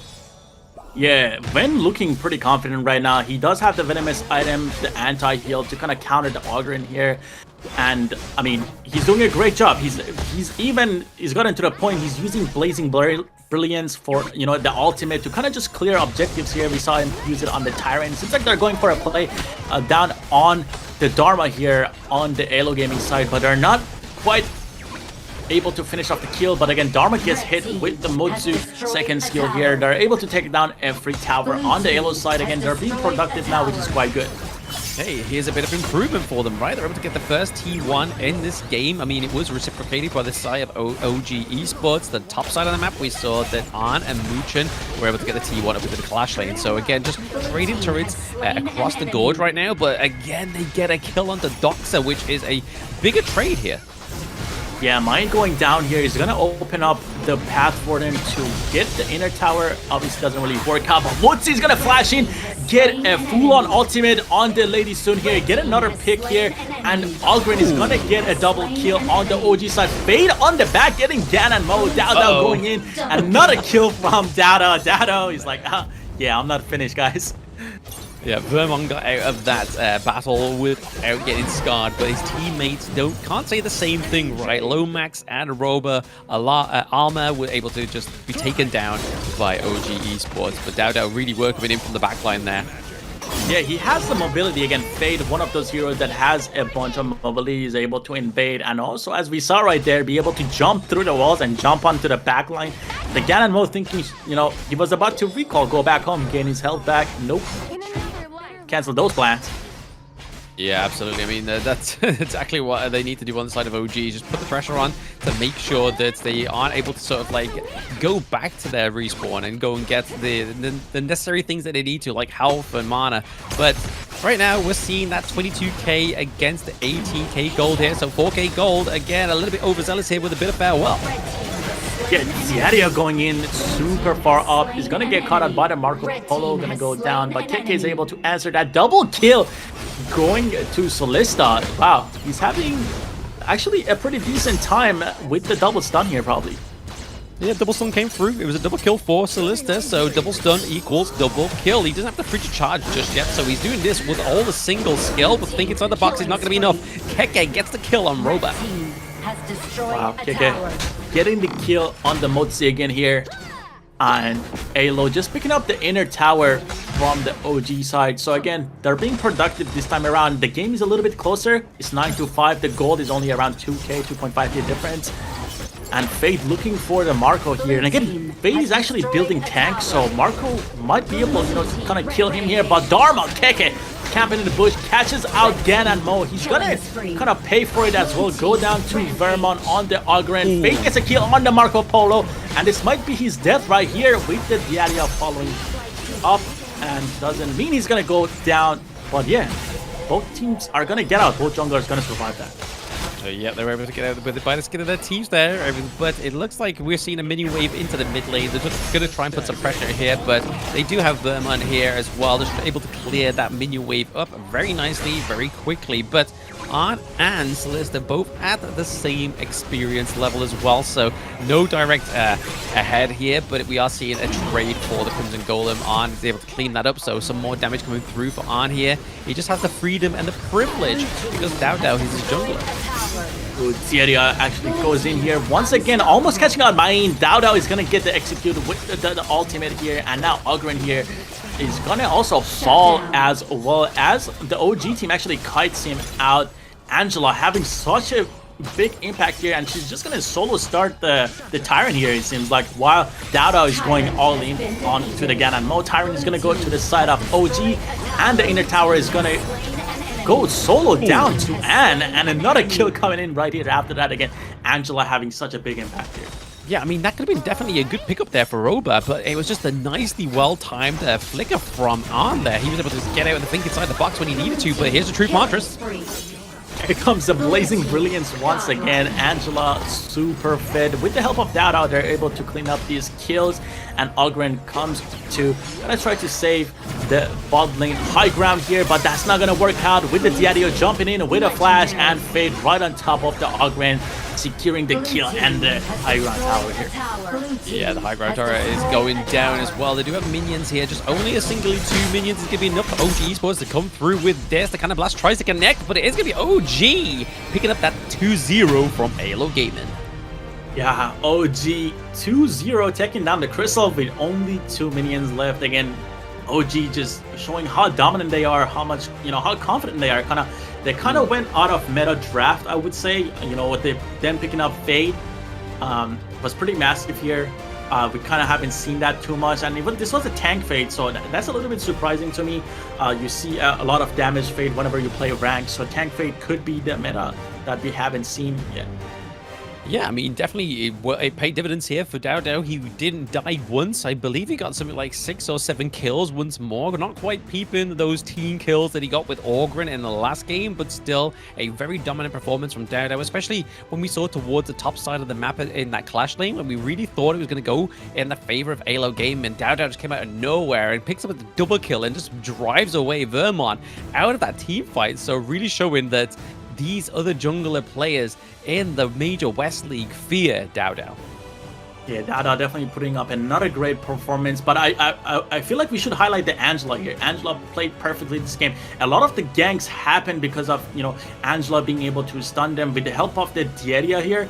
So yeah, Angela and Diarrhea actually just, following up together. A really good, simple click combo, the idea being able to jump in with the second skill, locking down the targets, with the Angela following up, and again the Blazing Brilliance, the ultimate, doing so much damage, giving so much shield to Angela. So yeah, definitely I believe it was a mid lane carry for me here from the OG side, but again DAO had the impact. He was able to put the pressure down on the AYLO Gaming side with the invades on Fade, and the mobility he has kind of abused it. Yeah, absolutely. I mean, he definitely seemed very silent in that early game. We didn't really see much coming from DAO, so we kind of forgot that he was there. But then definitely the impact came through up into that clash lane, right? But like you're saying, you do have to give Wen some props as well. He was playing the Angela very, very well. The Blazing Brilliance was really what really just stopped the Dharma, Dozak, actually be able to get Doska getting in there and using the Truth Mantras as well, because she has the CC immunity when she uses the Blazing Brilliance, but she's also just laying it thick with the damage. Yeah, definitely gave a hard time to the Ogren and the main pick on the AYLO Gaming side. They weren't really able to get in, especially again with the Diarrhea and Angela just locking them down. So again, pretty solid drafting coming from OG. I mean, OG so far, they seem to be the tournament favorites for me. They do seem like, as you mentioned, they have a lot of experience in the previous tournaments. They know how to draft, and these guys were even yawning during the cam views. So yeah, definitely they have a lot of confidence. They seem to have a lot of experience, and they know how to play around with the global ban pick. And again, giving them blue side seems to be not a problem for them. They take it as it comes. They do take it as it comes, right? I mean, like I said, they just look at the jersey and be like, hey, I'm wearing blue, well, let's go blue. So if that's enough for them for it to work, then hey, some of these teams might have to take some of these notes from the side of OG Esports. But yeah, they are playing very well within the major West League. It's only day 1 though, so things could still go sour from here. They still have another 3 days of this week, so they have to make sure that they're always playing with respect and make sure they don't kind of take their opponents for granted. Exactly, but I want to kind of point out Vermont. He had a great performance on the Ogren. Obviously, Ogren is a very good hero in the competitive play. You're able to kind of, walk in, try to execute the targets, and he did what he had to do. We didn't see him have too much impact on the Monkey, but this time around, he was able to put a lot better performance on the Ogren. Again, being new to the stage, being one of the newer teams, he did have a lot of impact, and kudos to him. And also with the Marco Polo had a couple of plays here. He was able to get a double kill all on his own, which was surprising to me with the stun. But yeah, don't really see that often. Usually you want to go with the Purify, but no, Marco Polo this time around with stun worked out, double kill came in. So very well played by AYLO as well, putting up a fight against OG that has been kind of dominating throughout the whole day. Absolutely dominating, but let's speak and look at the post-game analytics, and there it is, 7-0-6 for DAO once more. But like you were saying there, yikes, Wen with the 5-1-6 as well, so only really dropping 1 death on the side of the mid lane of OG Esports. And even again, Keke with a very impressive 4-1-6, but let's have a look at that damage.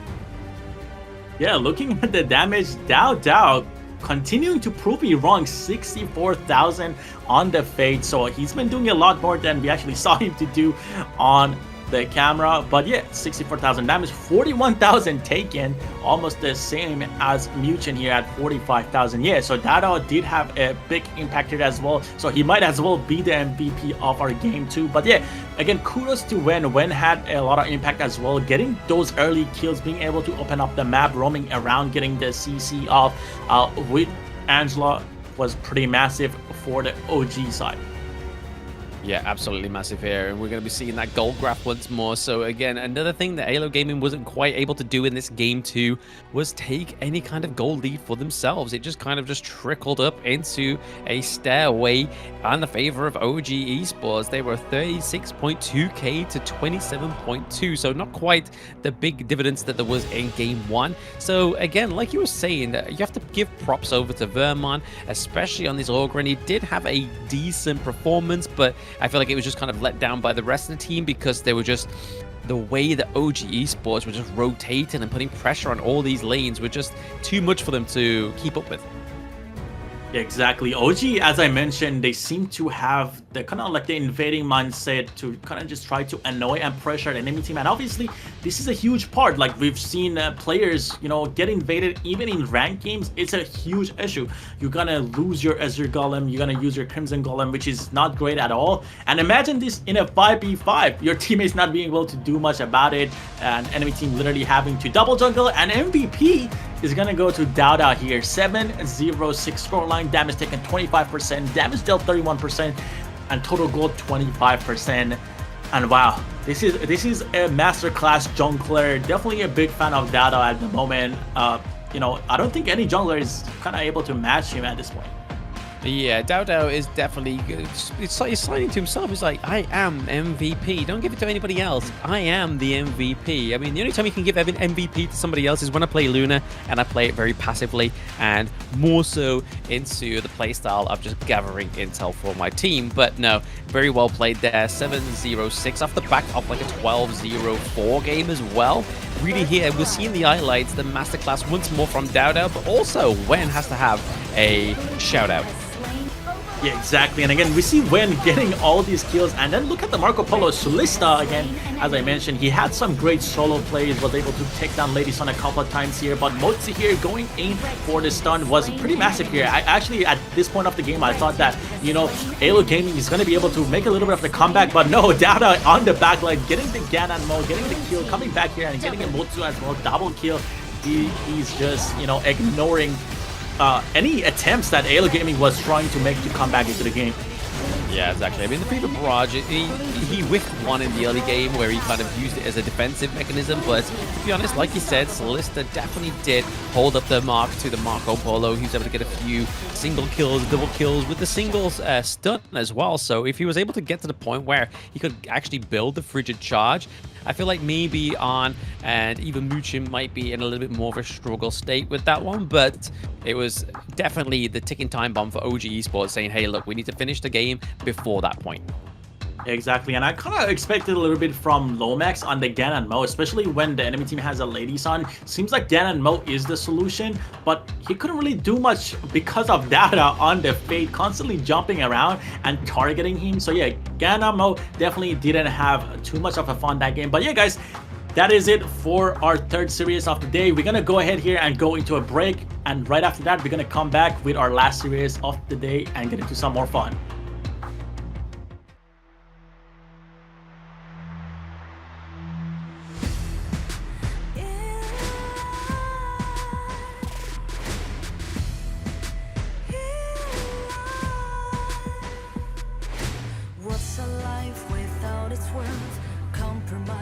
With what hurts inside,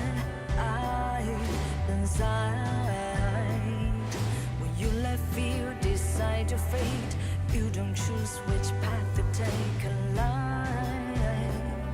In life,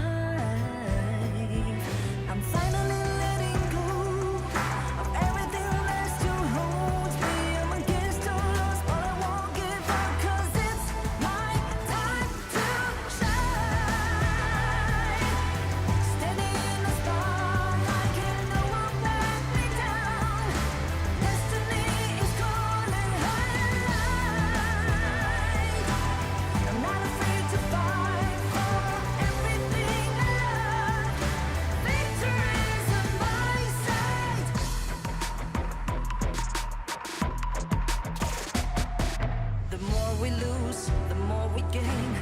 more than nothing stays the same in time. In time, can't love ever, can't forget. What you see is what you get sometimes. Sometimes, gonna show the world tonight. The light that shines inside us will get stars, but we won't give up 'cause it's our time to shine. Standing in the spotlight, can no one back us down. Destiny is calling highlight. We're not afraid to fight for everything we love. Victory's on our side. Takiki takiki takitao. Takiki takiki takitao. Takiki takiki takitao. Takiki takiki takitao.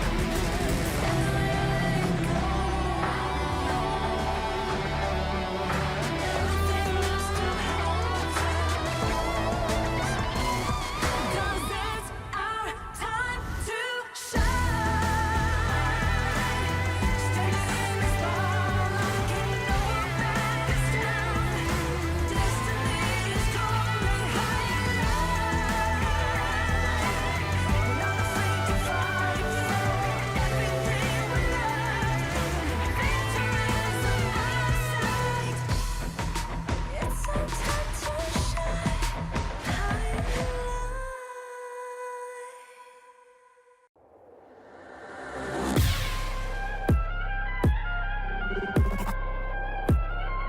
Turn it back.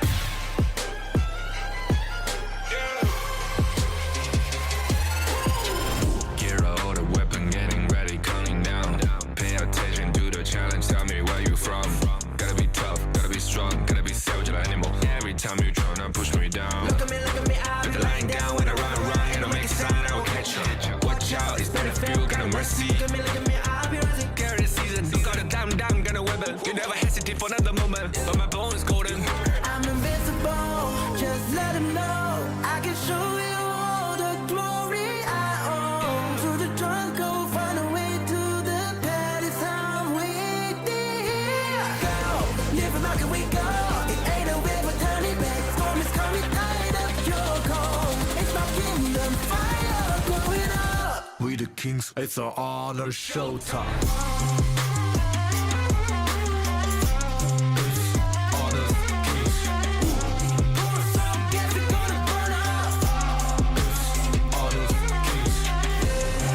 On a killing spree, I could do all this. All my enemies, they go on silence. Wipe them out for only 6 seconds. We go. You wanna get me juice, kind of the one who made the rules. You have night to choose, only one way, got night to lose. I'm not sure that we got no cry. We barely fight this one question pieces you can cheat. First blood, double trouble, then I take a pen, I kill. All you do is sweat and look at me stay with the rain. Say. I've triggered my soul Follow my down. pace. We the champions screaming, I'm invincible. Just let him know I can show you all the glory I own. Through the jungle, find a way to the palace. I'm waiting. Welcome back, everybody, to the Honor of Kings Major West League Spring 2025. We are getting onto our last series of the day, and I'm very excited for this one. Twisted Minds against Virtus.pro. A little bit of history here between these two teams. How are we feeling for this one, though, Yikes? Yeah, as I mentioned, like at the beginning of the broadcast, Virtus.pro from Kazakhstan meeting both of the Italian representatives. So this time around, instead of OG Esports, is going to be Twisted Minds. And again, former Vitality team pretty much formed the Twisted Minds. So they have a lot of experience together. These players have been playing for a very long time, and they've been, competing against Virtus.pro. So this is gonna be a very good matchup to end it on, and a lot of experience between both teams, and you probably have a little bit more info on that as you've been kind of following these teams for a bit longer. So obviously, Twisted Minds bar Clean, who's their new jungle player. They were the XT Vitality roster of 2024, and again, this is where that roster has actually played against the amalgamation of Virtus.pro as it is right now, because they played against Major Pride in KC EU play-ins, as well as Virtus.pro in KC EU play-ins, and beat them both. So there's a little bit of bad blood between those players on both of these teams. It's going to be very interesting to see who comes out on top of this, because again, we haven't seen the Twisted Mind players play for a while. Yeah, we haven't seen that, and I mean, we saw what OG did, the other Italian representative.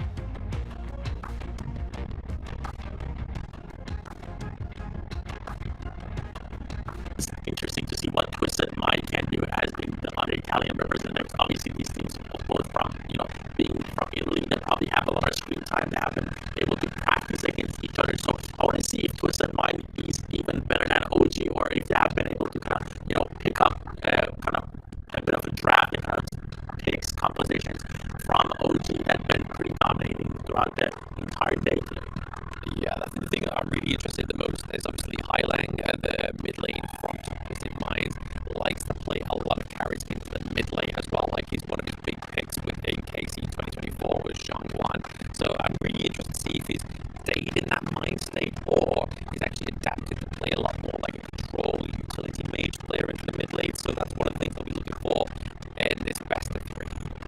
Yeah, Shangguan would be definitely interesting, especially if we see the Dolia combo coming out with that, getting those ultimate resets, being able to have the insane engages you can have. But yeah, we're gonna jump right on to the intro for the teams.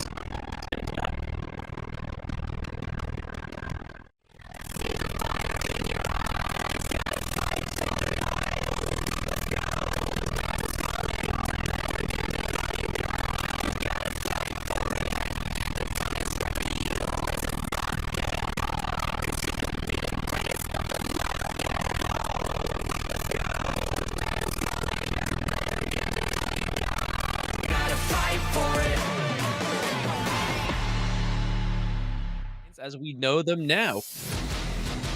This is Twisted Minds as we know them now. Representing Twisted Minds is 90 in the Clash lane, Clean in the jungle, Highlang in the mid lane, Shanks in the farm lane, and City Boy in the support role. Again, there is players on this team that have a lot of experience, especially names like Shanks and City Boy will definitely be familiar in the minds of people who have been watching Honor of Kings since KIC 2022. Yeah, and I like that they have the title, the Mastermind, and if you look at their logo, the Twisted Mind logos, it kind of looks like a brain, so definitely these guys know what they're doing with the logo and their titles. But yeah, I'm kind of just, waiting to see what the Italian representatives are going to be able, to do against Virtus.pro. We saw OG kind of, be dominating a little bit earlier, so definitely looking out for Twisted Mind here. I'm going to be looking at Highlang here, as you mentioned. Yeah, I'm going to be looking at Highlang. I'm also going to be looking at Clean as well, because again, this is a player I have not seen play before. And let's actually see if he lives up to his name. Will his jungle playstyle be as clean as his name? We can only hope so, because clean name, clean playstyle, and clean jersey. This Twisted Mind jersey I really like. Yeah, I kind of like the color. It kind of goes with the major West League color theme we have going on. But yeah, I mean, seems like they got the right color, they got the right logo, they got the right title. Does that mean that's going to convert into, their game? Are they going to be able to be as dominating as OG was to Virtus.pro earlier in the day, or is that going to change? We're about to find out a little bit more as we get into the draft and the game in the next couple of minutes. But yeah, excited to see Virtus.pro again coming up very soon. Again, I'm excited to see Grizzly Q try to kind of pick different support players here. We saw this Zhongfei, we saw the Tiadia, obviously prio picks there. The Zhongfei was, didn't really work out because the enemy team OG had Luna. It was quite slippery and didn't have anything to lock it down. But yeah, what are your expectations from VP coming into this match now? Well, I feel like they've probably taken and tasted the jaws of defeat right from that game 1 between OG Esports. So they're going to be looking to try and prove themselves against Twisted Minds. But at the same time, Twisted Minds are going to be trying to prove themselves as well. We see Shanks and City Boy having a bit of a play here, almost getting a bit physical. But these two are known very much for this kind of playstyle. But we're going to check out Virtus.pro again.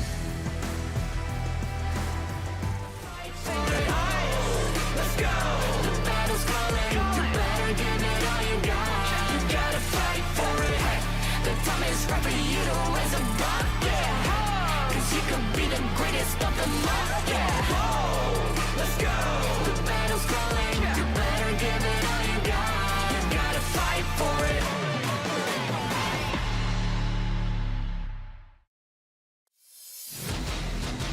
And for our representatives from Kazakhstan, we have Virtus.pro, the Bears. We got Shisui for the Clash lane, Alim for the jungle, Red for the mid lane, Trains for the farm lane, and Grizzly Q for Roam here.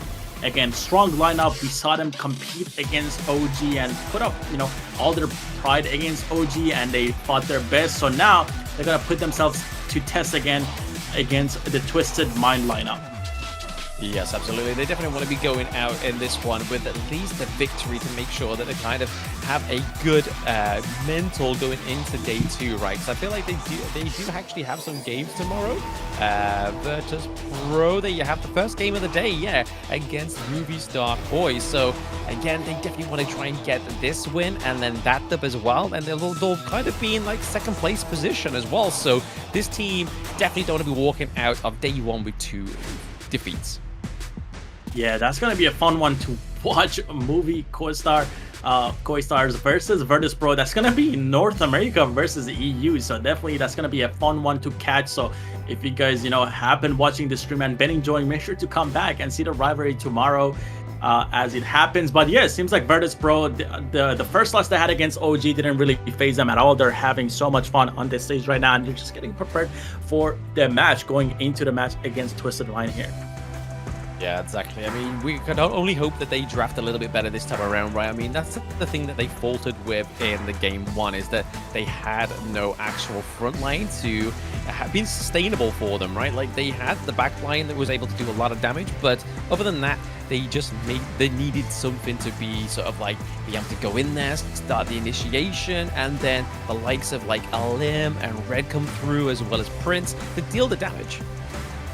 Yeah, exactly. We saw them struggle a little bit because of the Motsu pick from OG. So maybe they did their, their study after going through that. But now it seems like the Twisted Mind chooses the red side, giving blue to VP here.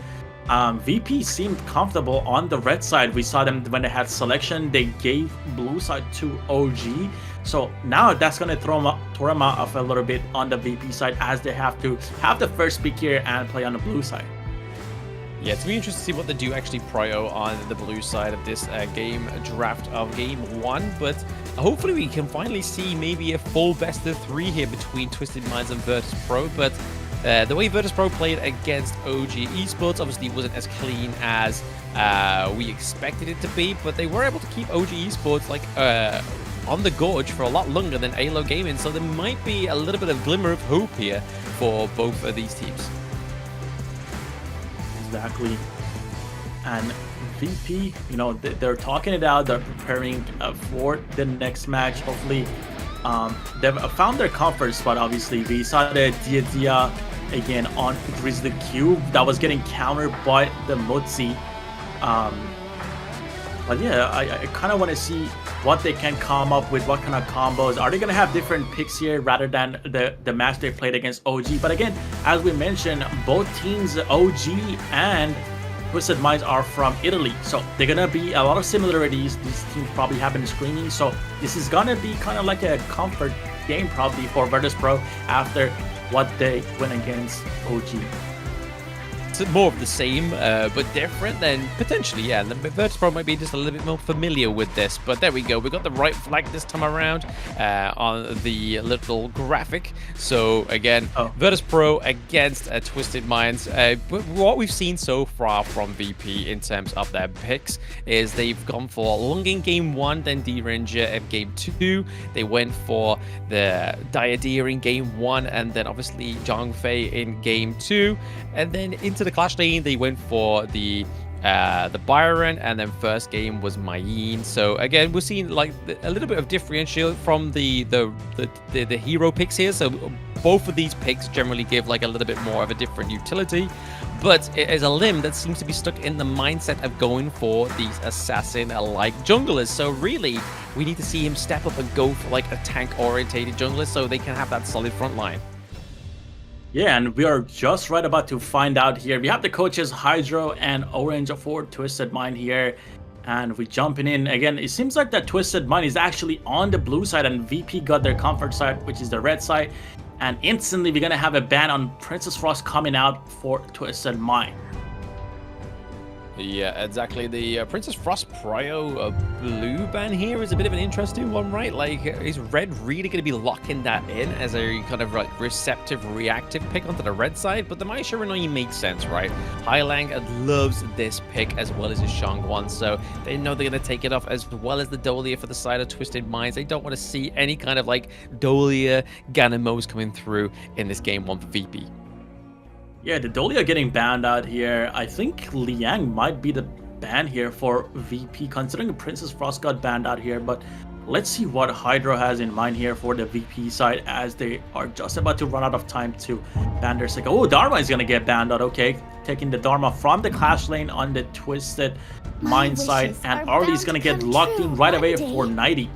Oh, so Shanks actually gets his top pick. We even saw him in the introduction video. It was like, hey, I love Ollie. And then the VP's like, hey, take Ollie. Let's see what you can do with it. But right now, we're going to see what they can do with this reactive red side pick. It looks like they're going to be potentially locking in the Ogryn here. So again, making those adaptations that they needed in that game, that match one against OG Esports.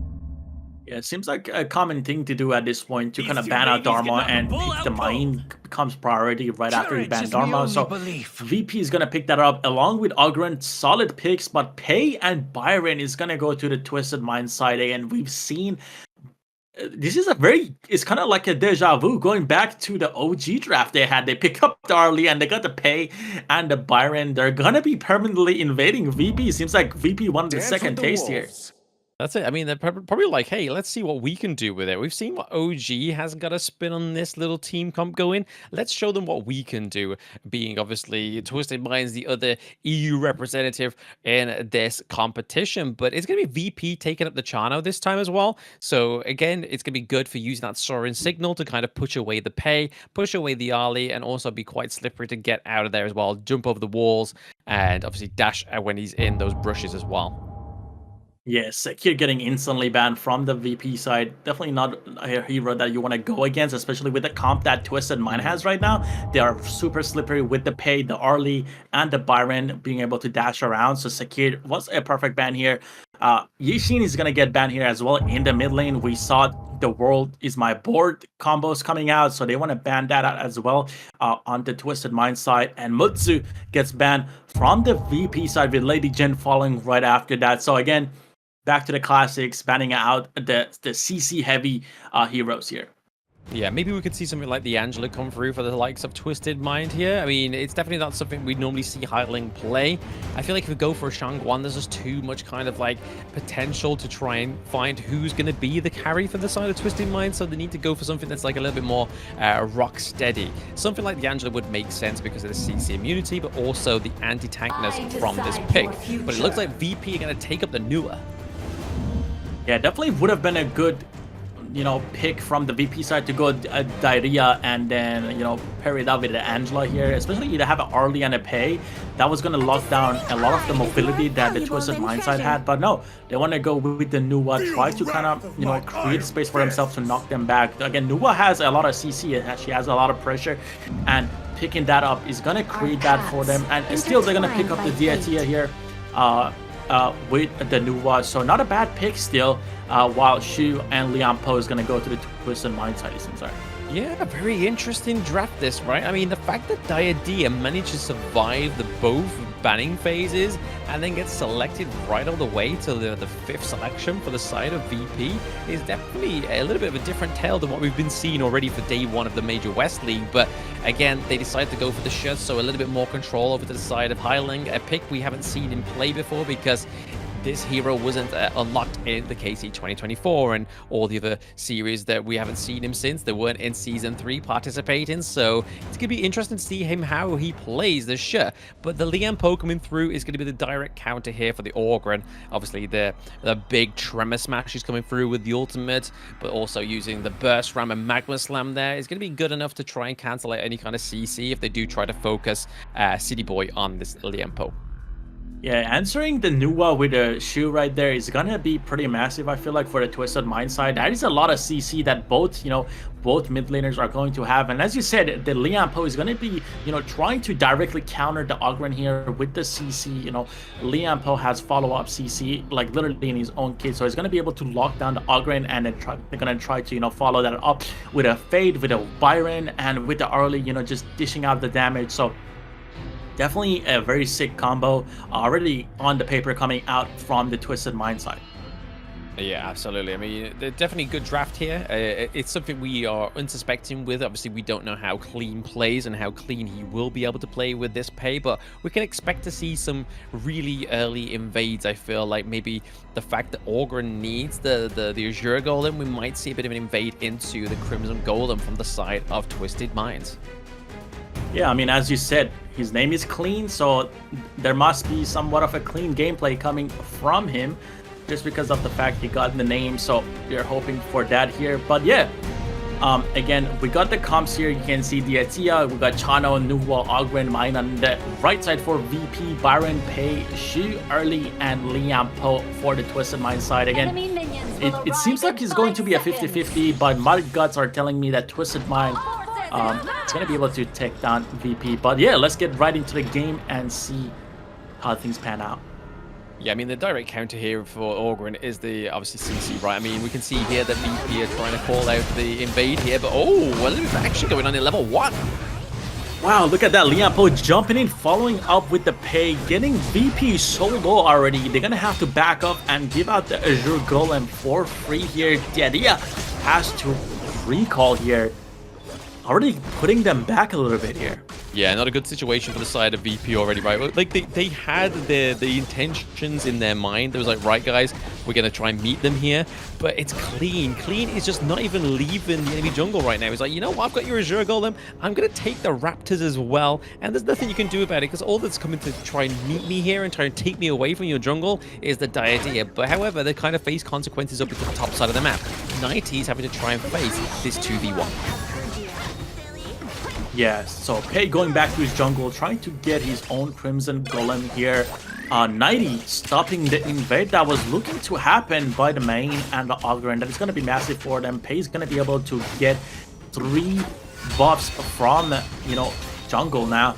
And the blue team Twisted Mind is collapsing back onto their own Azure Golem, trying to defend it, hoping that Ogren is not going to invade. Yeah, I mean, this is already showing like how comfortable Alim is on the Ogren. The fact that they've just allowed Clean to just basically clean up the side of the enemy jungle, right? Like, he's taken so much resources from Alim here, which could be a real big knock-on effect as we go from like early game into the mid game, because he's already behind by like 2 levels. Yeah, I mean, it's just the fact that we know Pei is like known to invade, so he's just giving him the space without trying to fight them. I mean, they tried to challenge him literally within the first 5 seconds of the game, and it didn't really work out. Diarrhea had to recall and had to go back to their left side of the jungle, entirely giving up the Azure Golem. And seems like the same thing again is happening as a Clean and CT Boy are looking to invade the Azure Golem as it comes up. But again, they're unsuccessful in defending it. Did Nuwa pick it up? Actually, it seems like Nuwa picked it up, yeah. Yeah, it seems like that the smite missed on the Pei, and Nuwa was able to secure the Azure Golem here, which is, better than the enemy team getting it. Oh, absolutely, yeah. You'd rather give it up to your team. If Ogren's not going to be there, you'd rather just be like, hey guys, sorry, but I'm going to make sure I'm going to deny the enemy team this Azure Golem, just so they don't have that second buff coming through. But right now, Clean able to just dodge those big block coming from Nuwa. Exactly, and it seems like we have a little bit of a scrimmage in the bot lane versus, the Arlie versus the Chano and Diarrhea. Nothing really comes out of it. Again, we have Lian Po, a tank support for the Arlie here. Lian Po trying to go in again, Grizzly Q locking down the Arlie, but super low. Arlie is going to be able to secure the kill on Grizzly Q, and also the Chano. Both Grizzly Q and could we get a triple? Could it be? Flash comes out from CT Boy, but still gonna go down to Red with a TP coming. Honestly though, the fact that Lian Po went down there and Red used both his ultimate and his common skill, that's I don't know if that's a good trade or not. Yeah, definitely burning the flash there. Probably not the best, but probably had to do it because if not, Arlie Shanks was gonna follow up and try to get a third kill there, which again is not a good thing to give away to the Arlie. Seems like Shu was able to pull the idea here across the walls and secure the kill over there. Very Almost nice. kind of like a Pied Piper effect. It was just like Highlang was just like playing with the silks, just bringing him to him, like, come over here, baby. Oh. And the same thing's happening here with the limb.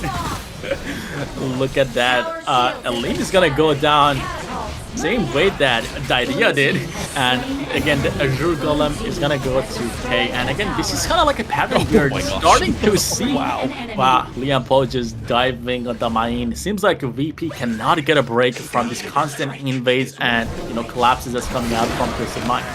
Oh, they maybe get a clock catch out here onto Clean though. They were very patient with it, but it just wasn't quite enough. They've actually exhausted the Destiny counter from Grizzly Q as well, so they weren't able to get the kill. Red goes down, they lose an ultimate. Again, I feel like this is a Twisted Mind's favorite trade. Yeah, they're just constantly putting pressure on and just invading, which is pretty massive for the Twisted Mind side. We saw this in the OG game, and it seems like VP is not really able to adapt to what's coming at them when teams are invading. But again, Hey is a stronger invader, and it's common to see him invade. Oh, absolutely. I mean, if you're picking Pay and you're not invading, what are you doing? Are you building tank Pay? Are you just waiting for your moment to shine? I mean, that's not the case with Pay. He needs to scale with those items. He needs that early game damage that he can do. He needs to make full use of that to get ahead of some, especially a pick like Organ, right? Like Alim has the tier 0 pick for him. He could have easily cleared this jungle a lot quicker, but the fact that they've just applied so much pressure onto the side of Twisted Minds makes it so difficult for Alim to come back here. Yeah, and we can see Liam Poe also having a huge impact this game actually. CT is like diving between two towers carelessly and kind of creating space for Twisted Mind to get that second inner tower already in the top side of the map. And 4 towers already towards the the Twisted Mind side, and 20,000 gold to 14,000. What do you think about that? That's a huge gold gap. It is a big gap to be at 6 minutes, right? And I mean, they're already pushing the high ground, the tier 2 turret, sorry, into the bomb lane, and down goes a limb once more. He doesn't have a limb to stand on. Exactly, and CT Boy, as you said, Liam Poe is a great counter to Ogren, being able to just be beefy in face of Ogren, being able to knock him up at the very end is, giving Twisted Mind so much space. We've seen Ogren, like we saw Sig dominate on Ogren, and we also saw the same thing happen when Dada was on Ogren. So CT Boy, knowing that Ogren could snowball and have a bunch of impact, he's able to kind of shut him down with the Liam Poe pick here. Yeah, I mean, this is the whole point of Liam Poe pick, right? City Boy knows that he's just going to soak all the skills up from the enemy side, so Virtus.pro side here, and then he's going to be like, guys, there's been quite a few spells already been expanded here. You might want to try and go in, and he's already tanky enough to be doing that as well. I mean, he's got his full stack support item. He has the cooldown reduction for the boots there as well, so an interesting one, but it means that the Burst Ram and the Magnus Man come through a lot quicker.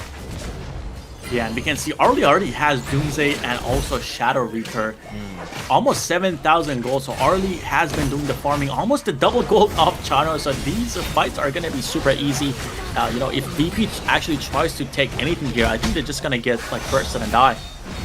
Oh, absolutely. They got to pick these team fights a lot more carefully than Twisted Minds have.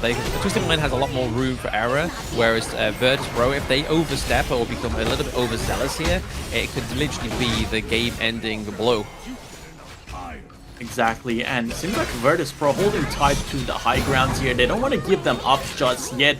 Chano is going to have to flash away to safety here, which is a pretty bad common skill to kind of burn here out of nowhere. But Chano getting a knockback on the Liam Poe. Seems like that Twisted Mind really wants his high ground tower. Liam Poe goes in again, creating a little bit of a space, and still they're not able to kind of get the high ground here while they get it to around 20% health. I mean, VP are definitely doing a good shot here at defending their high ground turrets, right? Like, as long as they can keep these intact, they have a means to try and come back. But if they do want to try and come back, they've got to make sure that they make the pay when he's trying to overextend going into their jungle, because that's the only real resources they've got is these incoming minion waves and these very intermediate sort of jungle camps that they can have access to, like raptors and stuff like that. But it seems right now that Clean just like trying to just clean up the whole of the jungle. Yeah, he's been farming good, eating good, just clearing, getting the gold, soaking up all the buffs, and now it seems like it's Arlie's turn. We just saw Arlie pick up the Azure Golem, so they're definitely trying to look for a fight here after giving Arlie double buffs. So there's gonna be a fight in this mid lane surely once the minions catch up here. But Nuwa putting down a pressure again, clearing from distance, using the ultimate, pushing back the minions, doing a great job. Doing a great job, but is it going to be enough here? We're going to see the team of 3 fall down into the farm lane here, so it is now starting to crack open. The eggshells are cracking for the side of Virtus.pro. They need to do something. They need to pick off one of the team members of Twisted Minds. But the thing is, though, like, because they have the Liam Poe and they have the Byron and even the Pei, these are going to be the 3 heroes. They're going to be into the team fights first off. Exactly, and we saw the bottom high ground, as you mentioned, fall off since Nuwa was focusing down the mid lane. But now, Liam Poe again going in with the ultimate, trying to create space. They're able to get a second high ground here in the mid lane, which is going to open up the map a little bit further. And the only thing standing here for Virtus.pro is going to be the high ground on the top side. But no, that doesn't matter. City Boy going in with the Pei, getting the kill. Shanks also following up now here. They don't have minions, but they're on the crystal near the fountain. Cleaning up Virtus.pro, only Grizzly Q alive here. Yeah, a little bit of unfortunate end there. They really put salt into the wound towards the end of that game 1. Is going to be Twisted Minds taking game 1 from Virtus.pro. A very non-stop, aggressive rotations across the map. Really remind me of like 9GZ's performance against Movie Koi. Yeah, exactly. I mean, as I mentioned, it was kind of like a bit of a deja vu at the beginning of the draft, giving the Arlie, giving the Pei and the Byron to the side of Twisted Minds here. They were able to capitalize on those invades, you know, try to just, you know, soak up all the gold from the enemy jungle. And we saw that, you know, happen literally in the mid lane as, you know, the VP side, they were walking down the mid to check the bushes. Pei jumped on them, following up with the Liam, but they were able to push out the diarrhea back to base, and also, you know, pushing back the Ogren from invading to the red side of the Twisted Minds side to his own red side, which resulted in losing the Azure Golem on their own side. Like I said, in the early game, like the fact that Clean was able to have just a wide open access into the enemy jungle and just very rarely contested. We only really saw Grizzly Q try in the early game to try and stop him, push him away their jungle, but it just wasn't successful enough. And the fact that that happened, the knock-on effect as it went on through the game just clearly showed there, like the just constant rotations, constant invade into the enemy jungle just meant that a team comp with Diadea and Mayin should be a great counter against the Pei, but because they just weren't able to actually gain any resources, they weren't able to come online. Yeah, definitely. The Ogren also struggled a lot. We've seen Ogren being a top pick through the entire day. I mean, we saw Sick and we saw Dao on the Ogren just dominating. But now the Ogren suffered a little bit. I mean, that shows like being back, being invaded. That is a good way to counter these top junglers and top jungle picks. And yeah, I'm not too sure. We saw the Chano again this game as well. Chano is what, at like 30% win rate right now, I believe. There was only one match that Chano won. So again, not a big fan of Chano's win rate dropping like this. But yeah, Arlie was able to kind of dominate the Chano here. They were able to get the picks down in the bot lane. We almost saw a triple kill happen in the bot lane with the Liam Poe and Arlie just literally diving towers. But yeah, Chano not doing too great. Arlie again being in the best farm laner so far I've seen in the game. I'm gonna say, I feel like it has to probably go to Clean here, the MVP, personally for me. Just the fact that he was just like a highly mobile, is all around the gorge. I mean, look at the difference in terms of the gold as well. He's like 4k up, he's only got like 4 kills, so you know that that's just like proof in the pudding itself, right? That the fact that he was just kind of laying access down to a Lim's jungle clear, and it's just like, hey guy, this is my jungle, not yours. Yeah, definitely. And we saw Shu also have a lot of impact too with the pulls. She was able to kind of pull down the Diarrhea at a time back through the walls. Same thing happened to Ogren. But yeah, looking at the damage charts here, we can see that Arlie had a massive impact. 52,000 damage coming out of the Arlie. So Shanks was playing really well. 60,000 damage from Red on the Nuwa. So yeah, VP Red was doing his work. what he was supposed to do on the new wall, holding down the lanes, holding down the enemies from diving those ground towers. They, it took a long time for Twisted Mind to kind of try to get those high ground towers, and again, it shows that Red was doing his job. It's one of the good things that they did right. VP Red on the newer here was definitely laying down the damage, as well as trying to like stop like Shanks and Clean for like trying to just like say like, hey guys, I'm trying to make sure that they're not taking all your resources, but no one's really helping me, because you saw that team fight participation. There was nobody there helping Red, unfortunately, so he kind of just stuck out like a sore thumb, and that was enough for Clean and the likes of Shanks just to jump on top of that. Exactly, and as we look at the charts here, you can see after like the 4 to 5 minute mark, the gold lead just went insane off the charts for Twisted Mind. And again, that happens when the objectives are coming out. Both teams are looking up to pick up the objectives. One team is stronger than the other one. They're able to capitalize on that, pick up the Tyrant, and even deal more damage. And we can see that Twisted Mind got a Tyrant. They got 9 towers to 0. So Twisted Mind 12-1, 31 scoreline here. I mean, this was a dominating game from the second Italian, team we have here in the tournament. Yeah, I mean, what do we expect when we got like players like Highland, players like City Boy and Shanks as well, even 90. Again, Clean is a new addition to this, but definitely showing some respect onto his name, and I feel like going forward, he'll probably have a lot of fans from today, how clean he played in that game 1 on the pay. I mean, not a lot of junglers in Honor of Kings Esports can say they can play the pay to that extent. Exactly. I mean, that goes with saying, like, Liam Poe, one of the best tank supports. Like, CT Boy definitely had a lot of impact, opening up space for, the pay, and also the early. And MVP goes to Shanks. As I said, Shanks was farming, getting both buffs, getting the Crimson and Azure Golem. 503 KDA, damage taken 17%, damage dealt almost 30%, total gold 25%. So yeah, Shanks did have a lot of impact, and we saw that with the kills that were able to get, in the dual lane with the Liam Poe here. But yeah, Shanks definitely did great on the early, and he shows they first picked it on the blue side again, Pryo on the early. I know, right? I mean, you give blue side over to Twisted Minds, and you even see in the team introduction that this guy wants his one pick is Ollie, and you give it over to him, which is pretty weird. But then again, there was clearly some kind of strategy that VP really wanted to go for here, but it was just the execution that I think failed them because of just the clear kind of like access into the jungle for Twisted Minds Clean from the early game. Yeah, and we can see that in the highlights, CT Boy having such a big impact on the Liam Poe. And right here, I thought VP was going to be able to take down, some of the Twisted Mind members, but it didn't happen. And actually, Arlie is the hero that's going to take down Nuba. But yeah, these dives, look at this, Liam Poe being able to tank so many tower shots because of the high health the hero has, being the tank support. And it seems like, again, they're doing it here again under the crystal, just, trying to be slippery and dodge the tower shots, and they were able to, dominate the game and take the game away from Virtus.pro right there.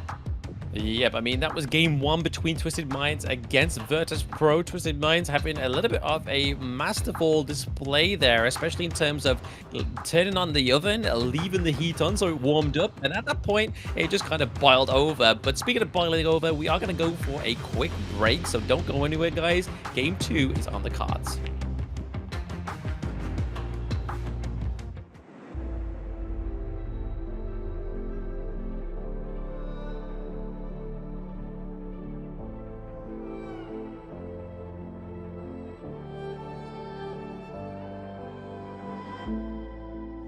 Stranger to the fallout, it's what got us here. Ever changing, some chameleon, blood, sweat, and tears. We'll never make it if we fall to everything that brings us down. With a comeback is now. Blood, sweat, and tears. Fight for what we want. Doesn't matter the cost. Every day, put in work. Blood, sweat, and tears. Nothing comes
Welcome back, everybody, to the Honor of Kings Major West League 2025 Spring Edition. There we go, a little bit of a change of the title there, but I am Blam. Welcome back. With me is Yikes, and this could be the last game of the day.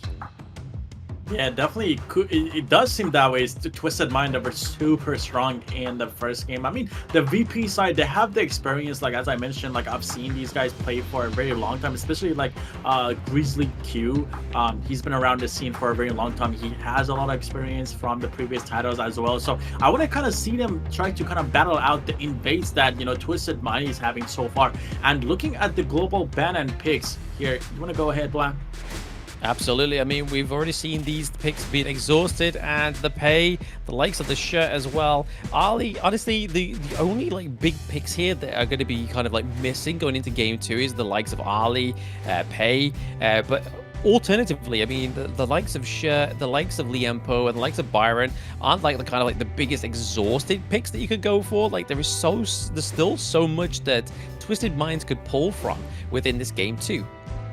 Exactly. I mean, the only thing I feel like they used up here is going to be the Arlie and the pay. Everything else seems to be, you know, heroes that are not really prioritized throughout the day. So it's going to be interesting. I want to see if VP is going to stick to the red side. It seems like they really are comfortable, but it seems like at the same time, they're constantly getting invaded when they're on the red side. And yeah, I kind of want to see them kind of try to take the blue side here and see if they can kind of prioritize the pick and see if they can work with that. Yeah, I mean, what kind of pick would they prioritize, though, if they went for blue, right? I mean, they've already lost the Orgrin, they've lost the Mayin, they've lost the Diadea as well. So really, like, all that's looking like left, because, I mean, my Shiranui, we can dream and hope that this pick ever comes through, but it's more likely going to be just the case of maybe trying to lock in the Lung, right? Or anything like that. But I feel like the red side for Virtus.pro probably would have benefited them a little bit more, because they could probably lock in something like Grizzly Q's Zhongfei.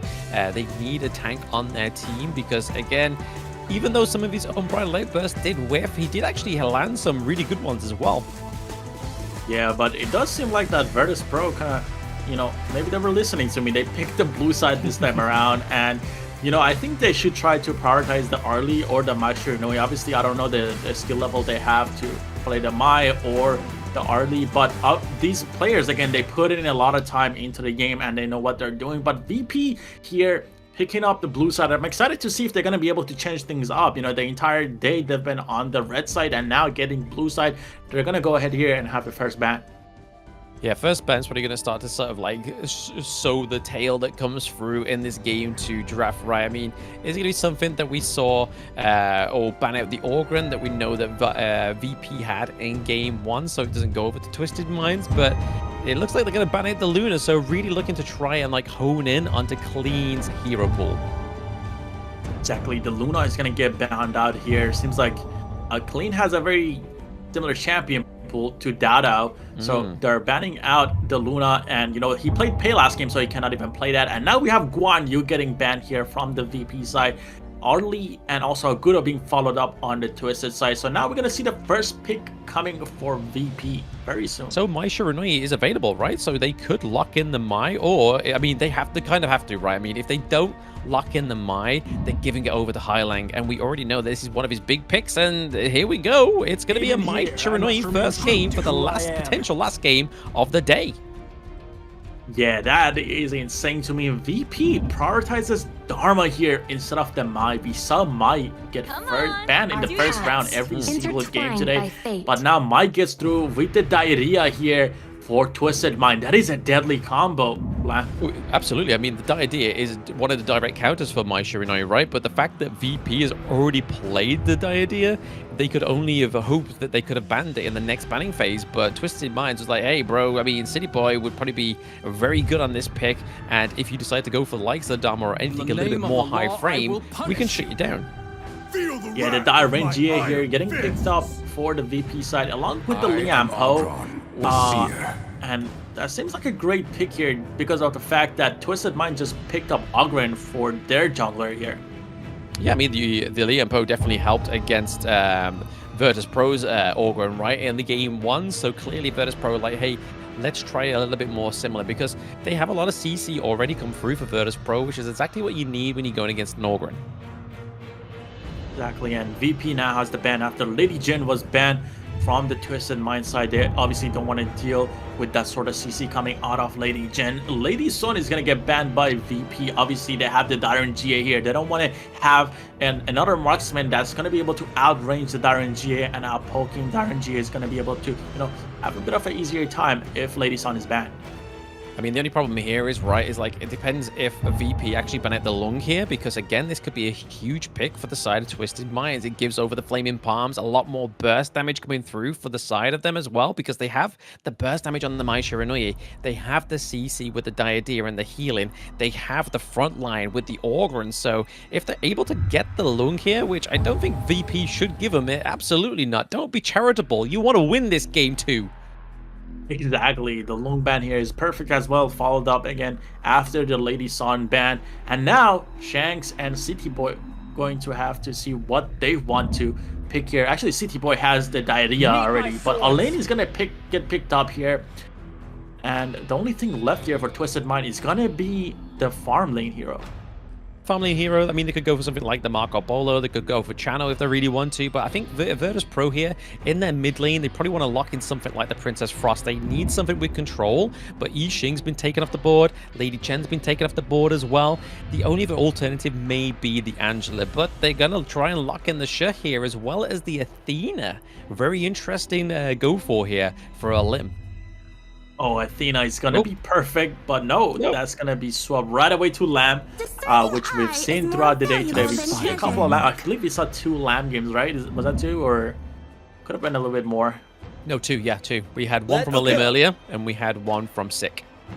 But there we go, there is the Marco Polo. Yeah, Marco Polo gets picked up here. I think Marco Polo is actually a solid pick here against the Darren G and also the Liam Po. Pretty good against Dharma as well. So I really like the Marco Polo pick here coming out for the Twisted Mind. He might be, you know, he's going to be able to melt down these heroes that are kind of building hybrid and also tanky on the Liam Po. Yes, exactly. I think that's what they're going to really rely on here for Virtus.pro, is making sure that Liam Po is going to be within these team fights, like we saw with City Boy, right? City Boy played it very, very well in that game 1, and they kind of need to just emulate that same kind of playstyle. Just be very free with your roams, making sure you're kind of using the burst ram and the magma slam very like strategically, especially when CC's coming down onto you.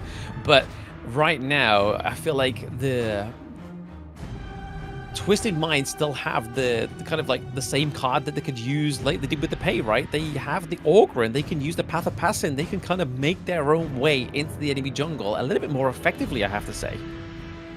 Exactly, and I mean, the Athena is a little bit, you know, it's a little bit interesting here coming out from the VP side, but Athena again, there's different playstyles with Athena. What do you think they're gonna go here actually with? Like, do you think it's gonna be like one of those Athenas that are just gonna be annoying in the enemy jungle? Is this their answer to kind of like the invade that they were getting from Twisted Mind last game, or what? Do you think they're gonna go a little bit more of a supportive role, go full tank? I'm not too sure, see. I don't think the Distraction Athena comp's going to come through here, because, I mean, if they keep giving over, like, kills to the likes of the Ogryn or anybody that scales onto the side of Twisted Minds, they're going to be in a bit of trouble, right? So I feel like the Athena's going to come through here because, again, it's kind of like... Actually, it's not even Athena, no. We were on Lamb, right? Lamb's here, so... Oh, we saw it's actually Lamb. Lamb. Yeah. I was getting a little bit excited there. I was like, yeah, how does this actually work? But no, it's the Lamb that comes through here, so I feel like the Lamb's probably going to more likely try and maybe emulate the kind of aggression that we had from Twisted Minds in game 1, because if they don't do that, then it kind of means that the Lamb's going to kind of be behind the Ogryn, which is not where you want a Lamb to be, right? Exactly, and we saw like a perfect Lamb gameplay a little bit earlier with the Liu Bang combo and the Yi Xing being able to like put down the world is my board, just locking in targets. But obviously they don't have that combo this time around, and you're going against an Ogryn, which is, again, as you mentioned, a tier 0 jungle hero in these tournaments. So definitely going to be interesting to see how VP is going to play with the Lamb this time around. They're going to be a little bit more aggressive, hopefully, try to get you know, an answer to those invades. Lamb is one of those heroes that can kind of do that if he's able to get a couple of kills in the early game, kind of spoil off of that. But yeah, going into this game is going to be quite interesting. Oh, very interesting. Absolutely. But I think as well, I mean, if Virtus.pro can pull it off, they could really kind of try and set up some of these like big sort of like single target like takedowns for Lamb. Like they could use Shirt to use those silky threads to kind of just like pull them and move them around like we saw in game 1 from Twisted Minds, and try and like lock them in place, and then all of a sudden a limb comes out of nowhere with the help of Red and just takes down these like single target picks like the Mai Shiranui. But I feel like it all depends on how this early game goes for me personally. Yeah, and we saw the Lian Po again coming out from the VP side, which is, again, you mentioned last game, he's a direct counter to the Ogren here. And I mean, we have the Marco Polo that could answer the Lian Po here with the Darren Jie on the VP side. So again, there's a lot of, caution that both sides kind of have to take, because they both just a little bit counter each other here, I feel like. Yeah, they can counter each other. I feel like it is ultimately down to the execution of who is going to execute this a lot more quickly, a lot more ferociously, and who is going to be more effective with it, right? So it's definitely down to the execution. Both of these drafts are looking pretty solid for both of these teams. You got big picks like the Ogren, you've got the counter, which is the Lian Po onto the side of VP. You got the Dharma as well, so there's a lot of catch potential for the side of VP. You've got Dharma and Lam that's going to try and catch out whoever Lian Po gets the knock up onto, or whoever Shirt uses the silky threads onto as well. So like I said, there's potential to catch out these single targets. Yeah, and just kind of looking back at the entire day, I feel like it's been a little bit interesting. I feel like the blue side have been having an easier time kind of invading. I don't know if you feel the same way that I'm feeling, but do you think we're going to see VP kind of try to invade, have their own invade here, especially with the Lamb on the board? I mean, historically, what we've seen from VP today, they haven't really gone for any kind of like early level invades, but I feel like if they do want to kind of make sure they've got a horse in this race, they kind of need to, like I've said already, emulate what Twisted Minds have been doing for that game 1. Because if Twisted Minds realizes that you aren't actually going to try and push them in their own territory to make them feel uncomfortable, they're just going to do the exact same thing to you. Yeah, I mean, going back to the same point, do you think that being on the blue side actually opens up, the room for you to invade a little bit more? Because again, just looking back at the entire day, it seems like we haven't really seen any invades from the red side. Do you think the blue side should be a prio? Kind of, I guess, because obviously the red buff's going to be onto the clash lane side of things. So again, you're not going to kind of have the support roaming about there. It's going to be pretty much either preoccupied in mid or down to the bot side of the map, where the blue of the side of Virtus.pro or whoever is on a red side. So yeah, I mean, it could be the fact that the blue side is going to be a lot more easier to gank. Exactly, and it seems like that we might be having some technical difficulties, so the players are just, chatting around, having a bit of a fun. But we should be getting into the games very shortly. I mean, I feel like we're very blessed today. I mean, we've had very little technical difficulties, so props to production. Thank you very much for this. It's been pretty smooth sailing till now, but hey, we're almost at the end of day 1 of West League. And to be honest, it's definitely packed some punches this one around. The NZG game for me was definitely one of the ones that really surprised me. Yeah, definitely. 9ZG, the representatives from Argentina, they did have dominating games again, but again, it was against the Movistar Koi, which is one of the brand new teams, and I built the second brand new team here we have is AYLO Gaming, right? They're kind of like unknown players that we kind of haven't seen around before, but now they're jumping into the pro scene. Obviously, they're good enough to be here.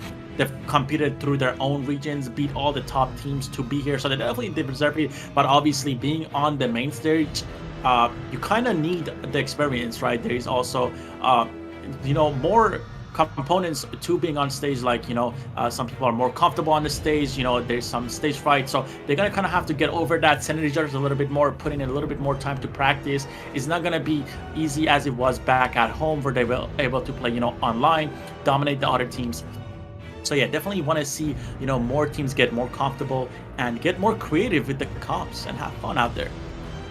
I mean, yeah, absolutely, but it is the ranking week as well, so they have to still keep that in mind, that they can't always just kind of rely on speed creative and stuff like that. They have kind of like a time limit on and a match limit on how much they can try and be creative with it. And to be honest, most times out of 10, when these teams don't have that first point in their favor, I think they're less sort of inclined to be creative with the drafts. They kind of want to make sure they're just drafting their best BPs as possible and hoping to execute it on the Gorge.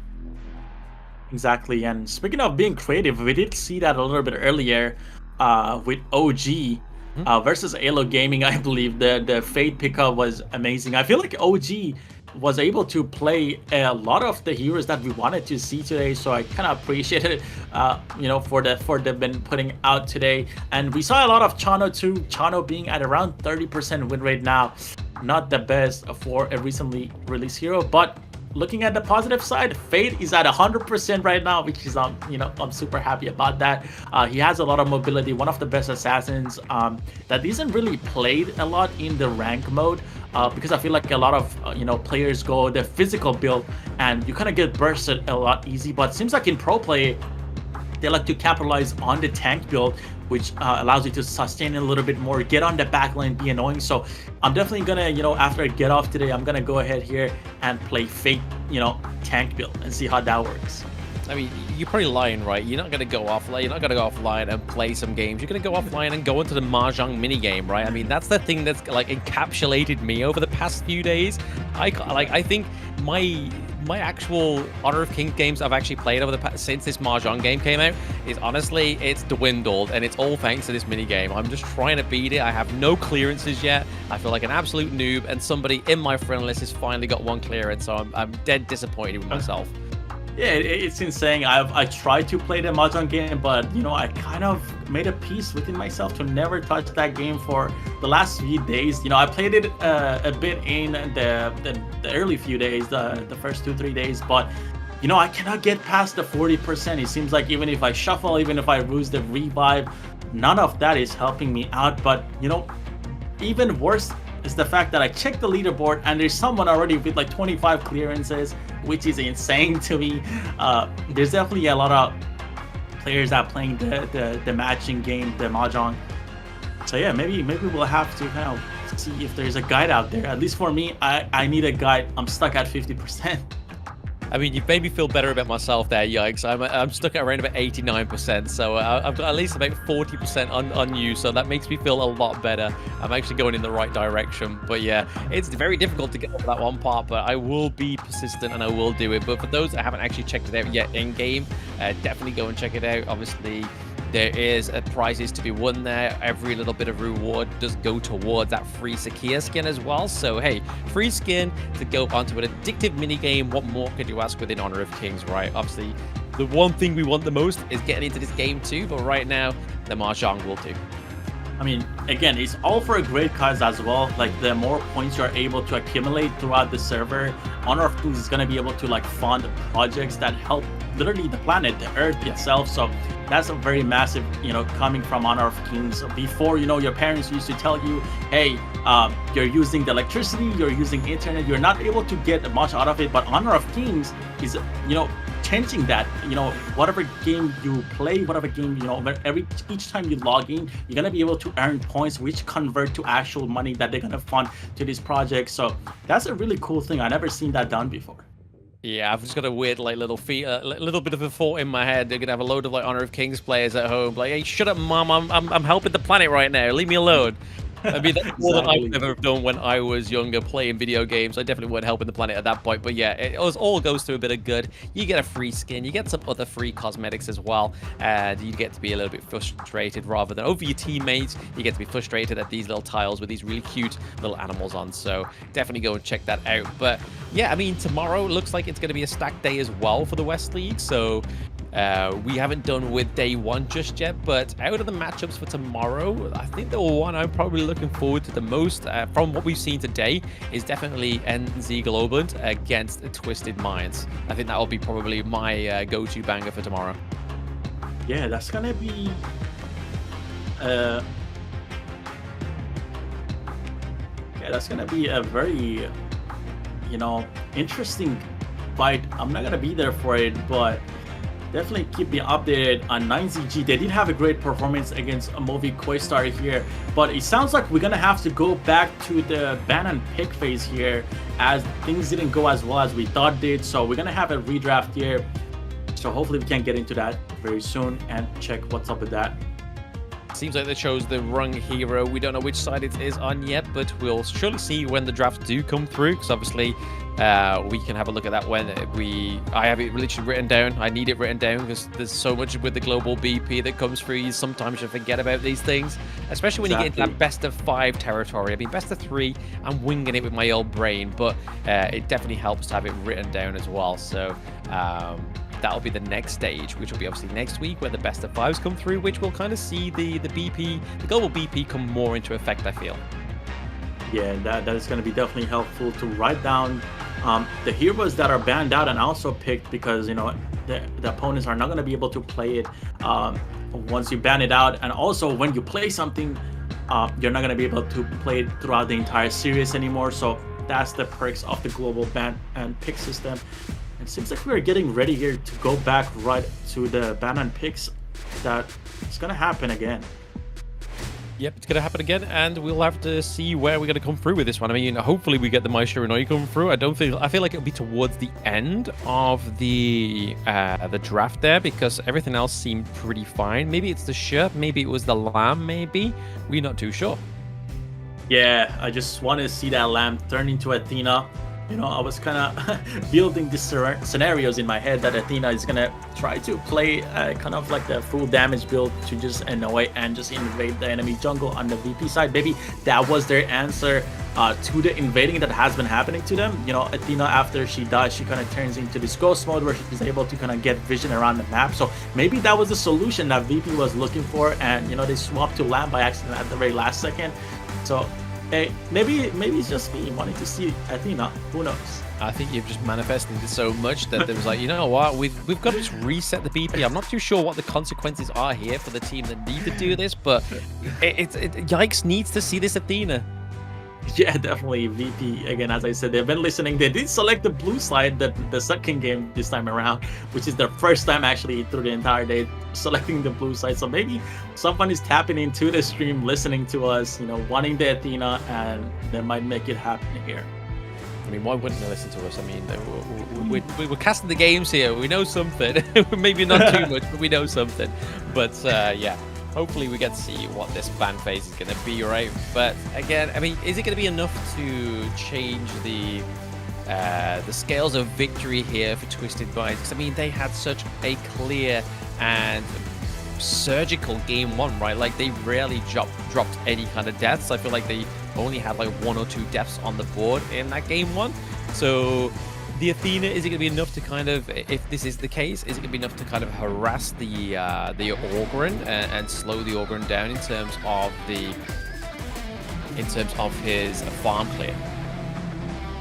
I mean, definitely that's a good question to kind of, you know, see and watch when it does happen. But I think the Mai and the diarrhea getting through is very massive for the Twisted Mind side. They're going to be able to lock down a lot of targets, and Mai, again, been so scary that it has been banned almost every game. So again, hopefully it was a mistake from the VP side, and that's why they do want the redraft, because Mai got through. But we're about to find out, because if not, I want to see some nice Mai gameplay coming out here from Highlang.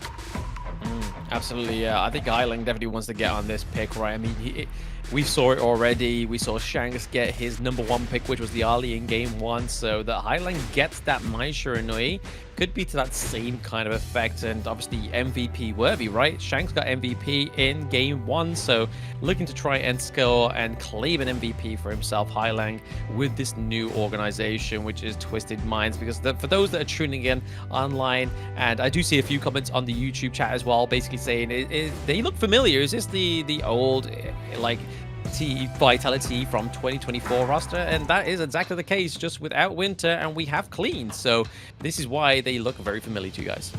Yeah, and I think I kind of have a question. Do you think City Boy is gonna be able to kind of perform on the diarrhea as well as he did on the Lian Po? Obviously, it's like pretty much different heroes. Liam Po being the tank, being able to engage. He had a lot of moments where he was able to create space with the ultimate, being CC immune during using skills with Liam Po, and also healing back with your passive, being such a beefy and annoying hero. But now he doesn't have any of that. He has the diarrhea, who has, you know, the stun, who has the heals, who has, you know, the gold that they can funnel in to the farm lane side of Twisted Mind, which is going to be massive. Again, you're going to be able to give a lot of gold to a Marco Polo, a hero that you want to get farmed up, you want to keep the farm to, because of the true damage he's going to have, and he's going to be able to, again, burn down the Liam Po on the VP side this time around. Yeah, I mean, with the idea, especially with it being City Boy, like you said, it's a little bit more of a different functioning kind of hero, right? Like, it's not as tanky as the Liam Po. You don't really have the burst ramp to get in and out of there, and the CC immunity's not quite there on the idea. But I feel like when you go in against something like a Dharma, especially into a team fight, if you're trying to stop that crucial crowd control coming through, if you're able to kind of stalk those brushes into the back line of the team fights, wait for the Dharma to come through, or even try and like kind of funnel him with the Destined Encounter and then dive in onto the Dharma. I think there's many ways that City Boy can make this work. Yeah, they're definitely going to have to play around the CC chain they have, especially on the Mai too. So I'm excited to see Highline. You know, you've been talking about Highline being, you know, a very good mid laner. So, you know, getting to see and watch a very good Mai Shiranui player is going to be a treat for the last game of the day. So, again, but we don't know that. We don't know if the draft is going to stay the same, or is it going to change up a little bit, or from what point of the draft we're going to change it up. But hopefully we get to see that Mai, because, you know, it's going to be exciting to see that from the Twisted Mind side with the diarrhea.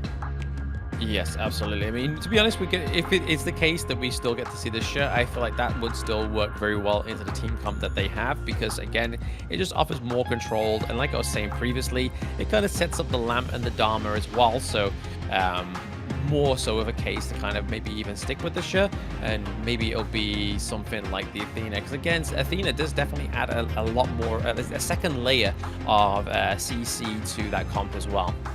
I feel like a good question to kind of ask here is that, did we see Duen get banned out here? Because I feel like both teams kind of avoided Duen in this last ban and pick we had. No?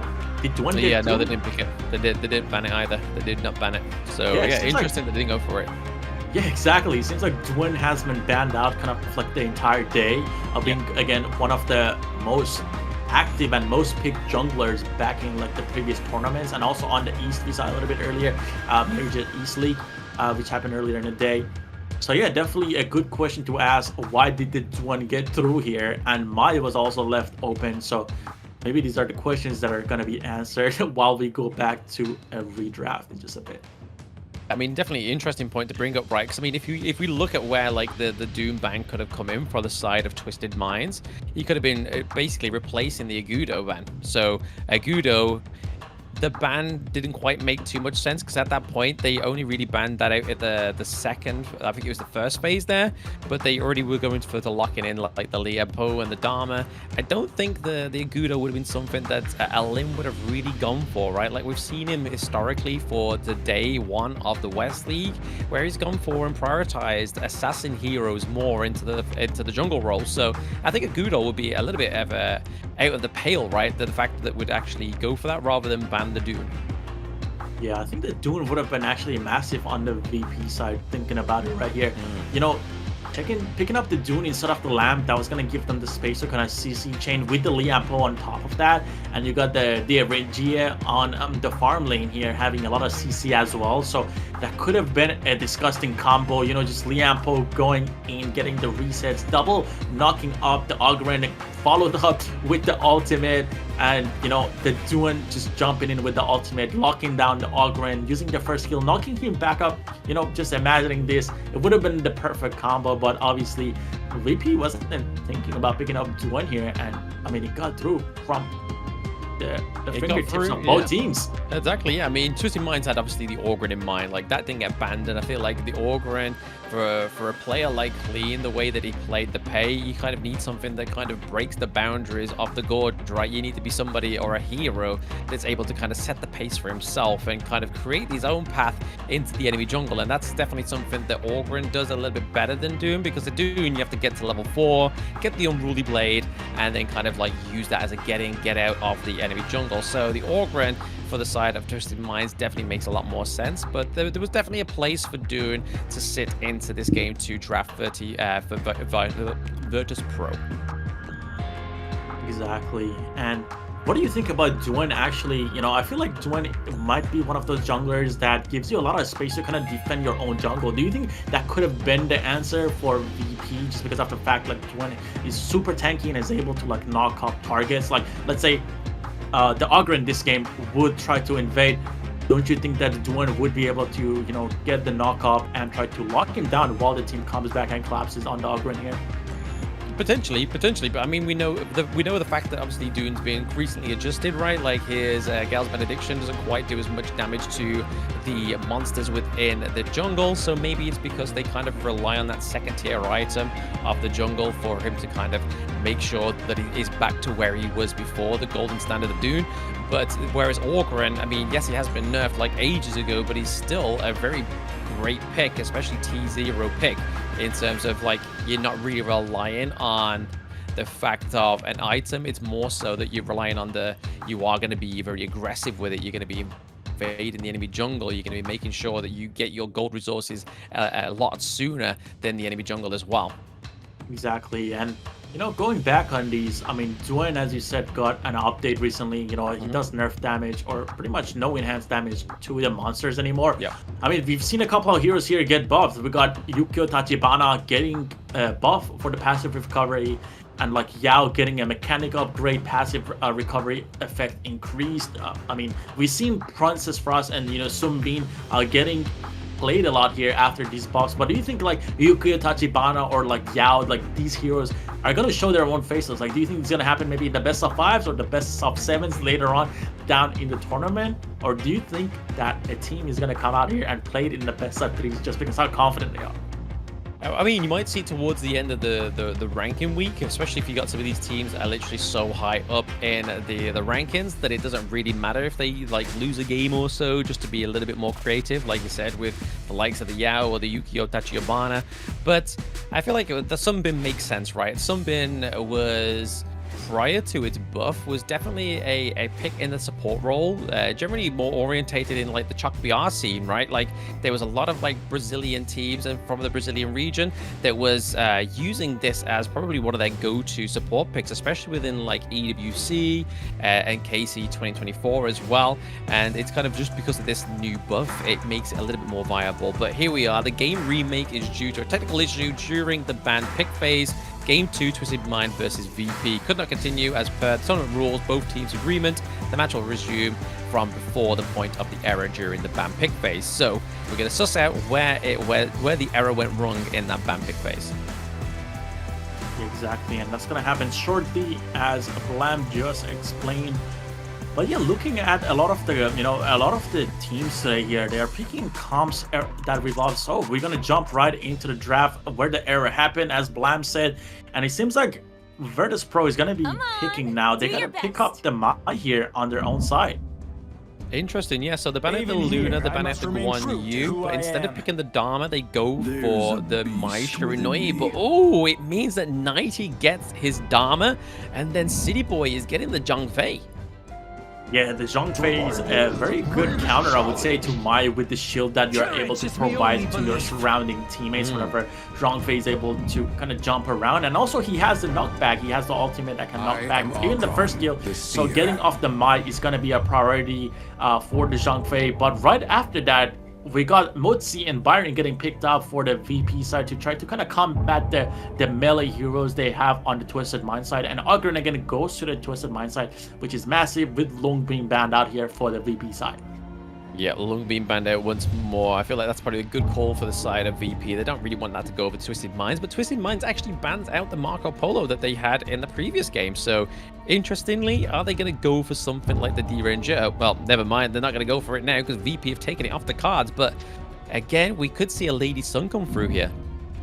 Yeah, we could definitely see a Lady Sun, as you said. Wow, you just read them like a book. But yeah, Marco Polo was a great band from the Twisted Mind side. Obviously, having these melee heroes, Dharma, Zhongfei, and Ogren, that was going to hurt a lot if, you know, the VP was about to pick up Marco Polo here. Marco Polo, again, you know, being useful with the true damage, being able to kind of use the first skill from distance, having the mobility.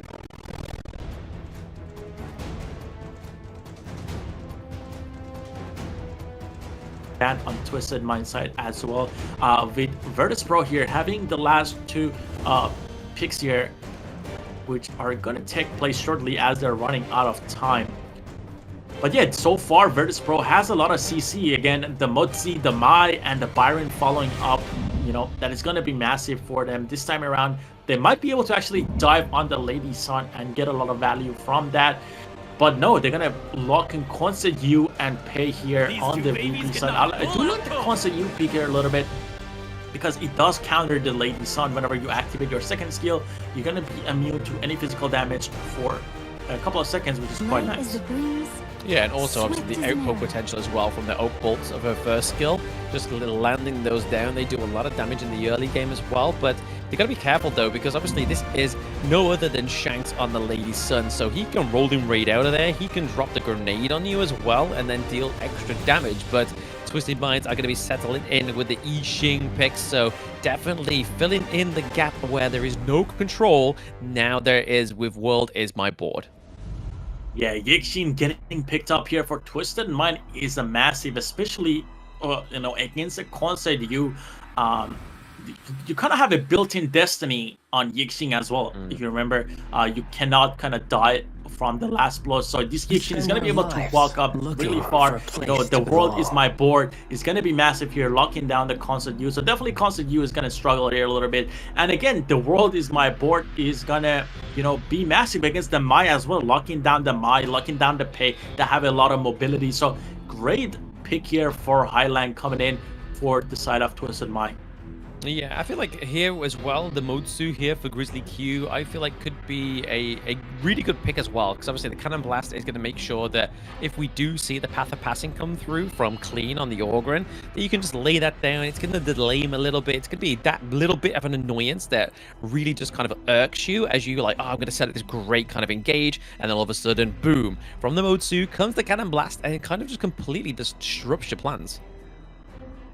Exactly, but I think the Zhongfei pick here is going to be quite massive. Just thinking about it, the Motsu, the Mai, they're going to be pretty much ignored with the shield that Zhongfei has. So maybe that was the game plan that, you know, Twisted Mind has here, knowing that Zhongfei here is going to be able to kind of negate the poke that's coming from these two long-range heroes. So I do believe the Zhongfei here was pretty intentional and it's going to be massive. And he's running Zhongfei with Smite, so obviously he's gonna be a little bit annoying, try to invade, try to take some of the side camps to, you know, try to build a little bit of a goal advantage for the Twisted Mind side as well. Yeah, absolutely. I mean, we do generally see the Zhongfei with Smite come through more times than not in the competitive scene. Obviously, for more utilities than one, obviously you can use the Leaping Saber to try and grow over the wall and then try and steal the enemy's neutral objective. But there's many ways you can utilize this, and City Boy going from the Lianpo, going onto the Zhongfei, a little bit more familiar than what we were going to see with the Diadea. Exactly, and it just sounds like a simple, you know, walking down mid lane, seeing what the enemy team is doing here from both sides. Both teams gonna respect each other, just go back to their respective jungles here. And we got Pei not even invading this time around, so VP not gonna be as aggressive as Twisted Mind was on the Pei last game. They were able to, you know, put a lot of pressure down in the mid lane early on, but not gonna happen here. And it seems like Highland here is trying to match Prince. Who's gonna have to flash out here? Wow, that is an early flash. Very early flash. I mean, it's something you don't really want to commit in the early game, right? That's common skills, and they're going to be off the cooldown for quite some time, so they're going to be careful that... I mean, now that Twisted Mind has the intel, they can be like, yo, Clean, he has no dash, he has no flash, he can't get out of there. The only way he can get out there is potentially with the leaping, vaulting shot. Exactly, and here we have the Mutsi and Mai coming down towards the bot lane after clearing the mid wave, knowing that Constant U is gonna definitely need assistance here now with the flash out of the picture. and clean here after clearing his jungle, or one would say cleaning his jungle, going towards the mid lane, but he's getting a lot of poke by both Grizzly Q and Amai. We talked about this, them being able to poke out targets, and again, it's Grizzly Q landing the cannon. Yeah, a lot of burst damage coming through from the side of VP as well, right? You've got to watch out for 90. 90's able to just get through that little gate in the wall just to claim safety. It would have been huge for VP if they're able to claim that first blood, though. Exactly, but I mean, VP so far doing a lot better in the early game that we've usually seen them, you know. Maybe it is the blue side effect that I was talking about, not being invaded as much, but definitely is something that's, you know, happening. They're not being invaded as much, and they're kind of in the game. The gold is dead even right here, and it seems like that concept you wanted to engage on the Zhongfei. Obviously, Zhongfei being super tanky, being able to jump and gain the shields, gets out right on that. A leaping saver coming through very strong there for City Boy, able to keep himself alive because he could have been a detriment to the side of Twisted Minds. As soon as the Zhongfei falls, it's going to be a little bit harder for Shanks and the Lady Sun to stay alive. But you can see again another great rotation here from Highlang. He's just waiting in the bushes. They're looking to try and set up a good, healthy farm lane for the 4-minute mark so that the neutral objective may be a little bit easy for them to claim. Exactly, and I just realized we got the Oak Bolt from Concert U, the first skill, the kind of the rocket shape skill that comes out that could kind of pair with the Modzu second skill and also the Mai Shiranui second skill. So again, VP really thought about that, you know, this draft, being able to poke out the targets and then have the Byron and Pages jump in to clean up. So hopefully we get to see some of that combo coming out in the next couple of minutes as the objectives are spawning now. 35 seconds left for them to both spawn. Yeah, I mean, you've really got to hope that the combo from Red, Prince, Alim, and Grizzly Q is going to be enough to kind of try and run down clean before they get into a team fight, right? Because if they don't do that, they don't put the necessary damage onto... Oh, the pressure, though, is going on to 90, using the flash to perfection there. Gets out of that sticky situation, but still could be meeting his maker, which could be Alim or Isu. Exactly, and this is again big from VP. We haven't seen them in this kind of control, and it seems like that they are the ones being productive this game, being able to kind of engage as they want to and not being invaded. So VP again doing a great job, but now Twisted Mind trying to be productive right back here, and it seems like the World is My Board comes out here, doesn't really get anyone, but Ogren is on the back line. Mai's gonna go down to clean. Wow, Clean gets the first blood here as well, and it seems like Tyrant is going to go to them as well. Yeah, I mean, first blood does go over to the side of Twisted Mind, but they do lose both the Conductor of Souls. They lost the World is My Board as well as the Unbridled Outburst. So 3 ultimates being burst down for 1 kill, and the neutral objective, I think if it was any later in the game, it probably would have been a bit more of a detriment to them. But the fact that they're able to convert that into the T1, into the farm lane, is probably a saving grace. Yeah, and add the bot outer tower to the list here as Lady Sun gets the tower, and we can see the gold difference just jumping, but it seems like another fight that VP wants to fight here. Wow, look at the held up in here. It's gonna be able to survive and just recall. Yeah, Ishii was always, Highland was almost falling victim to the Oak Bolt, right? Like, if Prince was just a little bit more to the left, that could have literally just landed straight onto his noggin, taken him down, and would have definitely neutralized the kill lead between these two teams. Exactly, and Constant U not having the tower in bot lane is going to be a little bit troublesome. Seems like Grizzly Q is going to get caught out by the Dharma and the Ogren, slowing him down and also pushing back in to the wall here. But yeah, as I was saying, Constant U is not going to be able to go down in the bot lane any longer. Another The World is My Board comes out from Variation here, but doesn't really land on anyone. But it was for left utility to kind of zone out the enemy from walking into the tower trying to defend it. So now 2 towers to the side of Twisted Mind, opening up the enemy jungle here. Yeah, I mean, opening the T1 into the mid lane is definitely going to be the right tools that they need for Clean to actually have even more access into the enemy jungle, right? They've got to make sure they're trying to take this T1 into the... Oh, nice all-bridled outburst onto 2 there. Seems like Mai's gonna jump in right after the Byron. The goal here is to kill the Lady Sun, and they're gonna get that kill while Dharma actually is gonna also fall here on the side of Twisted Mind. So it's gonna be a 2-2-1, and now a double kill going to Elaine. Elaine is trying to jump on to the Ogren here as well. It's a 1-3 right now, and it seems like Elaine did a great job picking up the double kill. VP back on the board.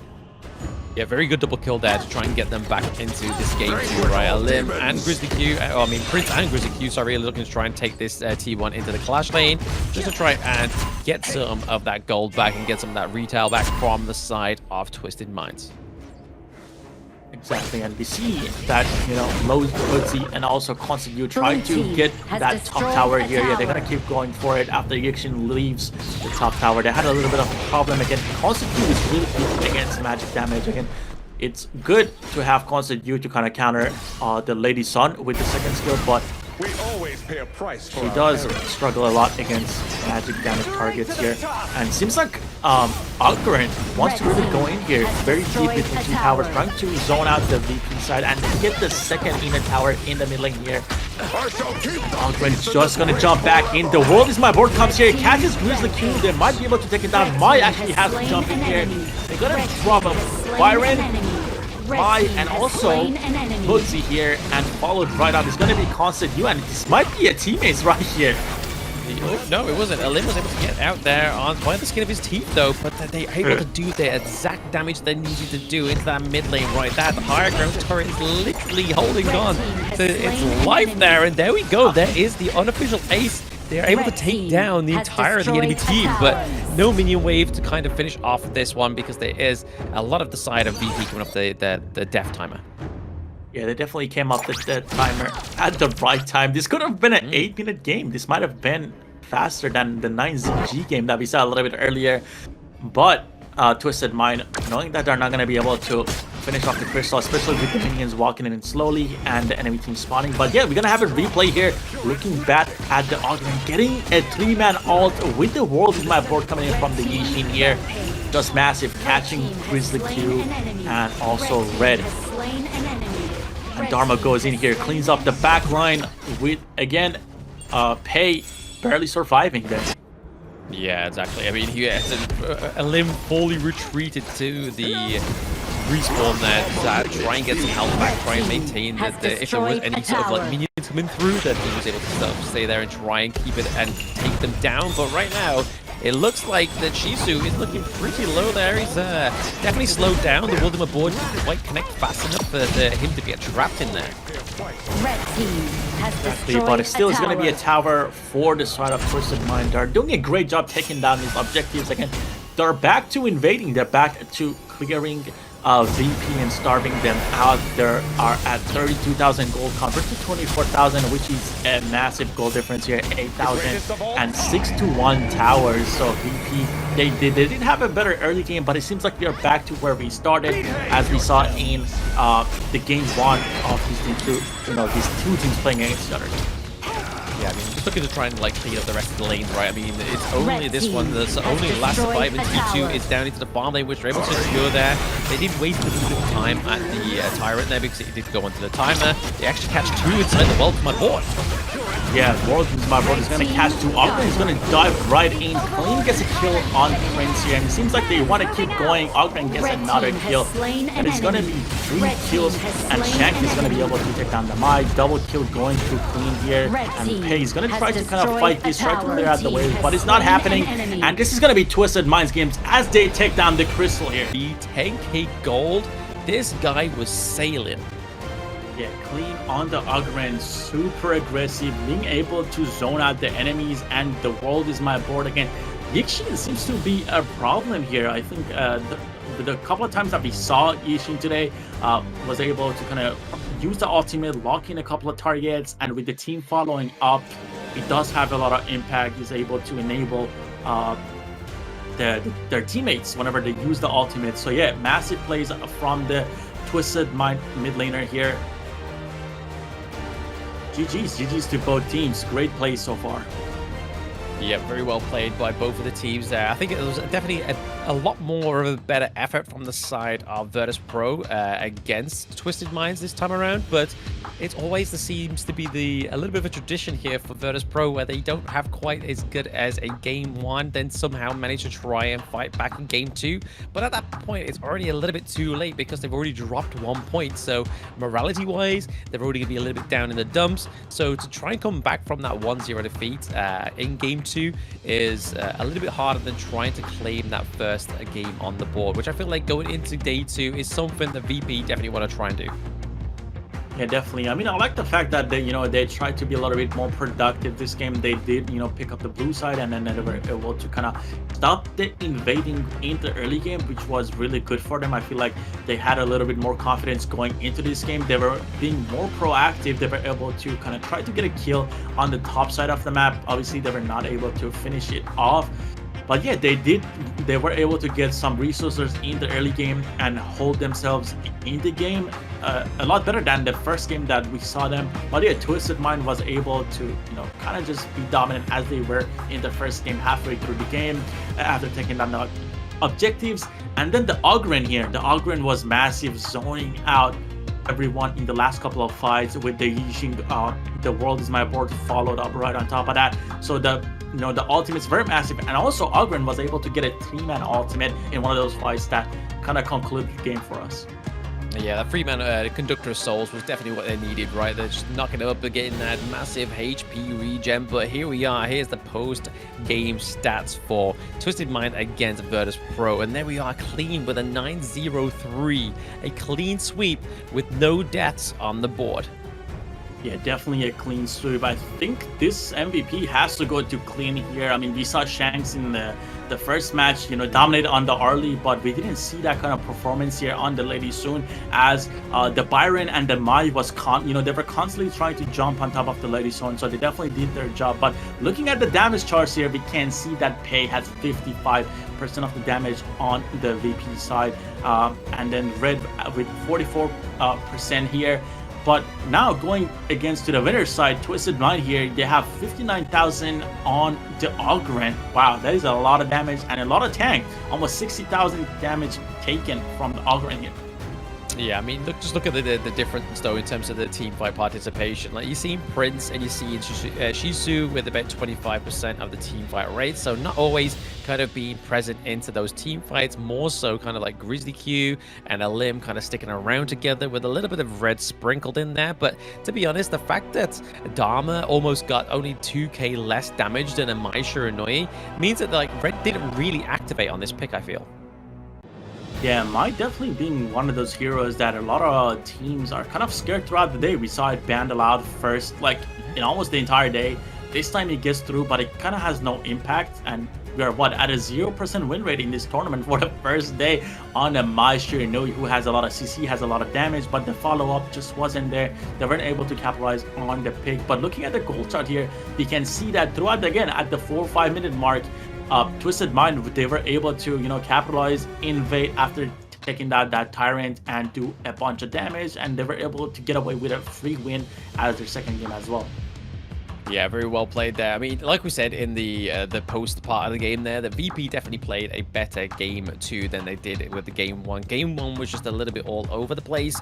Game 2, there did seem to be a little bit more of a direction for the team, but just wasn't quite aggressive enough, as we saw there. The fact that Mai Shiranui, it was only about 2k damage ahead of the Dharma, which you're expecting to see that way more ahead. But the MVP is definitely going to be going over to clean here with his 9-0-3, 31% of the damage dealt, 32% of the damage taken, and then 27% of the overall goal for the side of Twisted Minds. Yeah, definitely a deserved MVP here. The Ogren plays have been insane, and clean showed that he's out there with the different junglers from different teams that we saw. We saw 9ZG and also OG have good games on the Ogren. So now clean is like, hey guys, I'm part of that group. I am really good on Ogren. Yeah. And now we're checking out the highlights here. You can see more of that Ogren gameplay that we just talked about. Getting a clean ultimate here on Delmai, being able to get the first blood. And now again, more engages coming from the Ogren. Again, you can see in literally all of these team fights, Ogren is somewhat involved. And right here, this is where they actually focus on the Lady Sun, which I thought it was pretty good. They were able to take down the Lady Sun in the back, but again, it was not enough. But Aline being able to get a double kill here was pretty huge for the VP side. Kind of kept them in the game for a little bit. Yeah, it definitely kept them going without value, right? Like they was able to get the few double kills up at the top side of the map, but then it was all down to this crucial team fight here, right? The Conductor Souls came through, was able to get the execution onto many members onto the side of VP, and at that same time they had the minion wave. The Oak Bolt didn't quite just land enough to take down the minion wave as it was needed and intended to, but the Bright Light Burst actually whiffed towards the end there, and it was definitely down to the help of the World Is My Board and the Conductor of Souls from Clean and from Highlang as well. But ultimately it is going to be Twisted Minds taking that 2-0 over VP in day 1, sorry. Exactly, pretty dominating stuff from the both Italian representatives. We had OG dominate VP as our first series in the day, and now Twisted Minds, they're like, hey, we're also from Italy and we kind of have the same play style, so we're gonna be evading you, we're gonna be ending the games in 8 minutes. So for me, I mean, throughout the games that we watched today, I think both OG and Twisted Minds are probably the strongest teams right now for the day 1. I definitely do want to see these teams, kind of go against each other, especially since they're both like Italian teams. So there's definitely gonna be some high gameplay, highlights coming out from those games. So definitely when this happens, I'm gonna be there and watching that game take place. Yeah, I don't know what actually, let's have a look what day that actually falls on. That day is gonna be, where is it? It's actually the last day, so it's gonna be week 1, day 4, and it's the second game of the day as well. So I feel like that's probably a really nice way to set up the last day of the ranking days, right? The ranking week, sorry, is definitely having those two go head to head to see who's going to take the top of the leaderboard. As we've seen thus far, I mean, there could be massive upsets that come through tomorrow. Let's not write it a little bit too early. Yeah, exactly. And I mean, I'm a little bit excited myself for tomorrow again. And the NA representatives, the Movistar, they're gonna be going against VP, I believe you mentioned.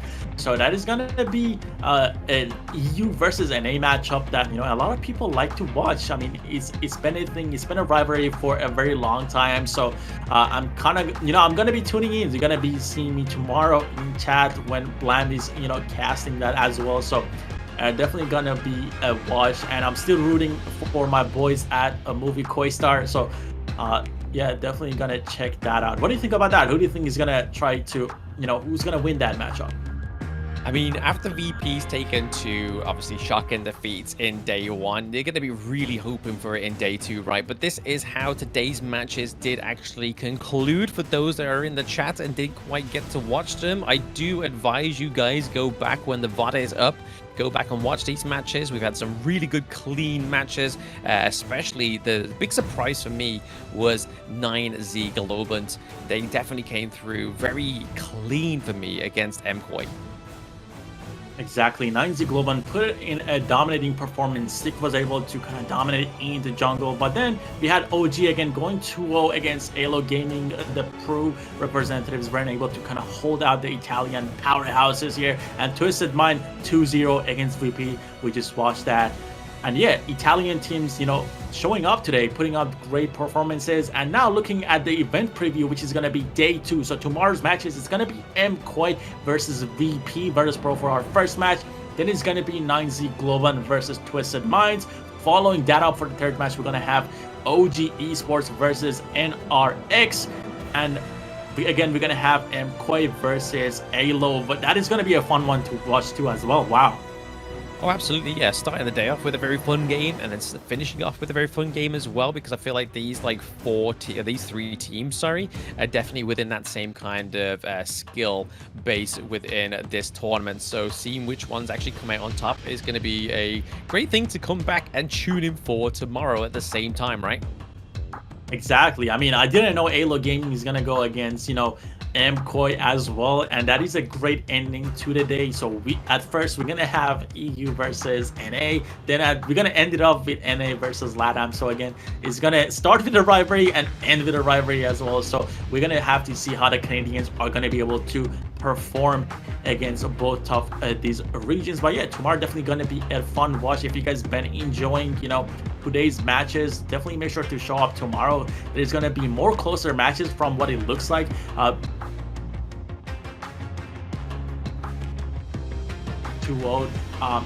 From both sides, but yeah, tomorrow definitely gonna be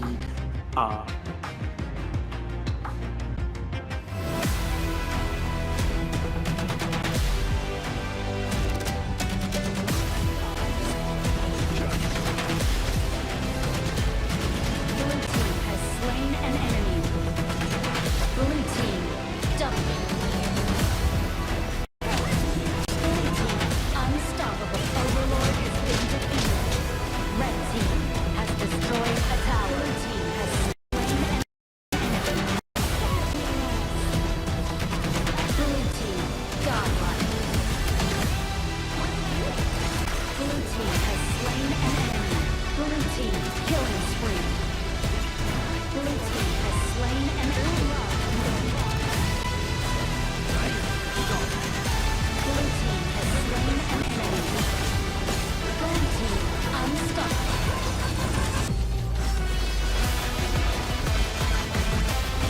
Blue team has destroyed a tower. Blue team legendary. Blue team double kill. Blue team triple kill.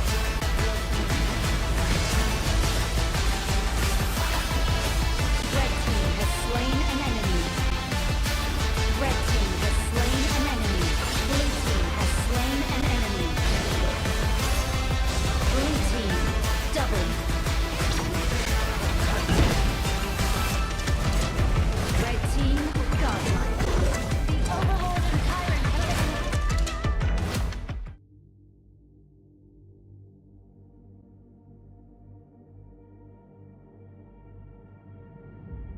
I feel it deep flowing through my blood.